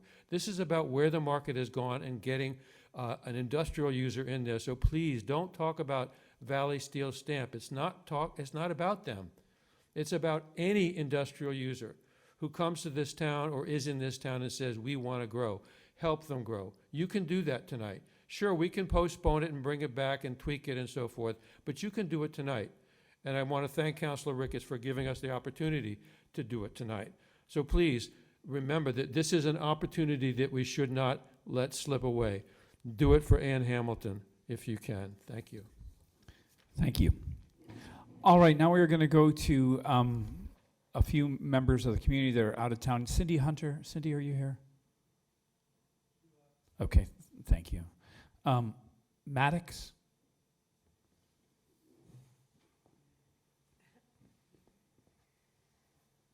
Hi there, Maddox Springle. I live in Great Falls, but I work in Greenfield as an outpatient therapist. Thank you for staying to the end. I'll talk louder. So the distress that I hear about from community members that I work with every day is about the housing crisis, the need for peer support, needs related to childcare, transportation, more education resources. The police are not designed to address these needs and never will be. And police, coupled with social workers like myself in co-response models, only further entrench providers into policing practices, and it's ultimately an expansion of policing by another name. Additionally, it's another missed opportunity to proactively invest in the needs that underlie the reasons why people might resort to calling the police in the first place. People need changes in material conditions. The more money, time, and energy this city spends defending the police or pursuing ideas about how to reform them or make them better is a doomed policy choice that further contributes to more harm and is not meeting the needs of the people in the town. Many of the chief's statements and stories focused on fear, which only fuels division among people, and the notion that there are some people inside the community and others who are not, others who don't count. This is a harmful and dehumanizing and false definition of community. In response to those who doubt whether or not communities could be safer with less police presence, the crucial part routinely not being talked about is that this becomes possible when funds get invested in new ways into the community. If we want to talk about ideas of accountability to the members of this community, the city must invest in resources designed by the people most impacted by unmet needs. Thank you very much. Thank you. And finally, from Zoom, Allie, are you on? I am. Hi, can you hear me? Yes. Thank you for taking my comment. And I fall into the category of people in neighboring towns that Chief Hague was talking about. I'm not one of the 18,000 residents, but I am in Greenfield regularly. And most importantly, my son, who's a person of color, drives through Greenfield regularly. So I've watched this story around Chief Hague and his racism very closely because, frankly, I warn my son every time he drives through Greenfield, which is multiple times a week, that he needs to not speed because he can't afford to be pulled over by the police. This is a very real issue for my family. What I heard tonight was a lot of fear baiting from the chief. And I want to thank all of the council members who responded to that with thoughtful questions and speaking truth to power and did not take the bait. His comments tonight were designed to put people in fear. They were designed to manipulate the public and the council into reinstating funding so that he could have what he wants. And that should not be surprising to any of us who've been watching how this has unfolded over time. But it was alarming to me when he said that for whatever reason, it doesn't matter anymore. He lost some of his funding. It actually matters quite a bit, as other people have said tonight. It matters because the reason he lost his funding is because a jury, part of our legal system, which we put faith in all the time to protect us and to hold people accountable when they do something wrong, a jury found his behavior to be racist and retaliatory, and there has not been accountability around that. So he would like the public to believe that the issue is one of anti-police movement. It is actually an issue of a vote of no confidence for his leadership. And what I've been watching unfold here tonight is a real attempt at narrative setting around that on his part. He wants this to be about whether or not people like the police. That's because the alternative is that people don't trust his leadership. If he wants to do what's best for the people of Greenfield, he will step down, remove himself from the position of police chief so that the council can feel comfortable funding their department with leadership that they can trust for all citizens, so that my son can drive safely through town and I don't have to fear a phone call every time I know he's going to Greenfield. If the mayor wants to do her job, what she will do is stop protecting the police chief from any accountability for his behavior and start holding him accountable by removing him from his position, or at the very least, not enabling him and feeding his narrative. I urge the council not to succumb to the bullying tactics that we saw tonight. The scary stories, the fear baiting, it's by design supposed to make you feel like you have no choice but to give him back all of his money so that he can continue to do things the way he has. We've had plenty of people who know a lot more than I do about the budget point out that there are real holes in what he's presented to you. Police have a strategy they call pain compliance. They use it when they're dealing with a difficult situation. They isolate a vulnerable place, they lock it into a position of control, and they inflict pain until they get compliance. Don't fall for this strategy. Thank you. Allie, can you just state your name and your address for the record, because I didn't get that in the beginning. My name is Allie Wicks Lim. I live in Montague. Thank you.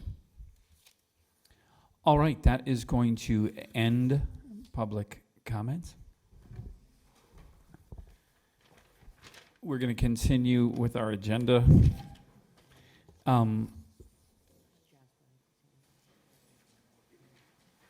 Councilor Lapinski. Yeah, I'd like to move that we suspend the rules of procedure to allow agenda items to be taken out of order. Second. Motion's been made and seconded. Discussion. Councilor Forgy. I'd like to know for what purpose. I have the same question. The purpose is to vote on the resolution of no confidence at a time frame that the public can see what happens and that we're all awake enough to do it, because the complaint in the past has been, since it's at the end every single time, that we're too asleep. But the evidence before us suggests that we need to deal with the matter. So that's why I propose to do it this way. Is there any other discussion? Seeing none, we will take a vote. Roll call. Do you know what you're voting on? We're voting to, if we're made a motion to take the rules of procedure so we can move things out of order.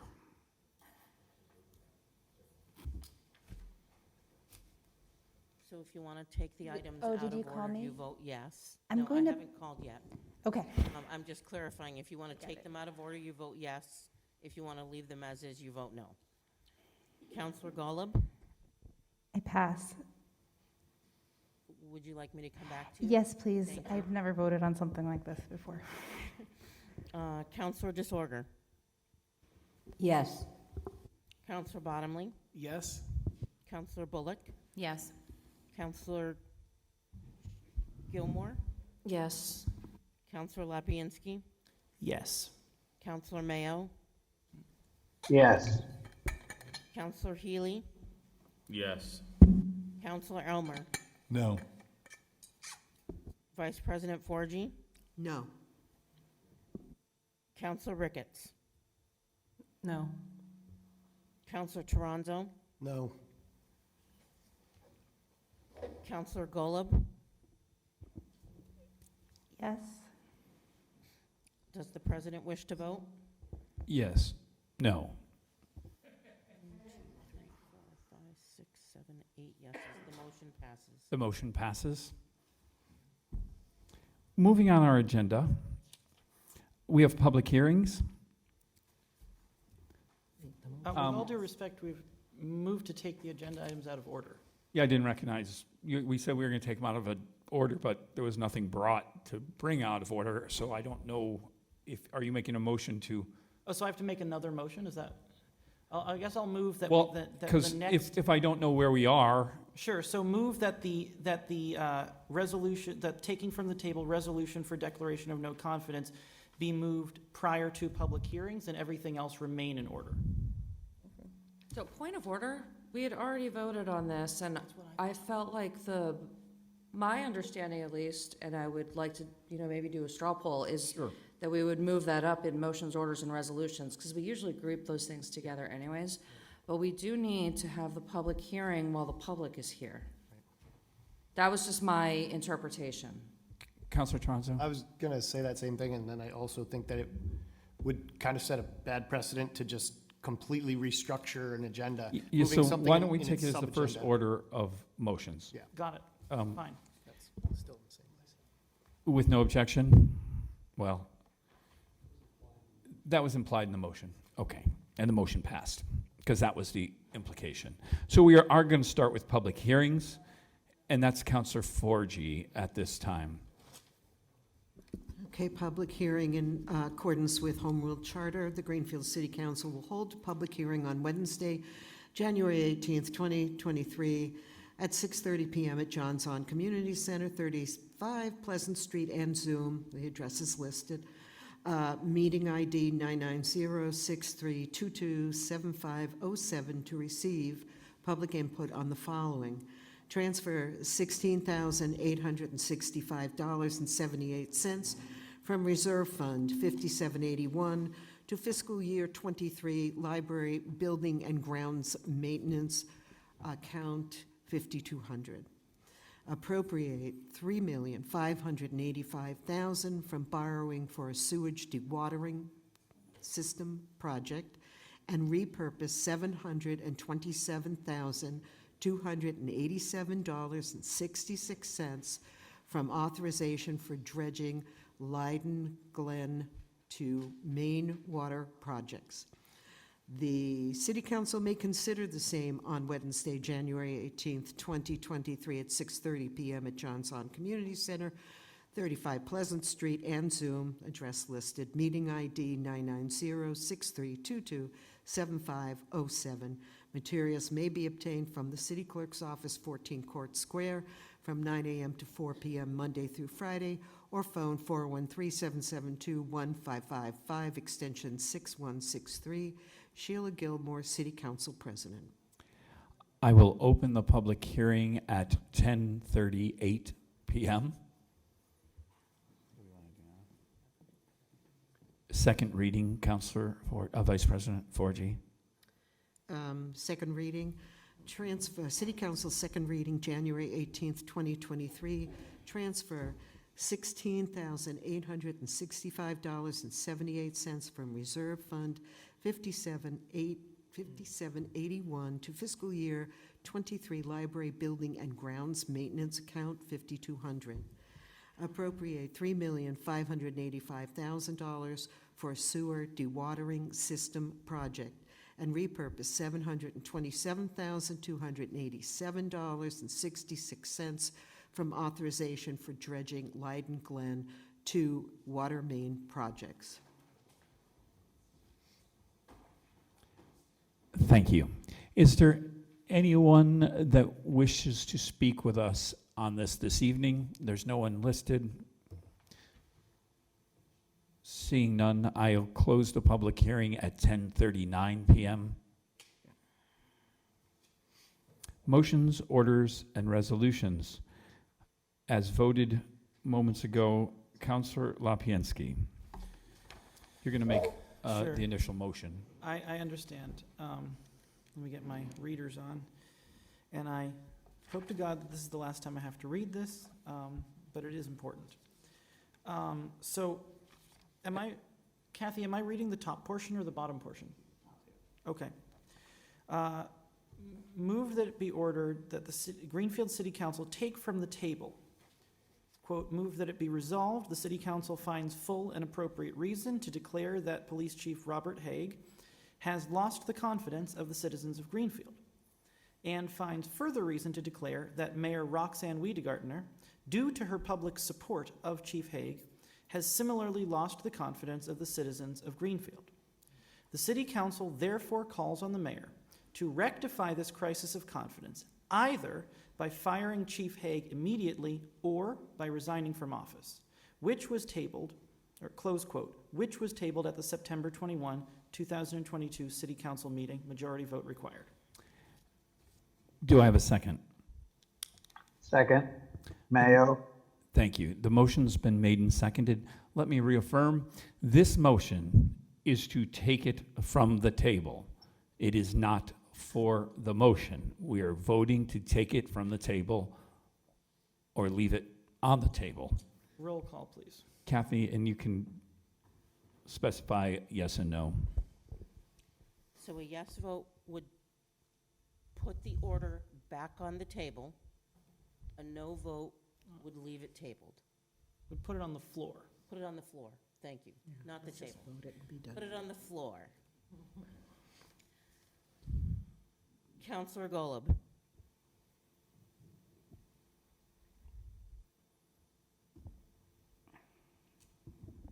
I'm clearly grappling with this one, and I can come back to you if you'd can like. you come back to me? Sure.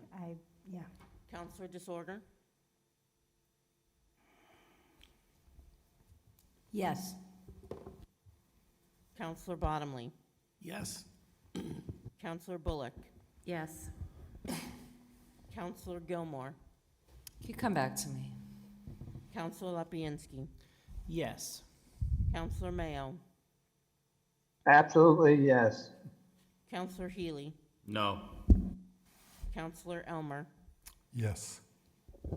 Counselor Forgy. Yes. Counselor Ricketts. Yes. Counselor Toronzo. Yes. Counselor Golub. Yes. Yes. Counselor Gilmore. Yeah. Yes. Does the president wish to vote? Yes. Yes. The motion passes. The order is now on the floor. Point of clarity now, no need to read the motion again. He's read the motion into the record. Correct. So now the vote will be on the motion. But we are allowed to discuss it. Open for discussion. Yes, it is. Counselor Bullock. I'd like to amend the motion. Is there a way to split it out so we're making a motion of vote of no confidence in? I'd like to make a motion to divide. And do I have to clarify what I want to divide? Yes, yes. So I'd like to make one motion to declare a vote of no confidence in Chief Haig, and then another motion to vote of no confidence in the mayor for all the reasons that are stated in the motion. Do we have a second on that?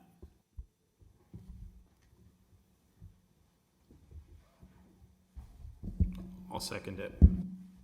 The motion's been made and seconded.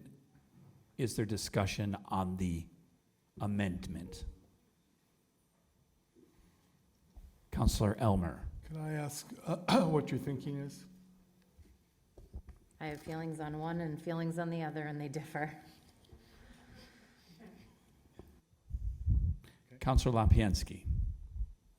So I'm seeking a little bit of clarity on the language of what we would be voting on if we divided it, but I'm willing to vote on the division and whether or not I get that. But I'm wondering whether it would be helpful for me to remind the council why I brought this forward in the way that I did prior to voting for the division or after, whether it passes or fails? What do you think? This discussion would be just Won't on be helpful. the amendment, so I'm Okay. not sure that it pertains in that situation.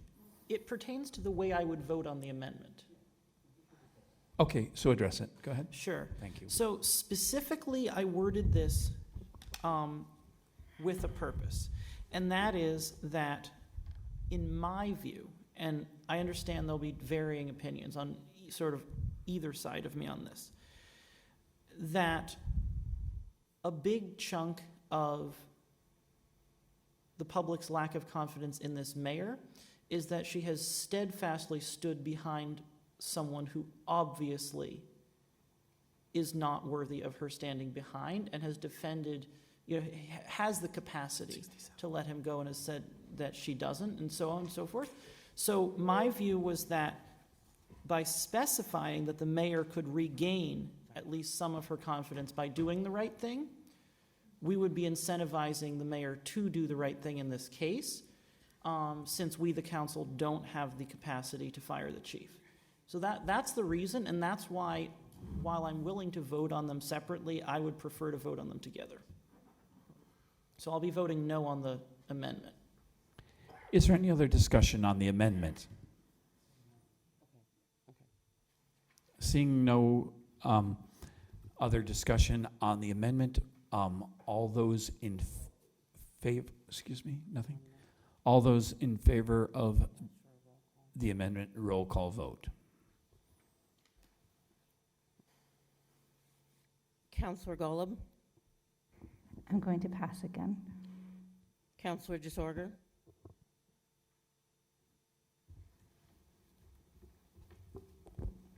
Yes.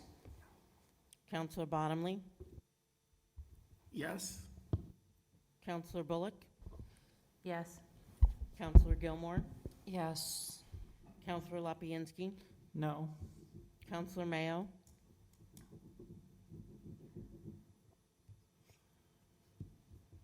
Counselor Mayo, Yes. Yes. thank you. Counselor Healy, Yes. Counselor Elmer, Yes. Vice President Forgy, No. Counselor Ricketts, Yes? Counselor Toronzo, No. Counselor Golub. Yes. Does the president wish to vote? No. The motion passes 9 in favor. Of separating it, right? Of separating, To s- yes. to s- separate.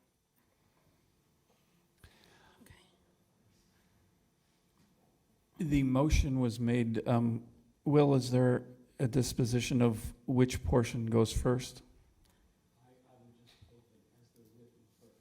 Okay, so first person mentioned would be Chief Yeah.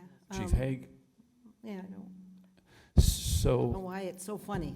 It's pretty serious, so. we have a motion, we almost have a motion on the floor. The motion's been amended. Would Counselor Bullock read the motion now as she asked for the amendment? Will? Would she read the amended version now? Yes. So, Counselor Bullock, will you read the first portion of your amended version? The city council moved that it be ordered that the Greenfield City Council take from the, the city council finds full and appropriate reason to declare that Police Chief Robert Haig has lost the confidence of the citizens of Greenfield. Second. It's already been split, she's just clarifying the motion. So she was just clarifying the motion. It's already been, it's on the floor. This is the vote on the motion as she has read in the amended version. There will be another vote for the second portion, but this is the first portion of the amendment.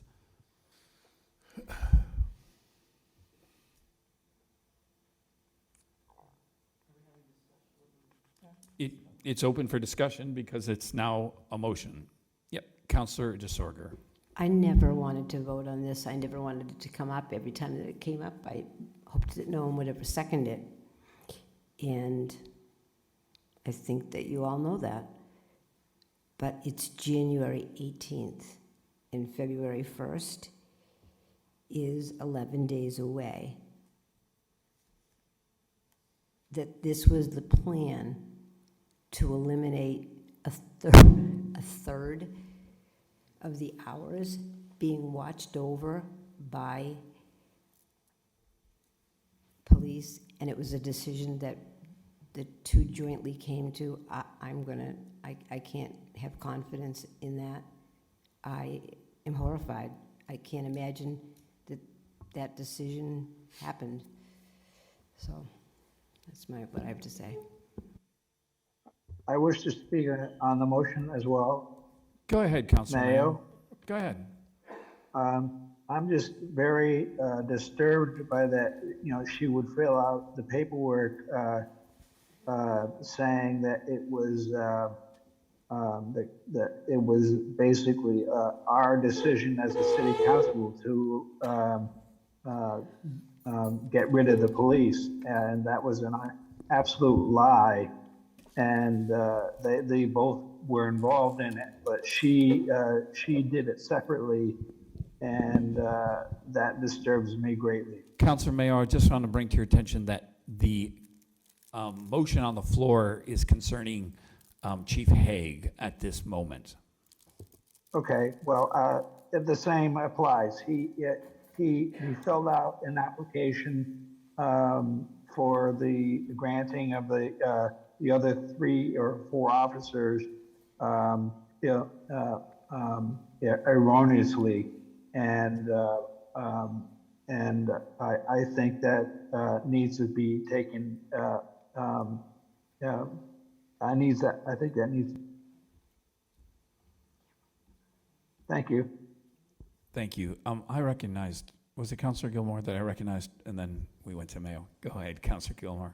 Yeah, so I think similarly to Councilor DeStorger, this isn't something I really want to take up and vote on, because I feel like our most important work here, happens in, the other parts of the agenda. And I feel like our actions have to speak louder than our words. And I feel like over the last few months, our actions have been speaking. So I don't like resolutions of no confidence, because I feel like they're designed, and not this one specifically, but in general, a vote of no confidence is just saying that I'm not willing to work with you anymore and I want to hurt your feelings. But it doesn't accomplish anything to move the city forward. It's just an insult. So I think that what we have been doing to try and move things forward, asking for plans before we're willing to give on the funding, asking why did you wait until the very last second to let us know about this grant and that this night shift is, these are the things that I think are important. And I think that, it's pretty clear that we obviously don't have a lot of confidence in what, behaviors we've been seeing. And instead of just voting on something that's going to be, spun in the paper, no offense, I know you work in media, but it's going to be spun in the paper and it's going to turn into this big dramatic thing, instead of us actually getting the work done where we're saying, no, we're going to hold you accountable and not just insult you. That's right. Councilor Healy.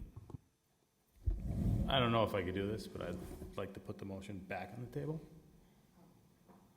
It would just be a motion to table. Oh, motion to table. You're making a motion. And the logic behind it is, I'm a man of facts, and I would really like to have that special meeting and hear. The discussion comes if there's a second. Oh, okay. Well, is there a second? Is there a second? There's a motion to table. I'll second it. Motion's been made and seconded. It's non-debatable. Roll call vote to table the entire amendment, entire motion. This would just be the half. Would it be the half will or the whole? It's no, because it's a. There's 2 motions. Correct. So this is the motion on the chief.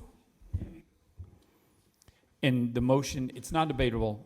It's a motion to table. That's what we're doing. So a yes vote. Wouldn't it be the second half of that? Because we've already voted on the first part? Nope. Nope. There's 2 motions on the table. So, Kathy, remind people what they're voting for. The motion on the table is to. Table the motion. Sorry. The motion on the floor is to table the portion of the motion that has been split that now deals with the police chief. A yes vote will table it, a no vote, we will continue discussion. Counselor Golub? No. Counselor DeSorger?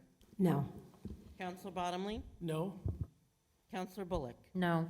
Counselor Gilmore? No. Counselor Lapinski? No. Counselor Mayo? No. Counselor Healy? Yes. Counselor Elmer? No. Vice President Forgy? Yes. Counselor Ricketts? Yes. Counselor Toronzo? No. Does the president wish to vote? Yes. No. The motion fails. The order is still on the floor. You got to beat the record of doing it 16 times. So. You were not there yet. It's not Counselor Healy, Counselor DeSorger, did you raise your hand? Oh, go. I didn't know if that was part of your motion. Counselor Lapinski.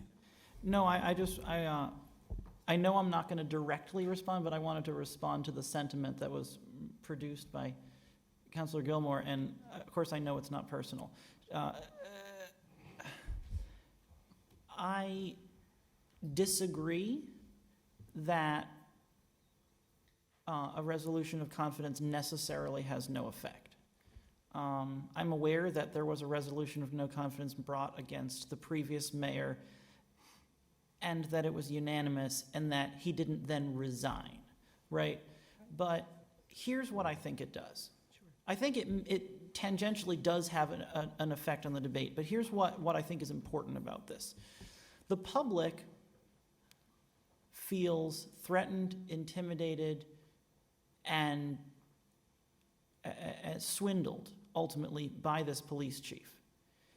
By us voting yes on this, we would be affirming that they are not crazy, that we are on their side, and that we care about what is important to them as citizens, which is that they want a non-criminal police chief. I think there's only so much we can do about the money. There's only so much we can do about the staffing.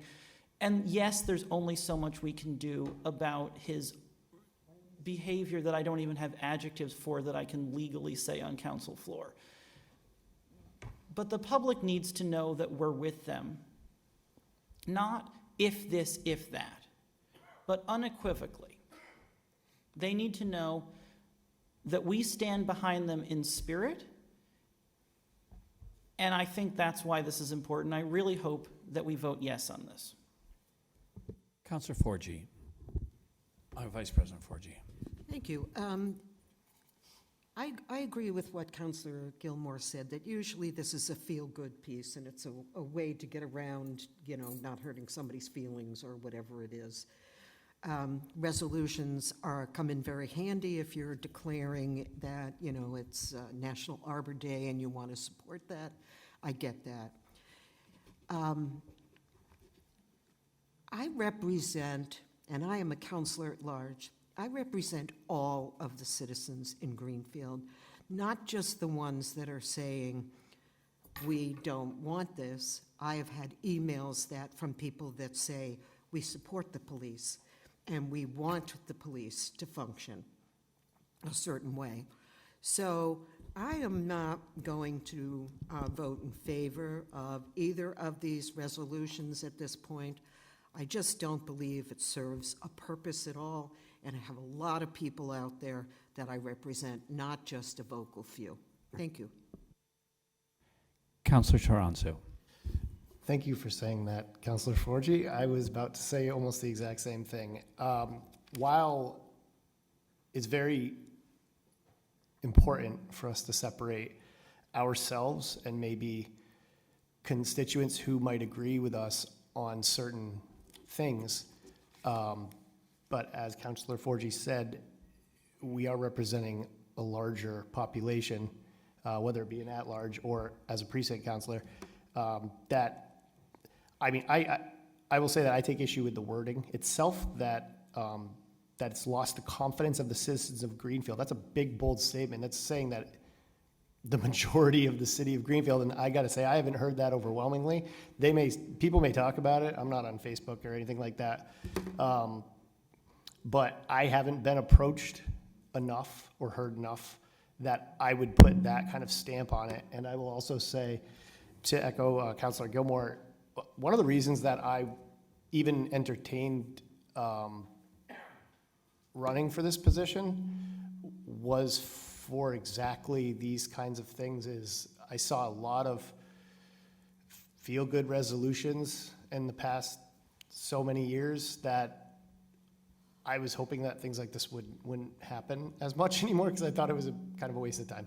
But yeah, I'll be voting no on both of these, even though my feelings may echo a little bit of this sentiment. At this point, I don't feel like I've gotten that encouragement from my constituents. Councilor Ricketts. I would like to speak on the motion, please. I'll recognize you at Mayo. one point, Councilor Mayo, but Councilor ahead. Ricketts. Go No, ahead. no, Councilor Ricketts has the floor.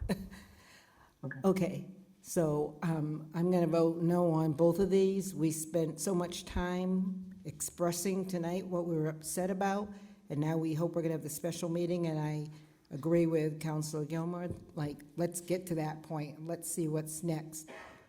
Because if we all remember what happened after even the budget season, we had a lot of people who had a vote of no confidence about this council, and they wanted us to resign. Many people were asking us to resign. But, you know, you don't get email, but if you did, you would have seen that too. So I'm not so quick to be doing something that comes right back at us as well. So we have business to do. Let's just move on, please. Councilor Healy. Oh, Councilor Mayo, I'm sorry. Oh, yes, You are right. Thanks, Derek, for keeping me in order. Thank you, sir. I still believe that this does not hamper us from moving forward. What this does is this sends a message that we've been receiving for a number of months from our constituents far and beyond. And it's a message that we've talked about, we've debated it about, and we've certainly heard from a vast in email, on Facebook, on in person, that there certainly is a sentiment of no confidence in either one of them. So that does not hamper going forward. It just means that we believe a certain way. That does not mean that we want to stay where we are. We can still move forward and recognize our constituents. And that's what this vote is all about. So I will be voting yes for both of these. Thank you. Thanks. I'm going to recognize Councilor Elmer in a moment, but I'm just going to make a, after Councilor Healy. Go ahead, Councilor Healy, go ahead. Okay. I'm going to be voting no on this for the following reason. I think this just creates further divide in the community. A lot of my constituents have reached out to me. This is a concern of theirs. They support the police. You know, I'm not saying everything that happened was the right thing. All I'm saying is this serves no purpose but creating more divide between everybody and turmoil. And I'm here to solve problems, not create bigger problems. So it's a no for me. Thank you, Councilor Healy. Let me just make one comment from the corner at the moment. If I heard several people quote the emails said, and the emails were, if we have to be inclusive of those emails, I also received emails this week that took offense with the fact that it said the confidence of the citizens, not some of the citizens, not the portion of the citizens, citizens. It was the choice of wording. And they said, I am a citizen, and I have confidence. So it puts me in a situation where if we're going to use wording that refers to the entire community, we have to have consensus, which we don't have. So I'll be voting no on both of these. Counselor Elmer, and then Bullock, and then Golub, then Lapinski. I remember when I ran for council, I said I was against feel-good messages, referendums that make the town feel bad. And this is a classic one, so I'll be voting no. Counselor Bullock. I don't want to vote for this. Every time it's come up, I've been very glad when it hasn't come off the table. But honestly, at this point, I feel like I have to vote for it. I spent countless hours working on a task force proposal. I spoke to over 80 residents across the spectrum. I spoke to police officers' families who emailed me. I spoke to neighbors who have complete opposite political views from my own. And there is a real middle ground here where people want change. I think the sort of like average Greenfielder wants change and understands that there is accountability that's needed. I will say what pushed me over the edge tonight is that I personally, I work in a professional capacity. I cannot imagine going in front of 13 of my coworkers unprepared for the presentation that I was giving. And that for me is what pushed me over the edge. Like, you cannot give a mid-year review without showing us numbers, without giving us a proposal. I have met with Chief Haig. I have met with Lieutenant Dodge. I have spent countless hours to try to move with the mayor to move this forward into some semblance of actual proposal and positive change. And it has been impossible. And so at this point, I do feel backed into a corner. And I've said multiple times, not on this council floor, but with the people that I've met with, I don't know that we could find a better chief of police than Chief Haig. And so that's why I've not called for him to resign. Because I've worked with him in the past. I don't know if we can. But at this point, after tonight, I have to vote that I personally do not have confidence. And I know that the majority of the people that I have spoken to since May want change of some kind, and we have not seen any articulation of what that change would look like from the mayor's office or the police department. Counselor Golub, then Counselor Bottomley, because you haven't spoken. Yeah, I clearly also have not wanted to have to vote on this. And I can't vote no on this. Voting no on this would declare that I have confidence, and particularly after reading the grant to the Department of Justice that includes multiple mistruths under the penalty of perjury from a police department, I don't expect my constituents to have the time to, when this grant came to us at 3:23 p.m., to be everyone reading it and forming an opinion on it.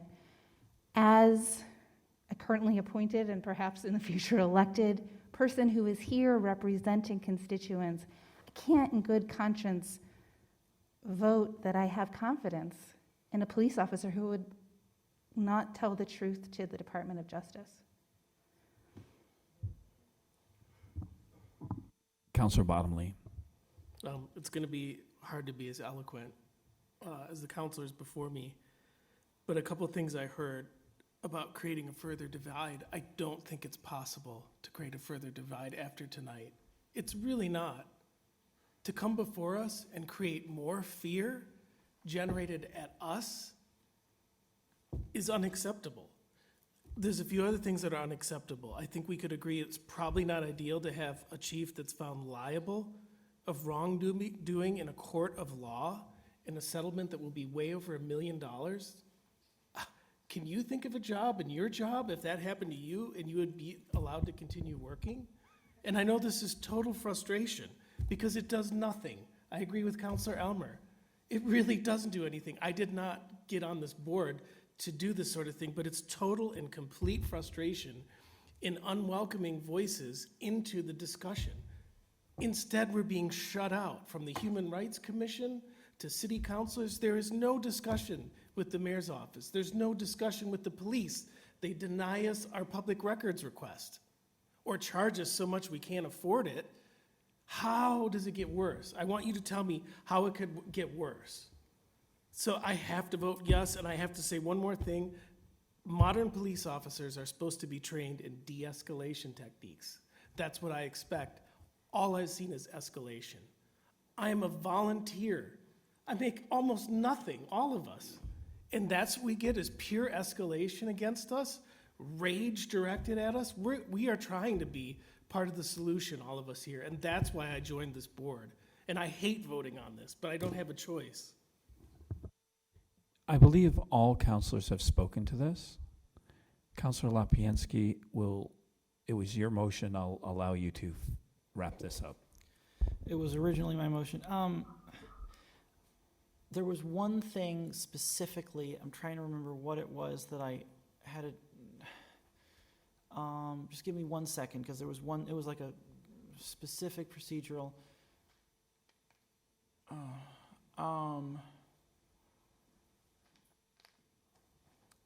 It had to do, I don't know. Since I can't think of it, I'm just gonna, citizens, right. So it has to do with what you said. I really appreciate you bringing that forward.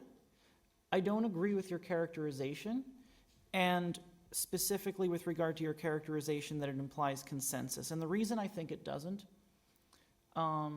is because we live in a democracy where majority is supposed to rule, and I think in Greenfield it usually does.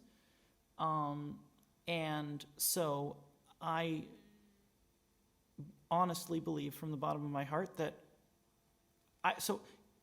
I did not try to parse the definition of citizens when I wrote that, I'll admit that, but I really believe that it does imply majority, and it should imply majority to everyone because we're elected by the majority, but we still represent everyone. All right, any other further discussion? Councilor Forgy? I'm sorry. Can't stop tonight, sorry. Good for you. I realize there's a lot of emotion involved in all of the voting and everything else. I respect that. I understand that. When it's really difficult to make decisions, I think that, and I've heard a lot of people say, I feel. I understand. I feel as well, too. However, having said that, I also have a responsibility to think. And my responsibility in thinking may not be the way that I feel. And I, again, reiterate that we represent all the people. It's like when you get elected to mayor, you just don't represent the people that elected you. You represent everybody. And I have to say that the feedback in the community is very supportive of the police. I think you need to take the chief out of the equation, and I think you need to think about what you're actually voting on to represent others in this community. Thank you. Okay, we're going to vote on this motion. Roll call vote. We all know the motion. This is the motion for Chief Hague motion. It needs a majority. Counselor Golub, Yes. Counselor Disorder? Yes. Counselor Bottomley? Yes. Counselor Bullock? Yes. Counselor Gilmore? Yes. Counselor Lapinski? Yes. Counselor Mayo? Yes. Counselor Healy? No. Counselor Elmer? No. Vice President Forgy? No. Counselor Ricketts? No. Counselor Toronzo? Nope. Does the president wish to vote? Yes, no. 1, 2, 3, 4, 5, 6, 7. A majority, yes. Motion passes. We have another motion on the floor. Point of order. Councilor you. Forgy. I would like the record to reflect that this was not a majority vote of the council. I just want that in the minutes. Very important, because It's very important. and he'll never see everything that comes. Yeah, could you clarify? I don't understand. I'm sorry, which way did this vote come out? Go ahead, Councilor. There were 7 yes. And then 1, 2, 3, 4, 5, 6 no. And 6 A no. majority is 7, so the motion passes. I want it noted I would like to ask if it could be noted in the minutes that this was not a majority vote of the council. I would I'd say like maybe not that- unanimous. I would like. I object to that. language. unanimous. It's not unanimous, but it is the majority, because the majority voted in the affirmative. Excuse me, I'm using the wrong words. Right.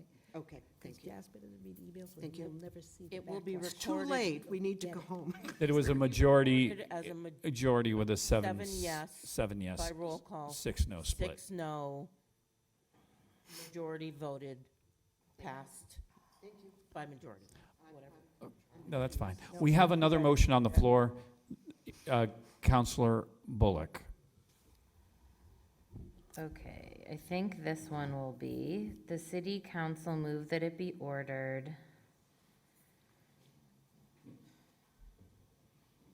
that the citizens of Greenfield find reason to declare that Mayor Roxanne Wiedegardner, due to her public support of Chief Hague, has similarly lost the confidence of the citizens of Greenfield.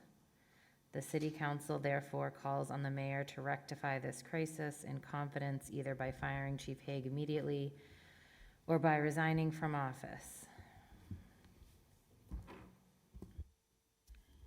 No second needed. That's the motion. Discussion. Councilor Lapinski. Given that we more or less litigated this at length during the previous motion, I'd like to call the question. It's not debatable. Only if there's a second. Yeah, I'm sure we'll get one. Do we want to debate this? Do I have we have a second. I knew that would happen. So, it's non-debatable.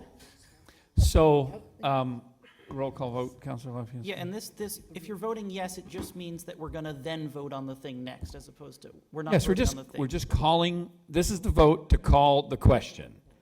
No debate. Counselor Golub. No. Counselor Disorder. No. No. Counselor Bottomley. No. Counselor Bullock. Yes. Counselor Gilmore. No. Counselor Lapinski. Yes. Counselor Mayo. Yes. Counselor Healy. Yes. Counselor Elmer. Yes. Vice President Forgy. Could you repeat again what I'm voting on? Call the question. Call the This is to question. call the question. Yes. Counselor Ricketts. Yes. Counselor Toronzo. Yes. Does the president wish to vote? Yes, no. Let's see, 1, 2, 3, 4, 5, My God, 7, 8. how to get out of here. The motion passes to call the question. The question's been called. No debate. Roll call vote.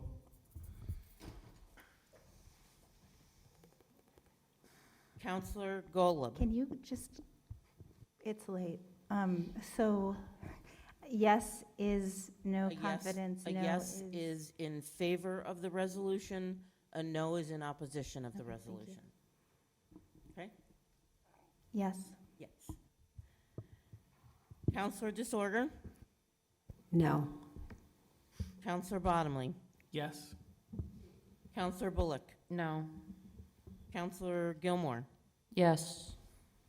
Counselor Lapinski? Yes. Counselor Mayo? Yes. Counselor Healy? No. Counselor Elmer? No. Vice President Forgy? No. Counselor Ricketts? No? Counselor Toronzo? No. Does the president wish to vote? Yes. No. The motion fails. I move a 5-minute recess. No, no. I'm sorry, I don't mean to override, but I want to go. We have, the break would be at 11:30. We have to move forward with this next motion because we got a lot of people waiting on this, and Councilor Ricketts needs to leave. So I'm going to move on to the next motion, and we'll take a break after this if that's what the body chooses. Okay. Councilor Ricketts. Okay. Item number 1, Oh, is it something that needs to be read? We need somebody page else. 40. Right. I don't have any want me to read it? glasses, so Want me somebody, to read it? if somebody could just read it, I'm good with that. Thank you. Councilor Toronzo, would you Sure. read that for us? Of course. So motion for reconsideration pursuant to the City Council Rules of Procedure, Rule 6B, I hereby submit a motion to reconsider the following motion taken at the City Council meeting on December 21st, 2022. That the City Council reconsiders the following motion defeated by the City Council on December 21st, 2022. Order number FY 23-076 defeated that the City Council of Greenfield amend the zoning map to rezone the following parcels on French King Highway from general commercial to planned industry. 132-2, RO4-31, RO4-33, RO4-34, RO4-36, RO4-40, RO4-41, RO4-42, RO4-44, RO4-53, and RO5-23, see attached map. And further amends the table of contents and index of the code, and further that non-substantive changes to the numbering of the ordinance be permitted in order that it be in compliance with the numbering format of the code of the City of Greenfield. 2/3 vote required. It's a 2/3 vote. Let me just say this. I want to just correct it. That was Councilor Ricketts that made that motion. Yes, sorry. Yes. Now I need a second. Second. I'll second that. Ricketts made the motion. Toronzo seconded it. He read Part of that in Ricketts was your laid back. motion. Okay. So Okay. now the motion that's on the floor is not the motion. It's the motion to reconsider. It is debatable. Councilor Toronzo. I was wondering, does the reconsideration require the 2/3, or was that 2/3 from the order itself? 2/3 I know is for the order itself. Is a motion for reconsideration. Councilor Elmer, do you have the answer? Yeah, it's a simple majority on the reconsideration. Thank you.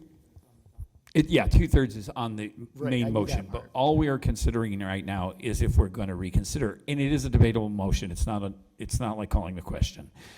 Is there any discussion on to recall the motion? Councilor Healy. I would just ask that you do it. I wasn't able to attend the last meeting, and I have a lot to say on this. I had a business obligation I had to attend, and this is very important, and I'd like the chance to speak about it, so I would appreciate the opportunity. Thank you. Councilor Ricketts. And thank you, and I want to thank my colleagues, because we already had a really rich discussion on this, but I didn't make it home for more than an hour when I knew that it's the wrong thing that I've done. So yes, I do want this industrial for lots of reasons. I appreciate everything that Mr. Norman has sent us, and we've been going back and forth, and everything Charles Roberts shared today. This is not about VSS, this is about industrial, period. I think it's really important. The jobs are needed for all the reasons that was spoken about earlier. I just hope that we can do this, and I think the reason why I feel so confident in doing this is knowing that it can come back later, and we can work on making sure about housing or anything else. But right now, I want to focus on the jobs. Our downtown is doing well. There's so many changes going on in Greenfield right now. Let's work on something that's going to let people make a good living wage. I don't want to pass up this opportunity.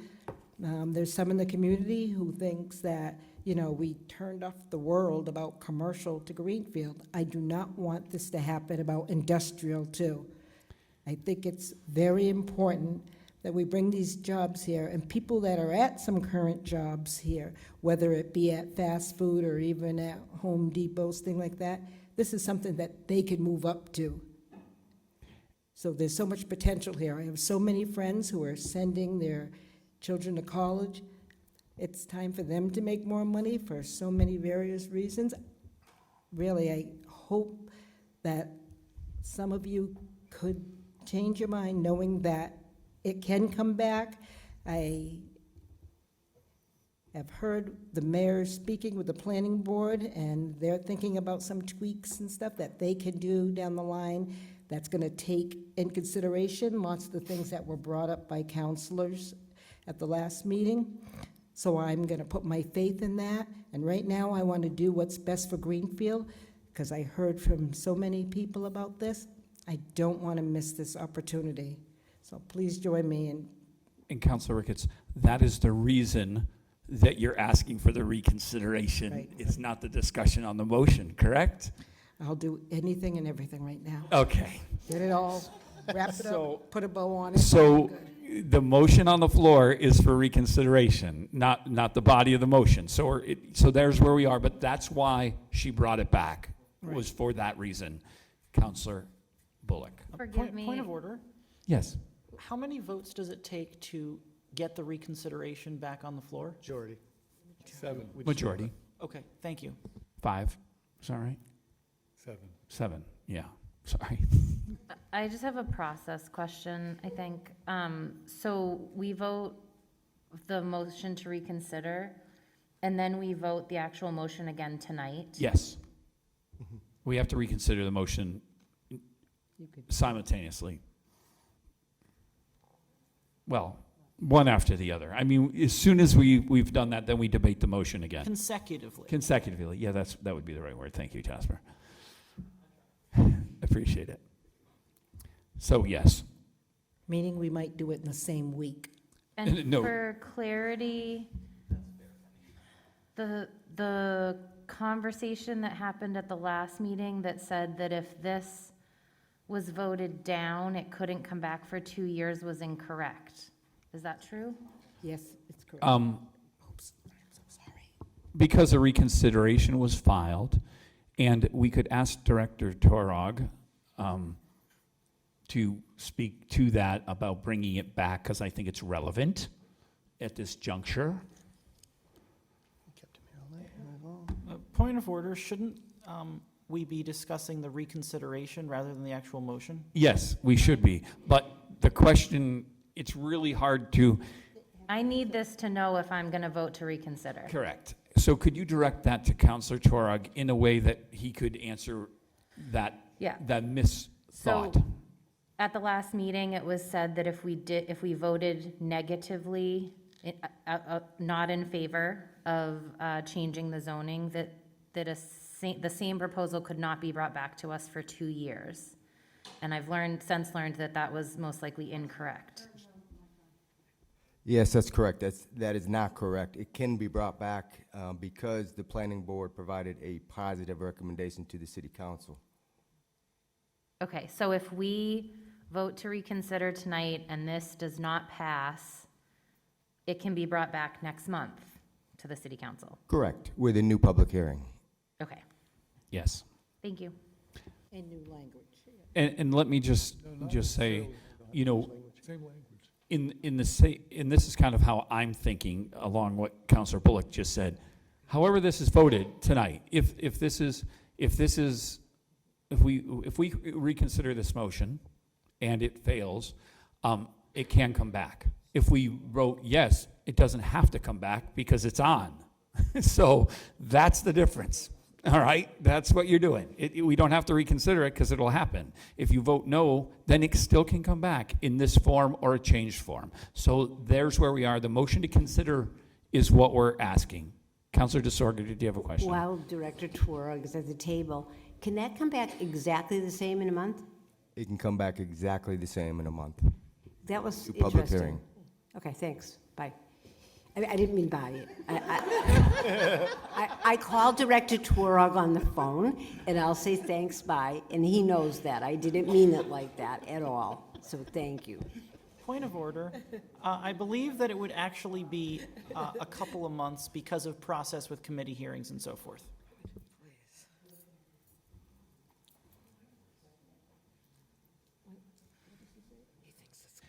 Director Torog, you are not getting away from me yet.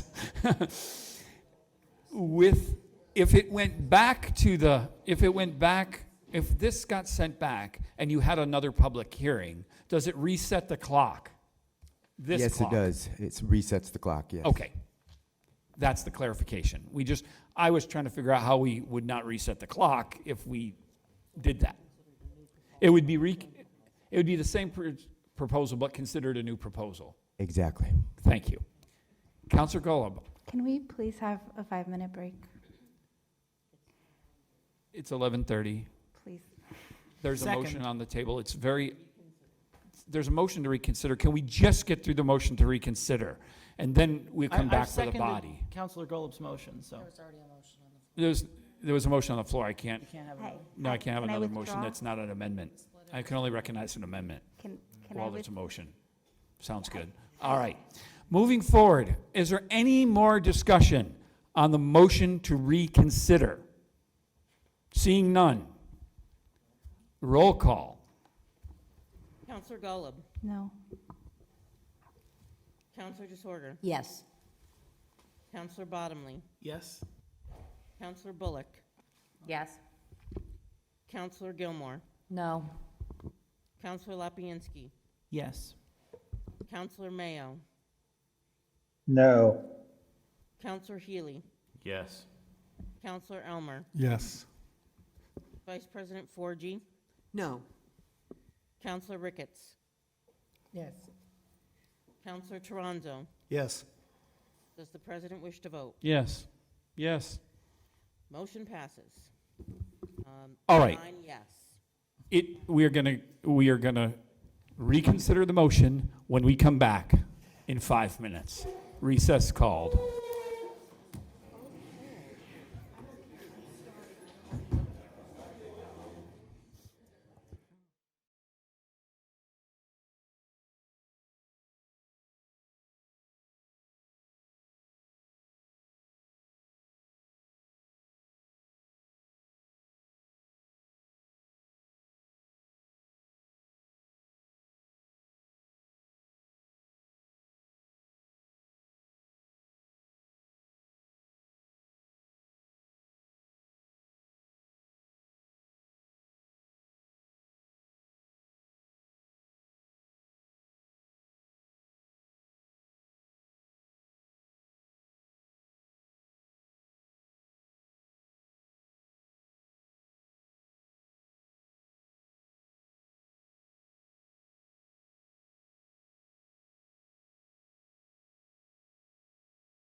On the floor.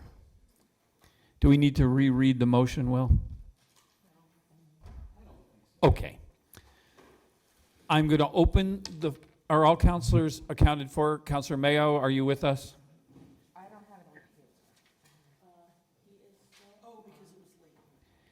Yes. Thank you. I just don't want to start a meeting without you. Okay, we have a motion on the table, on the floor. We have a motion on the floor. We all know what the motion is. It is debatable motion. Who would like to start? Counselor Bottomley. All right, I'll be quick, I promise. First, I want to thank the planning board because I went to 2 or 3 meetings, and the way the meetings are run and the dialogue and the openness, it's really refreshing and it's really awesome. So I want to thank you for that. Can you pause for 1 second, Counselor Bottomley? Can we have Director Torog and the planning director come on up here and sit with us? Because we could have questions and you don't have to yell from there. And our planning board, come up, please. I don't want to. You're here, you stayed with us. Continue, Counselor Bottomley. So the biggest thing, it still feels to me like there's something not quite right about this, and it does feel like it's about one company. And we did get at least one email, and I've gotten a couple concerns about that company making weapons. Whatever that is, I'm just telling you that's the messages I got, and I'm not 100% sure that a large weapons factory is the greatest spot right next to Stop and Shop. That's just my personal opinion. Also, industrial is already allowed there via special permit. So I don't think we should be removing options, and that's about it from me. Can I just bring point of clarity, seeing the manufacturer speaking is my precinct. They do components only. There's no gun assembly in our municipality whatsoever. It's individual components, and that's what's manufactured there. Just for clarity, they're not manufacturing full guns in Franklin County. It's components, and that's what they do there. So I just a point, not that it matters to some, but I don't want to mislead what they do. Councilor Bottomley, do you want to finish with anything? Okay. Councilor Ricketts, do you want to? Yeah, I think the most important thing to remember is this is not about one company. This is about all the possibilities, and that's what we want to show. And you know, when this hits the news cycle and stuff and other companies see this, it's, yes, they can come here, and we do want them. We're just so focused around these one people, and I don't ever want them to leave town. I know that we've lost companies before, and I don't want to lose any more. I just want it to be positive, and I want people to feel good about the council and feel good about our decisions.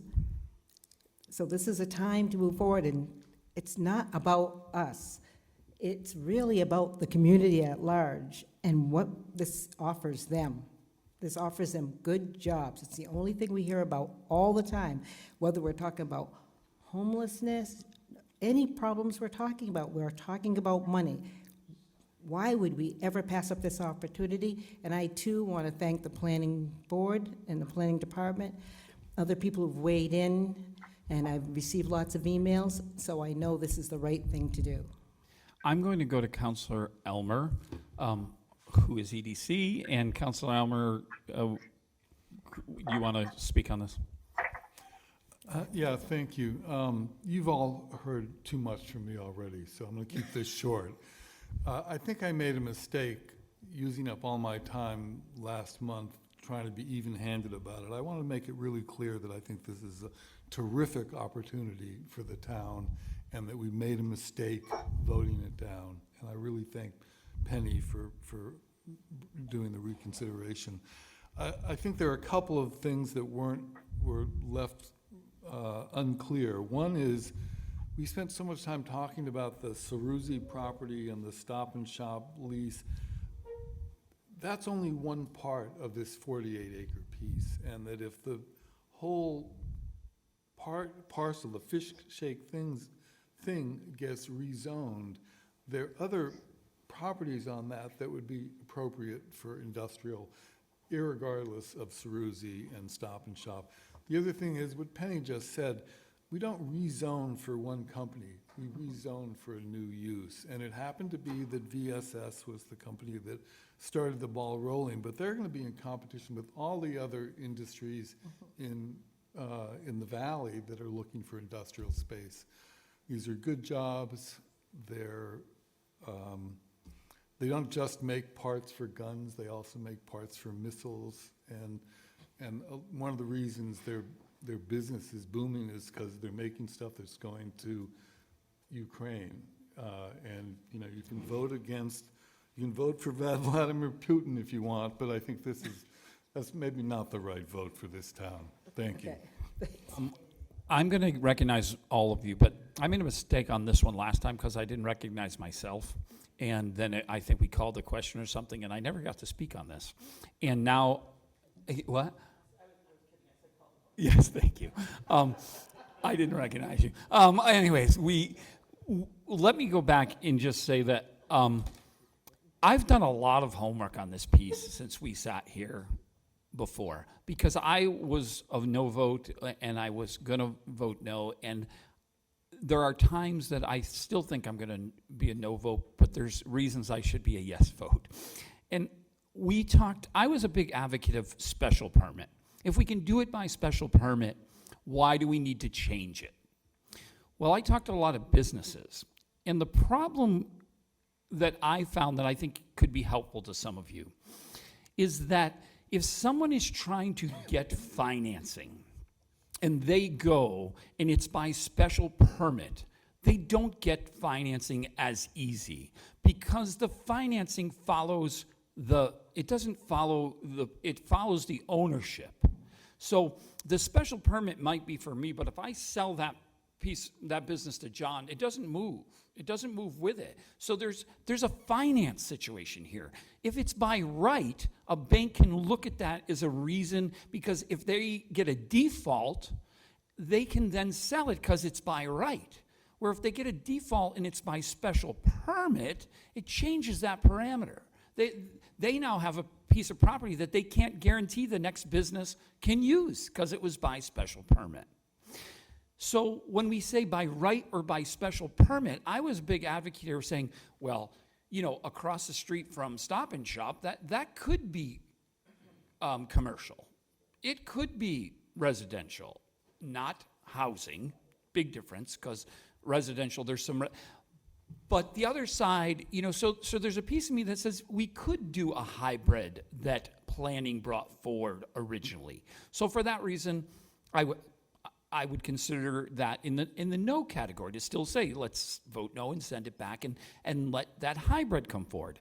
On the other hand, if you all decide to go with a yes vote, I think there's a lot of reasons to vote yes tonight, and that is from what Councilor Ricketts suggested. We're going to hear other councilors, but the special permit doesn't give businesses the opportunity to be able to talk in specifics to investors and to land transfer because it's by special permit and not by right. And the other thing is the value of the land. If you have commercial land is multiple times more valuable than industrial land by acre when you purchase it. So you have a business that wants to go into our industrial park right now, which some of the places we have left in there, if you talk to GRA, is it GRA, is that the acronym? There's lots they tried to give away up there and they can't give them away, never mind sell them, because they're so costly to develop. But they're moving to South Deerfield's park and Turner's Park because the acreage cost is affordable for a business. Where if we leave that commercial by special permit, it's for a developer to come in for industrial use, it's almost cost prohibitive for them because they're competing for the same acreage price as a commercial venue. So it becomes almost unobtainable. And my third part of this is we have had that zone for commercial now for I don't know how long, since the lawsuit and the finding and the ruling. And I understand that Stop and Shop has been paying that fee to kind of control commercial, but we haven't had a lot of people step up and try to fight Stop and Shop in the last 10 years. We really haven't. There's been no one knocking down the door trying to buy that barn building across the street from Stop and Shop. You know what I mean? You know, and you know, I know I have constituents that live on direct Whoosh Road, Wunsch Road. You know, that's kind of in front of the animal shelter, old animal shelter. You know, there's residents there, and then there's residents further down. And then we could scatter residential, but you're not going to put some kind of development there or housing there just because it's not a good, you know, partner with industrial. So I voted a definite no last time, or that's what I plan to do. But I had a lot to think about. So whatever way, I could talk to either one tonight, where I vote no and it comes back, or we vote yes and we move forward and we get there quicker. And that's all up to you. But that's my thought this evening. Councilor, who was next? Councilor Healy. Thank you. You made my 20-minute speech probably a 5-minute speech, so good job. So the benefits, right? Let's talk about the benefits. High-paying jobs. Families are going to move to Greenfield. We're seeing population decline in Greenfield. You heard the statistics earlier. People like to work close to home. It's going to cause people to move, which is going to cause developers to want to build housing, right? It's economics. So these are high-paying jobs. People need them around here. We had somebody speaking about, you know, electricians, and I work on the line with electricians, plumbers, guys that are high school dropouts that make good money, but they're smart. They're the smartest people I've ever met, right? And this opportunity in the industrial world is the same facet. It allows these people to make an honest living in a good industry. Now, I'm going to step back to 2017. 2017, the Dumont Company approached me. They were on Wells Street for 60-something years in Greenfield. They were a custom brooch manufacturer, CNC machining, clean jobs. They left. Where'd they go? Deerfield. Why? No industrial land. Okay, so one client. Second client, Newpro LLC. I looked at those properties up in the industrial park with them, and I said, I want to touch that with a 10-foot pole. There's clay, there's wetlands. You don't want to touch that property. As much as I want to bring you to Greenfield, you don't want to touch it. And there's no other land. I looked in Franklin County within a 30-mile radius of where they are because they wanted to stay local for their employees. Not a single site. Franklin County lacks industrial land. Franklin County is one of the few counties that actually have enough land to build industrial. You go down to Springfield, Holyoke, they're maxed out. They're very well developed. We have the room to do it. We should be doing it. So, you know, now another business that, you know, has over 120 employees is building in Deerfield. We're losing here because we're not giving the opportunity to gain. And by saying no to this, you're basically closing the door to bring business in here to create high-paying jobs that are going to benefit the city in the long run. I mean, at first I was wishy-washy about this because I felt, okay, we need retail. Well, I look at that property and I go, it's on Route 2, it has good logistics to 91, Route 2 to Boston.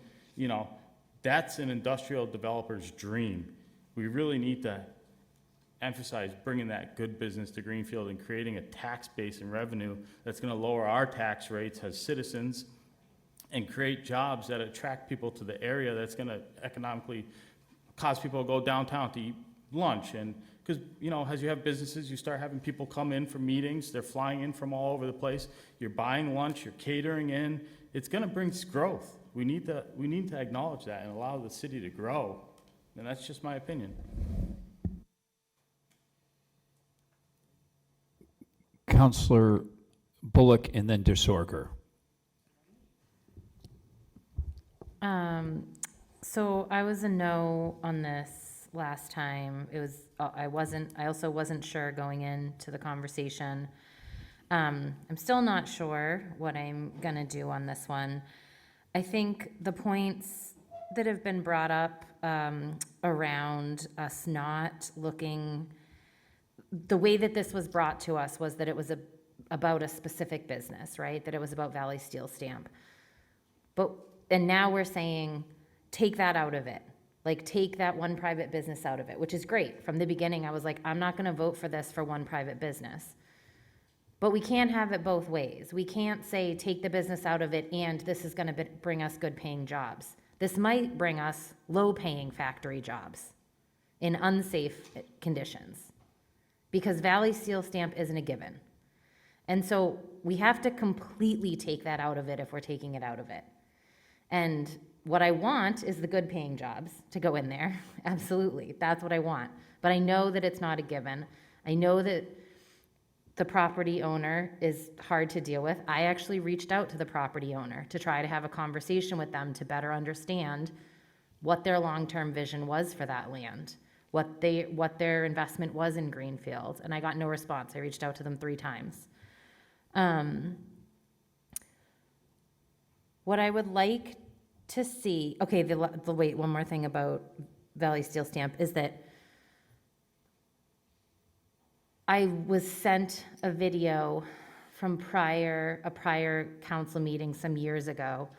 And what Steve Capshaw said in that was that if Greenfield voted for a split tax rate, he was going to leave Greenfield.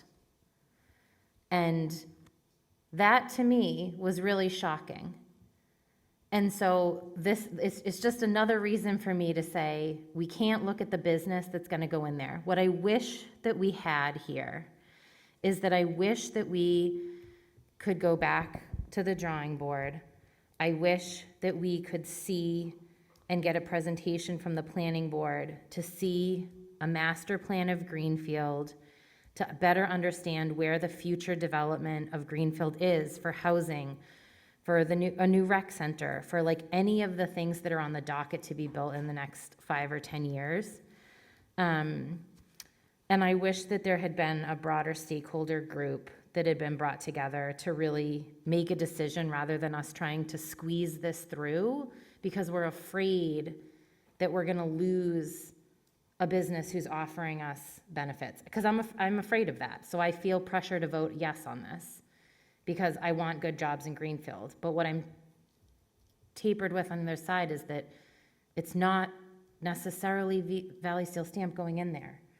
So it's just a really hard decision that I'm not totally sold either way. And I still don't know if I have enough of information on the table tonight at midnight to make this decision. Councillor Disorder.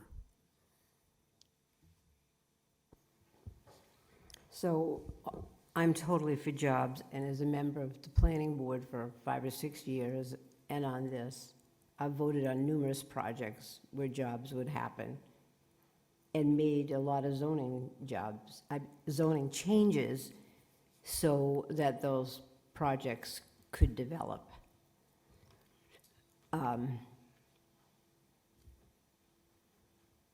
But this zoning change isn't something that I can vote for. Planned industrial is allowed in there by special permit, and I've spoken to different people, and I personally think that we should be adding planned industrial by right to the entire general commercial, because we're selling some land up on LoopNet right now by the industrial park. And I thought, we actually have made several zoning changes that really did just involve around one business, and I think we're kidding ourselves if we're saying that that didn't happen. I could recount the times, but I'm not going to name the businesses where we did that.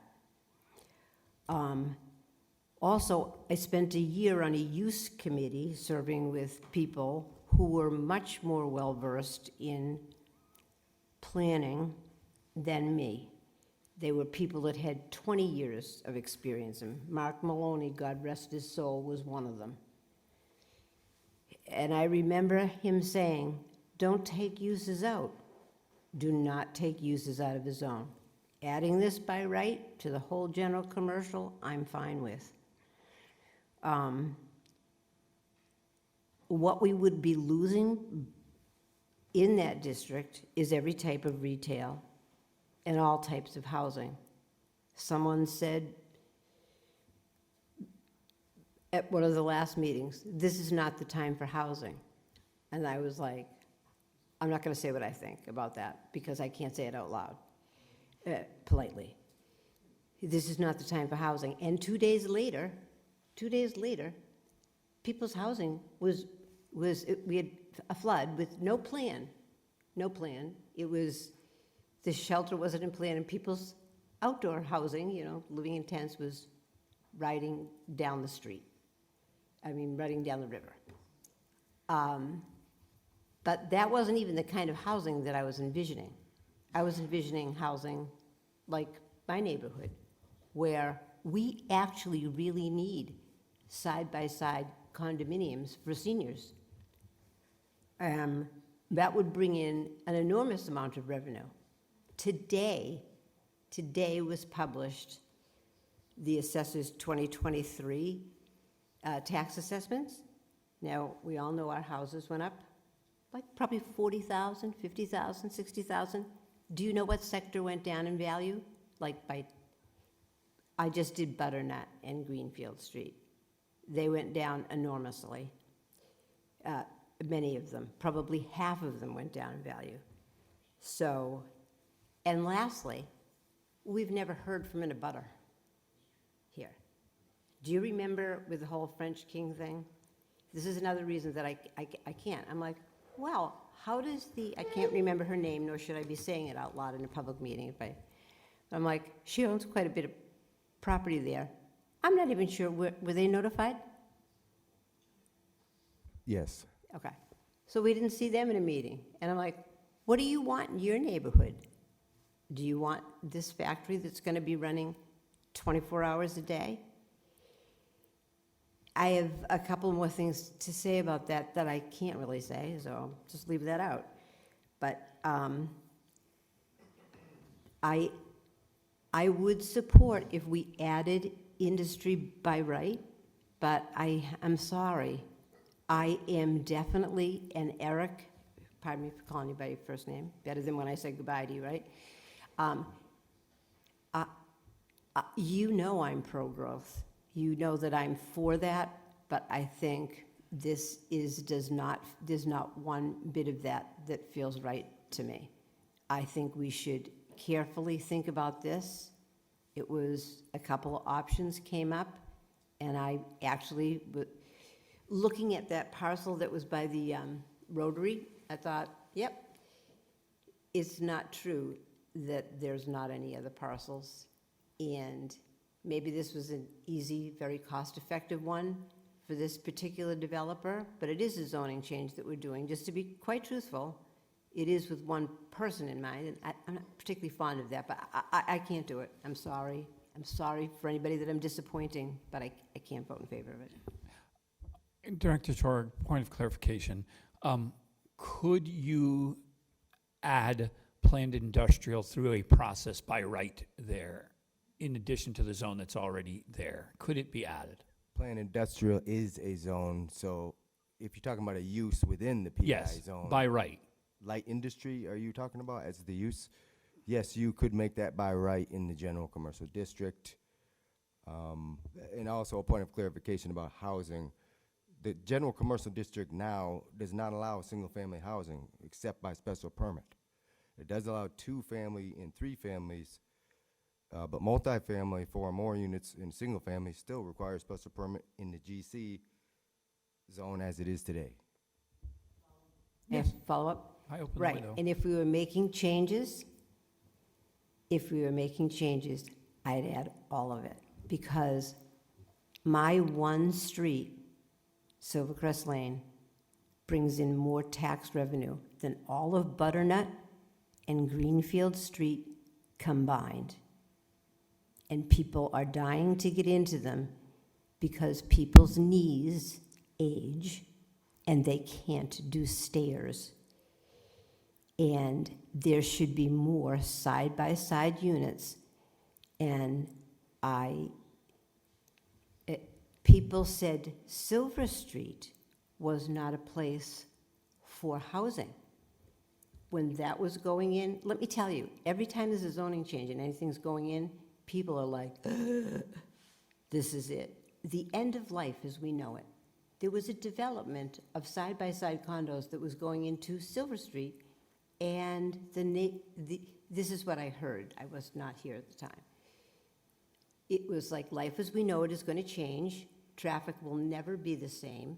There's a lot of traffic on Silver Street, as much as there is on that end of High Street, trust me. So I can't. I can't, because actually, wouldn't a bunch of 55 and older people love a group of side-by-side? That it's a thought, and you know what? It doesn't bring jobs, and there's a lot of vacancies in those jobs for this particular industry because, of course, I looked. Counselor Toronzo, then Lapiansky, or Lapiansky? Lapiansky, and then Toronzo.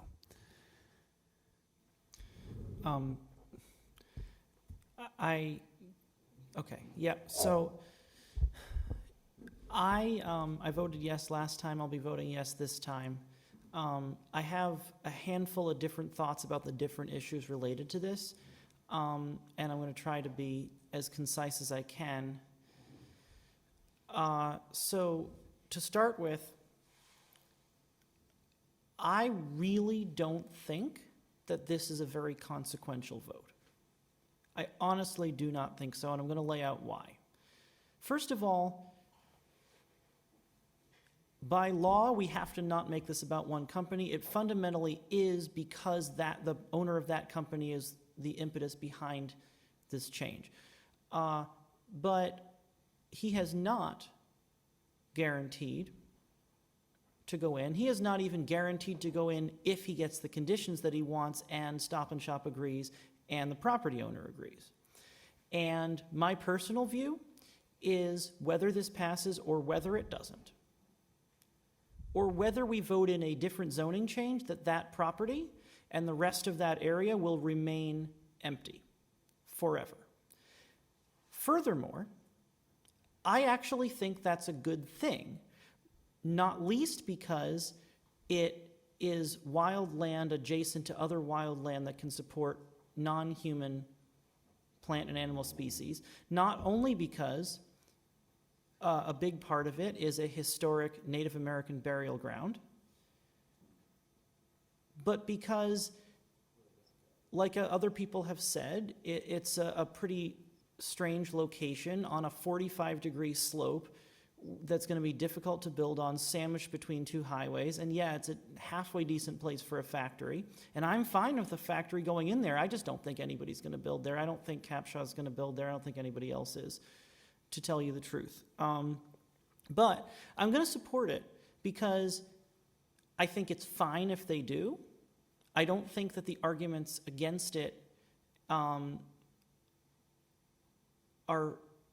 fully thought out. In this case, all the arguments that I've heard both on and off the floor. Now, a lot of talk has been made about if this fails, it can come back. And sure, it can come back. And I'll bet you anything it'll come back soon, and we'll have to vote on it again. But what happens if this passes? Well, a different one can come back in 2 months as well. We could be voting to change it back in 2 months, and so the stakes are extraordinarily low here with regard to all of the factors. I also want to really sincerely thank Councillor Golub for bringing up initially the issue of weapons manufacturing. I am an avowed anti-war activist, and always will be. And I won't even play the card game war. But I think that it's not the council's job to decide how and what a business does when they do business. I think that's for the consumer to decide, and the government shouldn't get in the way. One of my thoughts on this is that there's a little bit of government overreach going on when we try to decide what each property owner is going to get to have on their property, and so by changing it to something that someone requested, we're at least making some sort of overture towards letting people do what they want with the property that they rightfully own, whether we like them or not. Again, I have a lot of concerns with the process here. I don't think that everyone on the executive side, mayor, et cetera, is telling the truth. And I don't really understand the process by how it got here. And I don't think that, that the property owner or Capshaw is even revealing all their cards here. And I think that the deal with Stop and Shop is a really scummy deal, and there should be something we could do about that. Even so, I still think that allowing them to build a factory if they want to is fine. I don't see any downside to it, and I don't see any downside to this vote because we can just redo it again next month if we want to. And then finally, on the issue of housing, it just isn't true that we need more of it. I know nobody likes it when I say that, but I'm a landlord. I've had an apartment on the market for almost 6 weeks now. I've had basically no interest, and that's not the first time that that's happened. And I do not buy the argument that we need more of it. I think that's false, and I think it's like a political wedge issue that people are putting forward because they know it's popular. Finally, with regard to the single-level condos, yeah, it's true. It's important for people with, just 30 seconds. It's important for people to have access to that. I think Councilor DeSorger is an example of someone moving in from out of town to claim that. And so if we are going to address the issue of housing, I would like to think about what the people who are already in town need and not what the world needs. And you can imagine what my reasons would be for that, but I'm running out of steam. Those are my thoughts. I'm going to vote yes. Councilor Thank you. Toronto. And thank you for the extra time. Oh, no, some of us went over, and then I said, please start timing us. Wow, yeah, I just wanted to point out a couple things, and while I agree with, certainly there are needs for housing, whether it be some, kind of single level, as Ginny was alluding to, and obviously there's a housing need for public housing. I would just say that the development of those both is not great right now, especially in land like that, like we're talking about here. I can't reiterate it anymore. This really is not a prime area for that type of development, especially as you get further northeast towards Adams Road. I don't think there's a developer in their right mind who would ever put housing down there between the two highways. That would just, yeah, I don't know about anybody else. I would never buy a house there, like sandwiched right between. But as has been mentioned by Councilor Healy and others, and even from the planning board themselves, and the positive recommendation that we're getting on this has a lot to do with the fact that there is not usable land for industry, and we do need jobs. And though the tax revenue that you talk about can be true, that's not the only thing that I think we should be considering here. We had, teachers coming to us, money for schools. I know that, having a lower tax burden on residents is obviously important as well, but by creating jobs, that will then, the trickle effect kind of that Councilor Healy is alluding to, that will bring more people to work in this community, which will bring them to live in this community, which they can buy housing or houses themselves or build, or it will drive in more commercial business to be used in our commercial sites that we've got plenty of that's vacant right now. We've got plenty of space to have commercial come in, and nobody's coming in here. And yeah, I don't really know why they would at that point, but if there's things that are drawing more people to the area, i.e. work, you can work closer, you're not having, to go to Northampton or even to Deerfield to get a job, because then you're buying from those communities. You're spending your money in those localities, and they're gaining off of that. And so it's not just tax revenue from property tax. You got to think of the amount of sales that get, the towns and cities get money from sales tax as well, and from other sources just by virtue of all of that collaborating together. And you know, I gotta say, a lot of times I don't agree with Mr. Norman, but I gotta say I'm pretty on board with him on this one for the exact thing that he was reading from tonight. And that was 30 years ago, I think he said that was from. It's still true today. I mean, we haven't grown at all industrial-wise. I think it even shrunk when we went over this. Isn't it only like 2% of our tax base now instead of 3%? I don't know. I don't see this. It hasn't been developed commercially, and that's not only, I'm sure it's not only because of this one parcel that Cerusi has the stronghold on, but it's not favorable for that kind of thing. And I don't know what kind of commercial we're hoping is going to come in here. The big things that are going to take up that much space, they're a thing of the past. I mean, unless you want to put like a Amazon distribution center, but I mean, that's really all you're going to get these days, you know, and that's PI, right? I mean, if I'm going to vote yes on this, and if changes after that want to be made again, I'd be down for hearing that. You know, I had proposed last time that maybe we, pun intended, parcel this up into, you know, the northeast quad sector being more for industry, and the other one being of some other use that's kind of closer to where the barn and that was a flower shop there now, where those are. That might be a little bit more desirable for that kind of development, but like I said, I don't think anybody's putting any kind of houses down in the old gravel pit.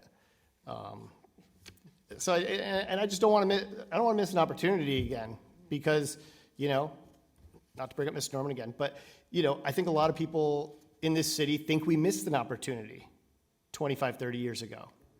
And so if that's the case, why would we miss it again? You know, like, things are changing, and it's not to say who's right or who's wrong about that. It's just kind of moving with the times and what's going to be the thing of the future, and it's certainly not going to be commercial. That's it. All set. Councillor Forgy, then Councillor Gilmore, and then I believe everyone's spoken once, and if I'm wrong, correct me. Thank you very much. Having just spoken about how you feel and what you think, and what your constituents have as far as an expectation of you, the first thing I had to do was divorce myself from 20 years ago and put things in a different perspective. It is correct, I agree, that brick and mortar, large-scale commercial is not the way that our country and our building is going at this time. I think that I'm very confused at this point about how to vote. I find a great deal of merit with what Councillor DeSorger said, because I believe that if you cast the widest net possible, you will, excuse me here, thank you. If you cast the widest net possible, you will be able to take advantage of the greatest things that come along. So I have a question, if you gentlemen don't mind me asking at this point. Is the proposal that Councillor DeSorger made, is that feasible? And are there any drawbacks to that at all? Is your question the area that's being proposed right now, the PI, could that be a housing district for housing? No, she was, Councillor DeSorger was saying that Make it by add right. by right, yeah. It was the Yes. follow-up to what I asked about. Yes, Right. you could make light industry and manufacturing and processing plants by right. Can there also be residential options in there as well as small commercial? Based on my 25 years of planning experience, you rarely want to mix residential with true manufacturing areas and industrial areas. You tend to separate those, separation of uses through zoning, to minimize nuisance impacts and other types of impacts to residential neighborhoods. So typically they're separated. You never have a zone that you mix in housing with industrial uses. We see that on Wells Street a little Yes, we bit do. because it's a mixed-use neighborhood, and the amount of complaints we get from businesses trying to do their business is quite exorbitant, and we wouldn't want to exasperate that by creating another zone where there could be potential conflicts like that going on. But if, I guess, Mike, I appreciate that.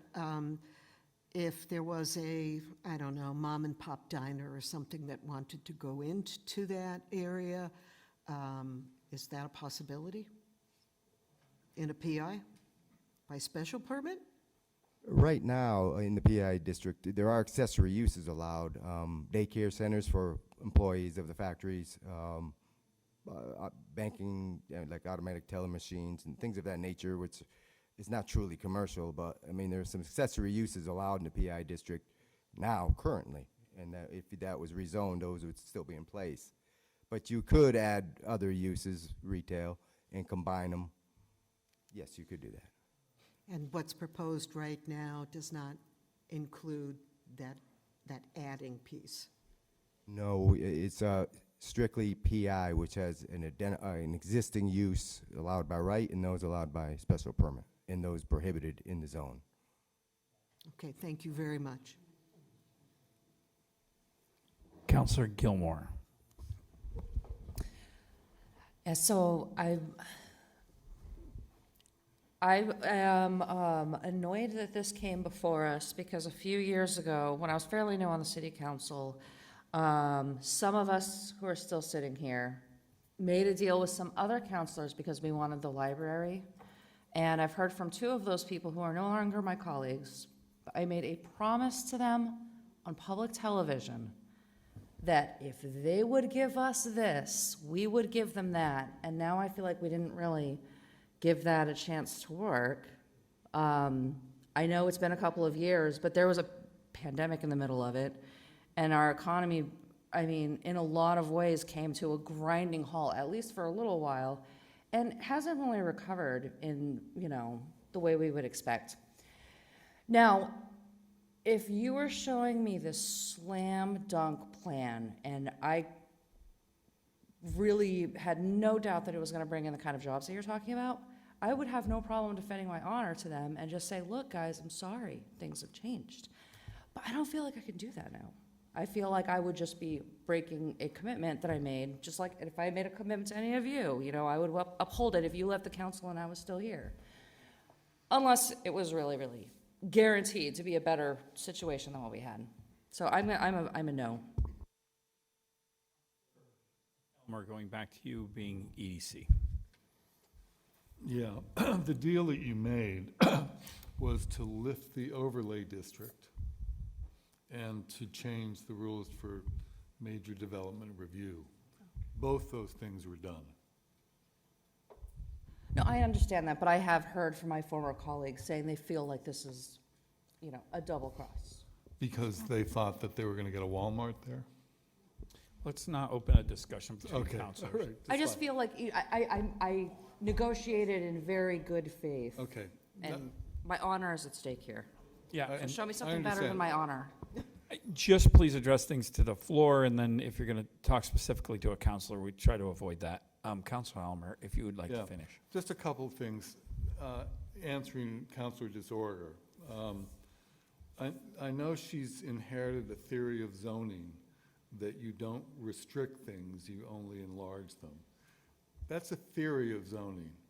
It's not a law, and it's not actually what the planning board and the planning department, whose job it is to work these things out, is recommending.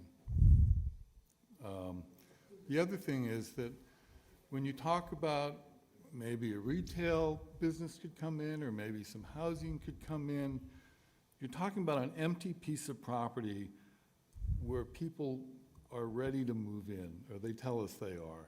And it's like a restaurant is serving you a very nice meal, but you're not going to take it because there's a possibility that some years down the road you could get a different meal. It wouldn't be as good, but you don't want to preclude that possibility.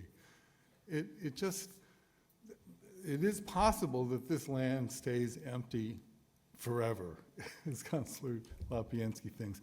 But I think we have an opportunity to fill it with something good, and I think we don't want to blow it. Thank you.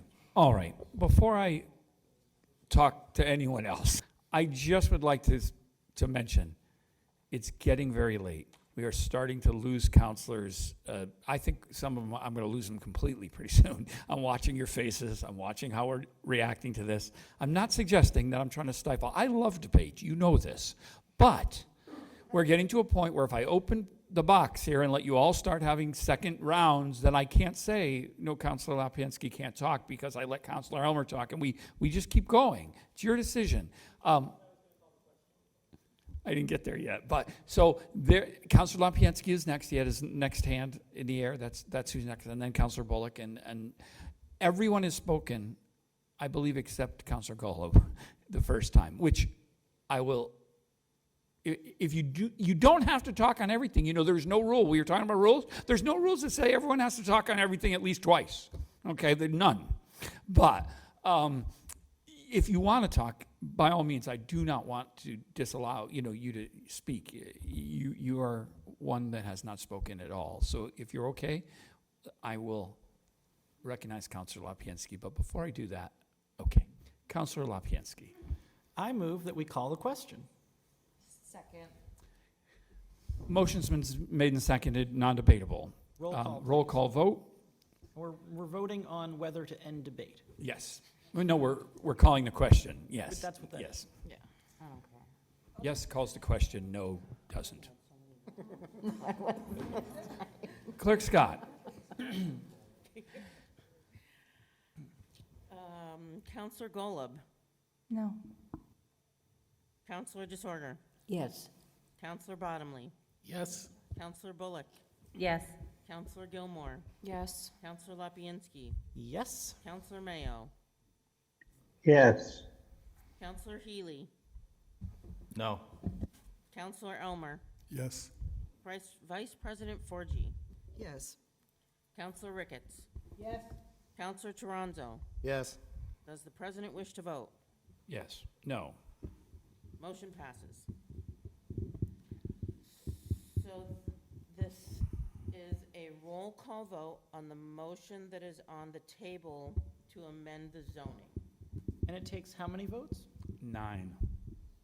Okay. 2/3. To amend the zoning. Counselor Golub.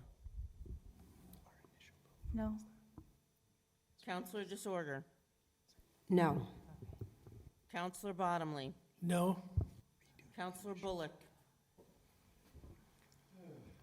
Pass right now. Counselor Gilmore. No. Counselor Lapinski. Yes. Counselor Mayo. No. Counselor Healy. Yes. Counselor Elmer. Yes. Counselor Forgy. Gosh, I hate this. Would you like me to yes. come back to you? Yes. I'm sorry, that's a yes to come back to you or yes to the motion? Just yes. Just yes. Thank you. Counselor Ricketts. Yes. Counselor Toronzo. Yes. Counselor Bullock. Abstain. Would the president like to vote? Yes. Yes. There were 8 favorable votes received. It needed 9. The motion does not pass. Reminder to everybody, it can come back. I just want to make that point before we move on. To Director Torog, and thank you for staying here from the planning board, and good morning. 7 yeses were received. Oh, okay, that makes more sense. There was no way there was 8. It's 7. There were 7 yeses That's what I was. Oh, and the abstention. and the abstention. No, but he Yeah. said 8, and I was thinking. All right, we are moving on. We have 3 more pieces of business that are all Ways and Means. Director Warner, will you come up because you stayed and we appreciate it, and Vice President Forgy, will you be reading these motions? Sure, I will.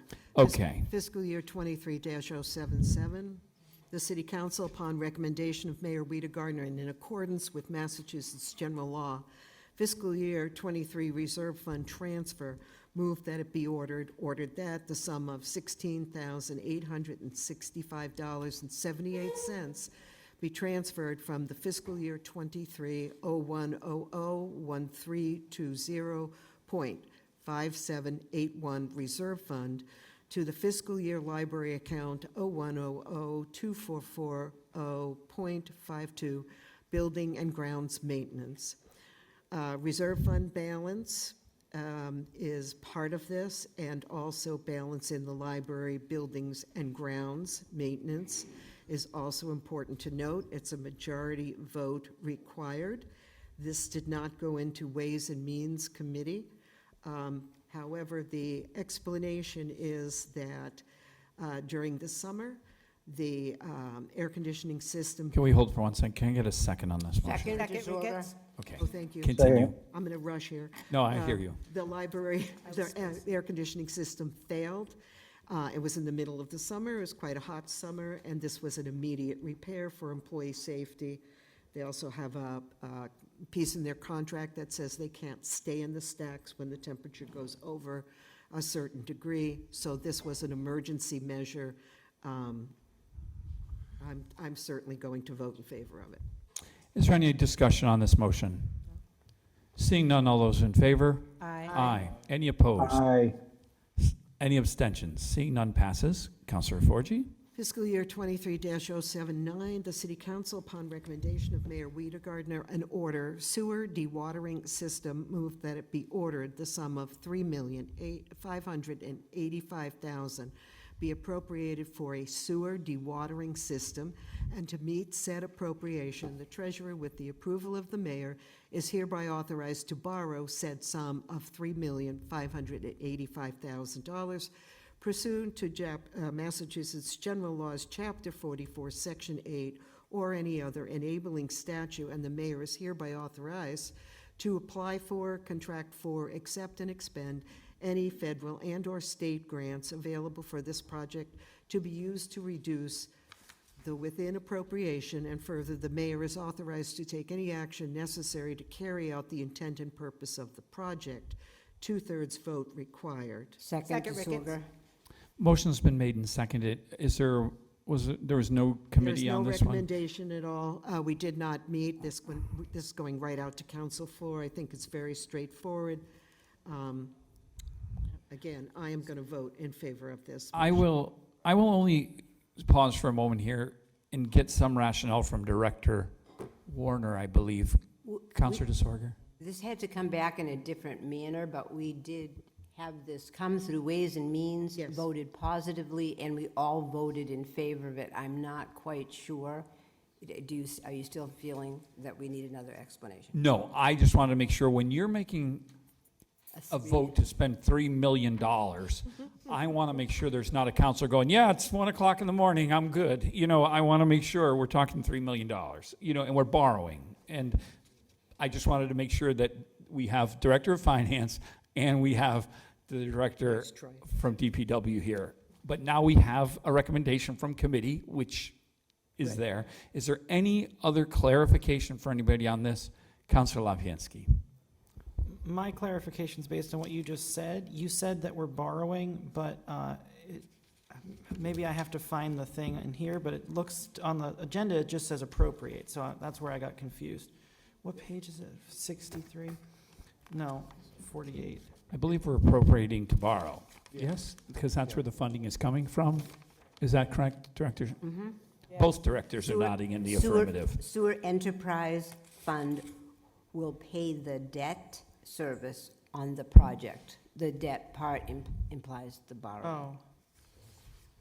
Oh. And, correct, okay? Okay.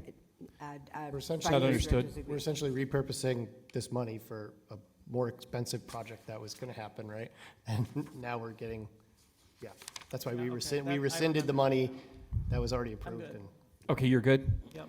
Anything that Director Warner needs to clarify? No? All those in favor? Aye. Aye. Any opposed? Any abstentions? Seeing none, motion passes unanimously because it was a 2/3 majority. Counselor Vice President Forgy. I'm just going to line up all our titles after 25 years.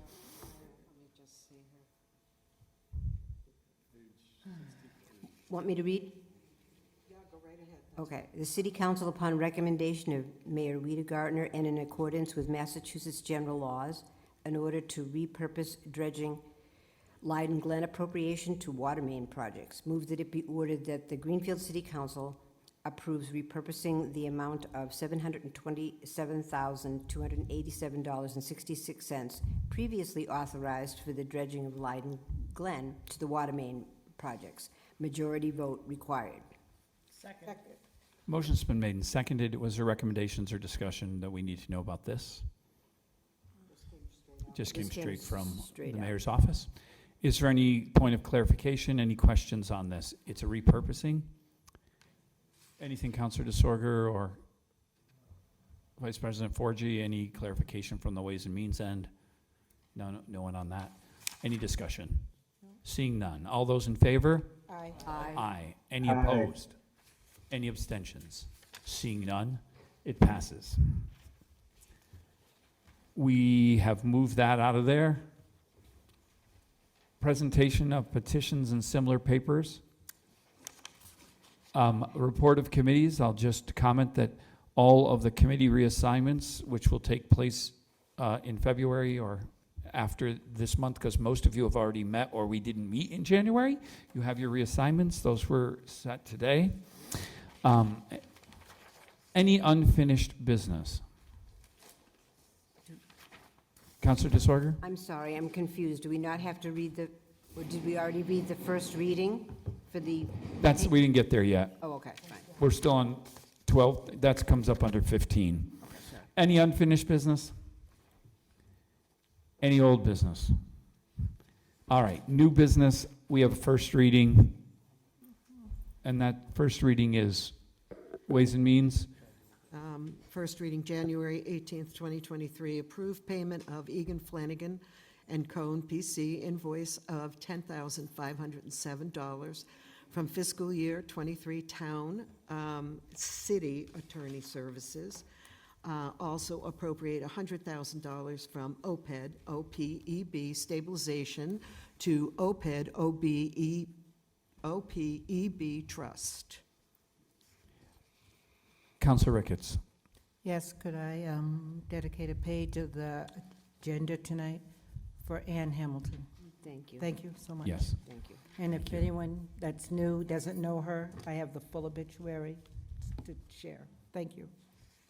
She was actually the first woman who was elected select person in Greenfield, as well as other things, so. Many capacities. Councilor Forgy. Yes, Thank you. under new business, I would like to make a motion. The motion is to split the public hearing sessions into two pieces. Public communicate, Public, I'm sorry. public comment. Public comment into two sessions. One would be on any agenda items, and that would appear in the order that it is at this particular time on our agenda.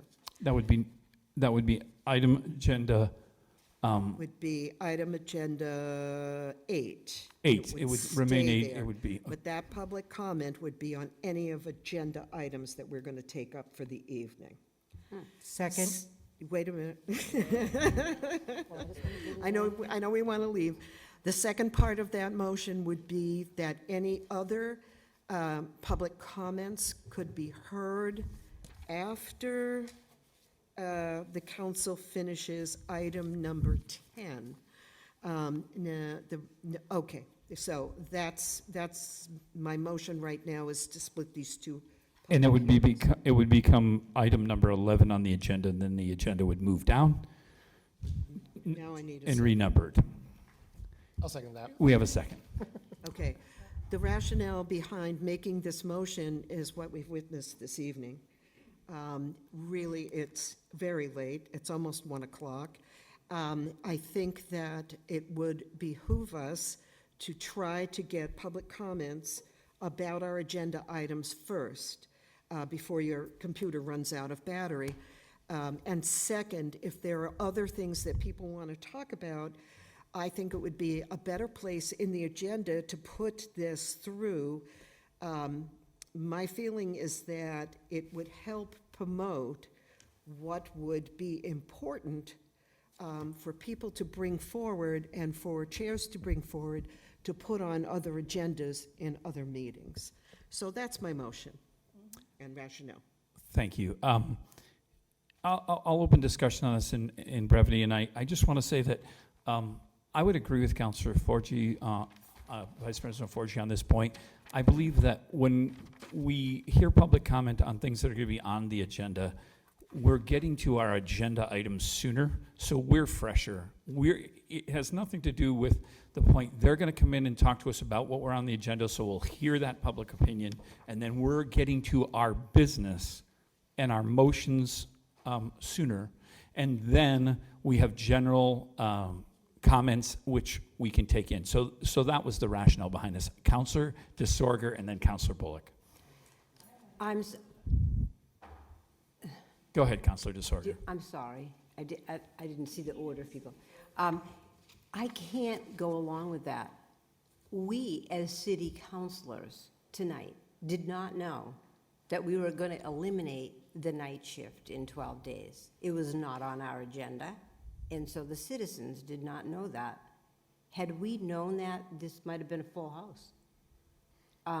Also, I do remember when our 2 residents died by the old McDonald's, we had a full house. Things happen. And I know we sit here forever. Well, I didn't think we were going to be here forever tonight because I was surprised, shall we say, graciously. Okay? So I don't think that's fair to people. And I also do not think it's fair that that's my other addendum while we're opening up discussion, that we didn't know. That's all I have to say on the subject. I won't be voting for that. Councilor Lapiansky. Councilor Bullock, go ahead. I recognized you, and then Councilor Lapiansky. Go ahead, Councilor Bullock. Yeah, I heard this percolating at committee chairs this month, and I can't vote for this. This is terrible, right? I woke up at 4:45 this morning. This is rough. And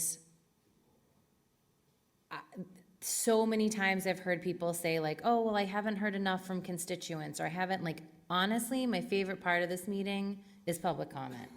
And I think we can think of other ways to make these meetings shorter, whether we put something in where we're we have a hard close at 11 and we have to finish our business the next day or whatever it is. But I just think at this point, I've been to council meetings years ago where there was never participation like this.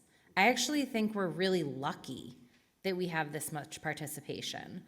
And so the idea of stifling feels, and I know that's not the intention, but it will be stifling and it will be an accessibility issue. I mean, I came to this meeting today with my 8-year-old, right? I did that because I'm a public servant. If I had something to say, I would have sent an email and I wouldn't have dragged him here and to stay until 10 o'clock. And so I just think there's already so many barriers in place for different people that have different lifestyles to serve and to make their voices heard that I can't support it. I think that we're lucky that we have the involvement from the public that we do. Any other discussion? Councilor Lapiansky. All right, look. I was hoping that I wasn't going to have to open my mouth again tonight, but this is a really bad idea. And it's a really bad idea for a list of reasons that's so long I'm not going to go through all of them. It is certainly tied with the worst ideas I've seen come up in the little over a year I've been on council. And it seems to me like it's not an accident that it's being brought up after the public has tuned out, right? We're going to stifle their voices when they're not looking. How dare you?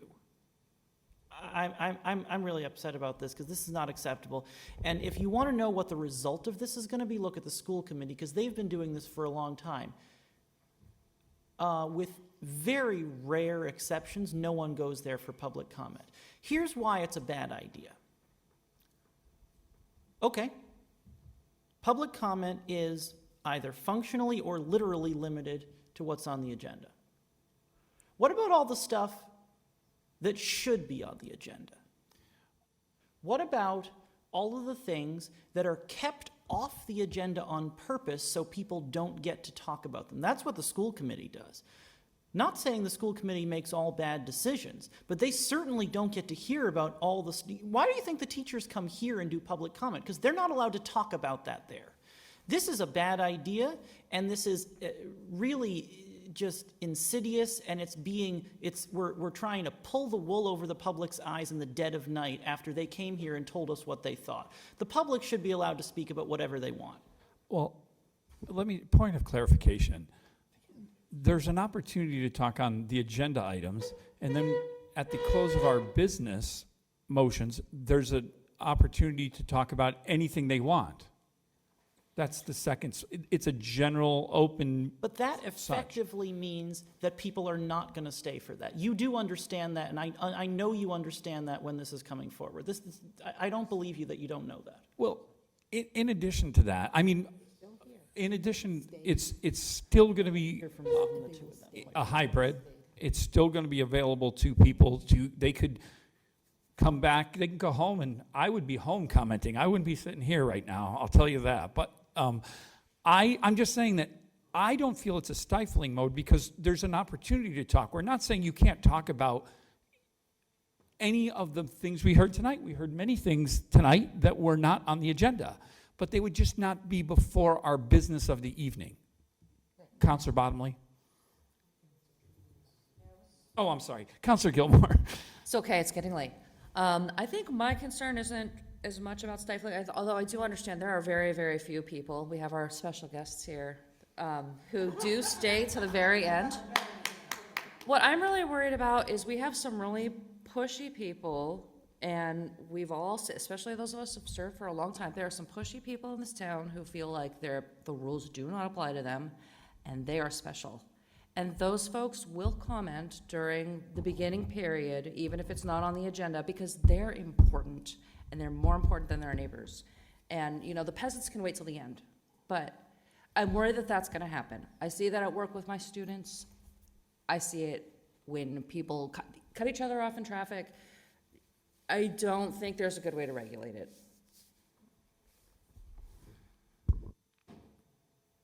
Councilor Bottomley.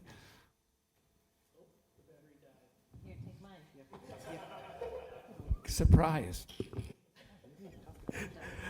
I just don't think there should be any barriers, that's all, and I don't necessarily think there was anything, I don't know, planned or any otherwise from Councilor Forgy. I think she was just trying to make suggestions to improve our meeting speed. So thank you for that, but I just don't think there should be any barriers to public comment. We need to encourage as much as possible. Any other discussion? I saw Councilor Elmer's hand, yes. Yeah, this is a tricky one, and it's late at night. I wonder if we should table it and think about it and bring it up again. Second. Was that an official motion? Because it's, I'm table. Motion's been made and seconded to table, non-debatable. All those in favor of table? Roll call, please. Did someone say roll call? You know what makes it take longer, right?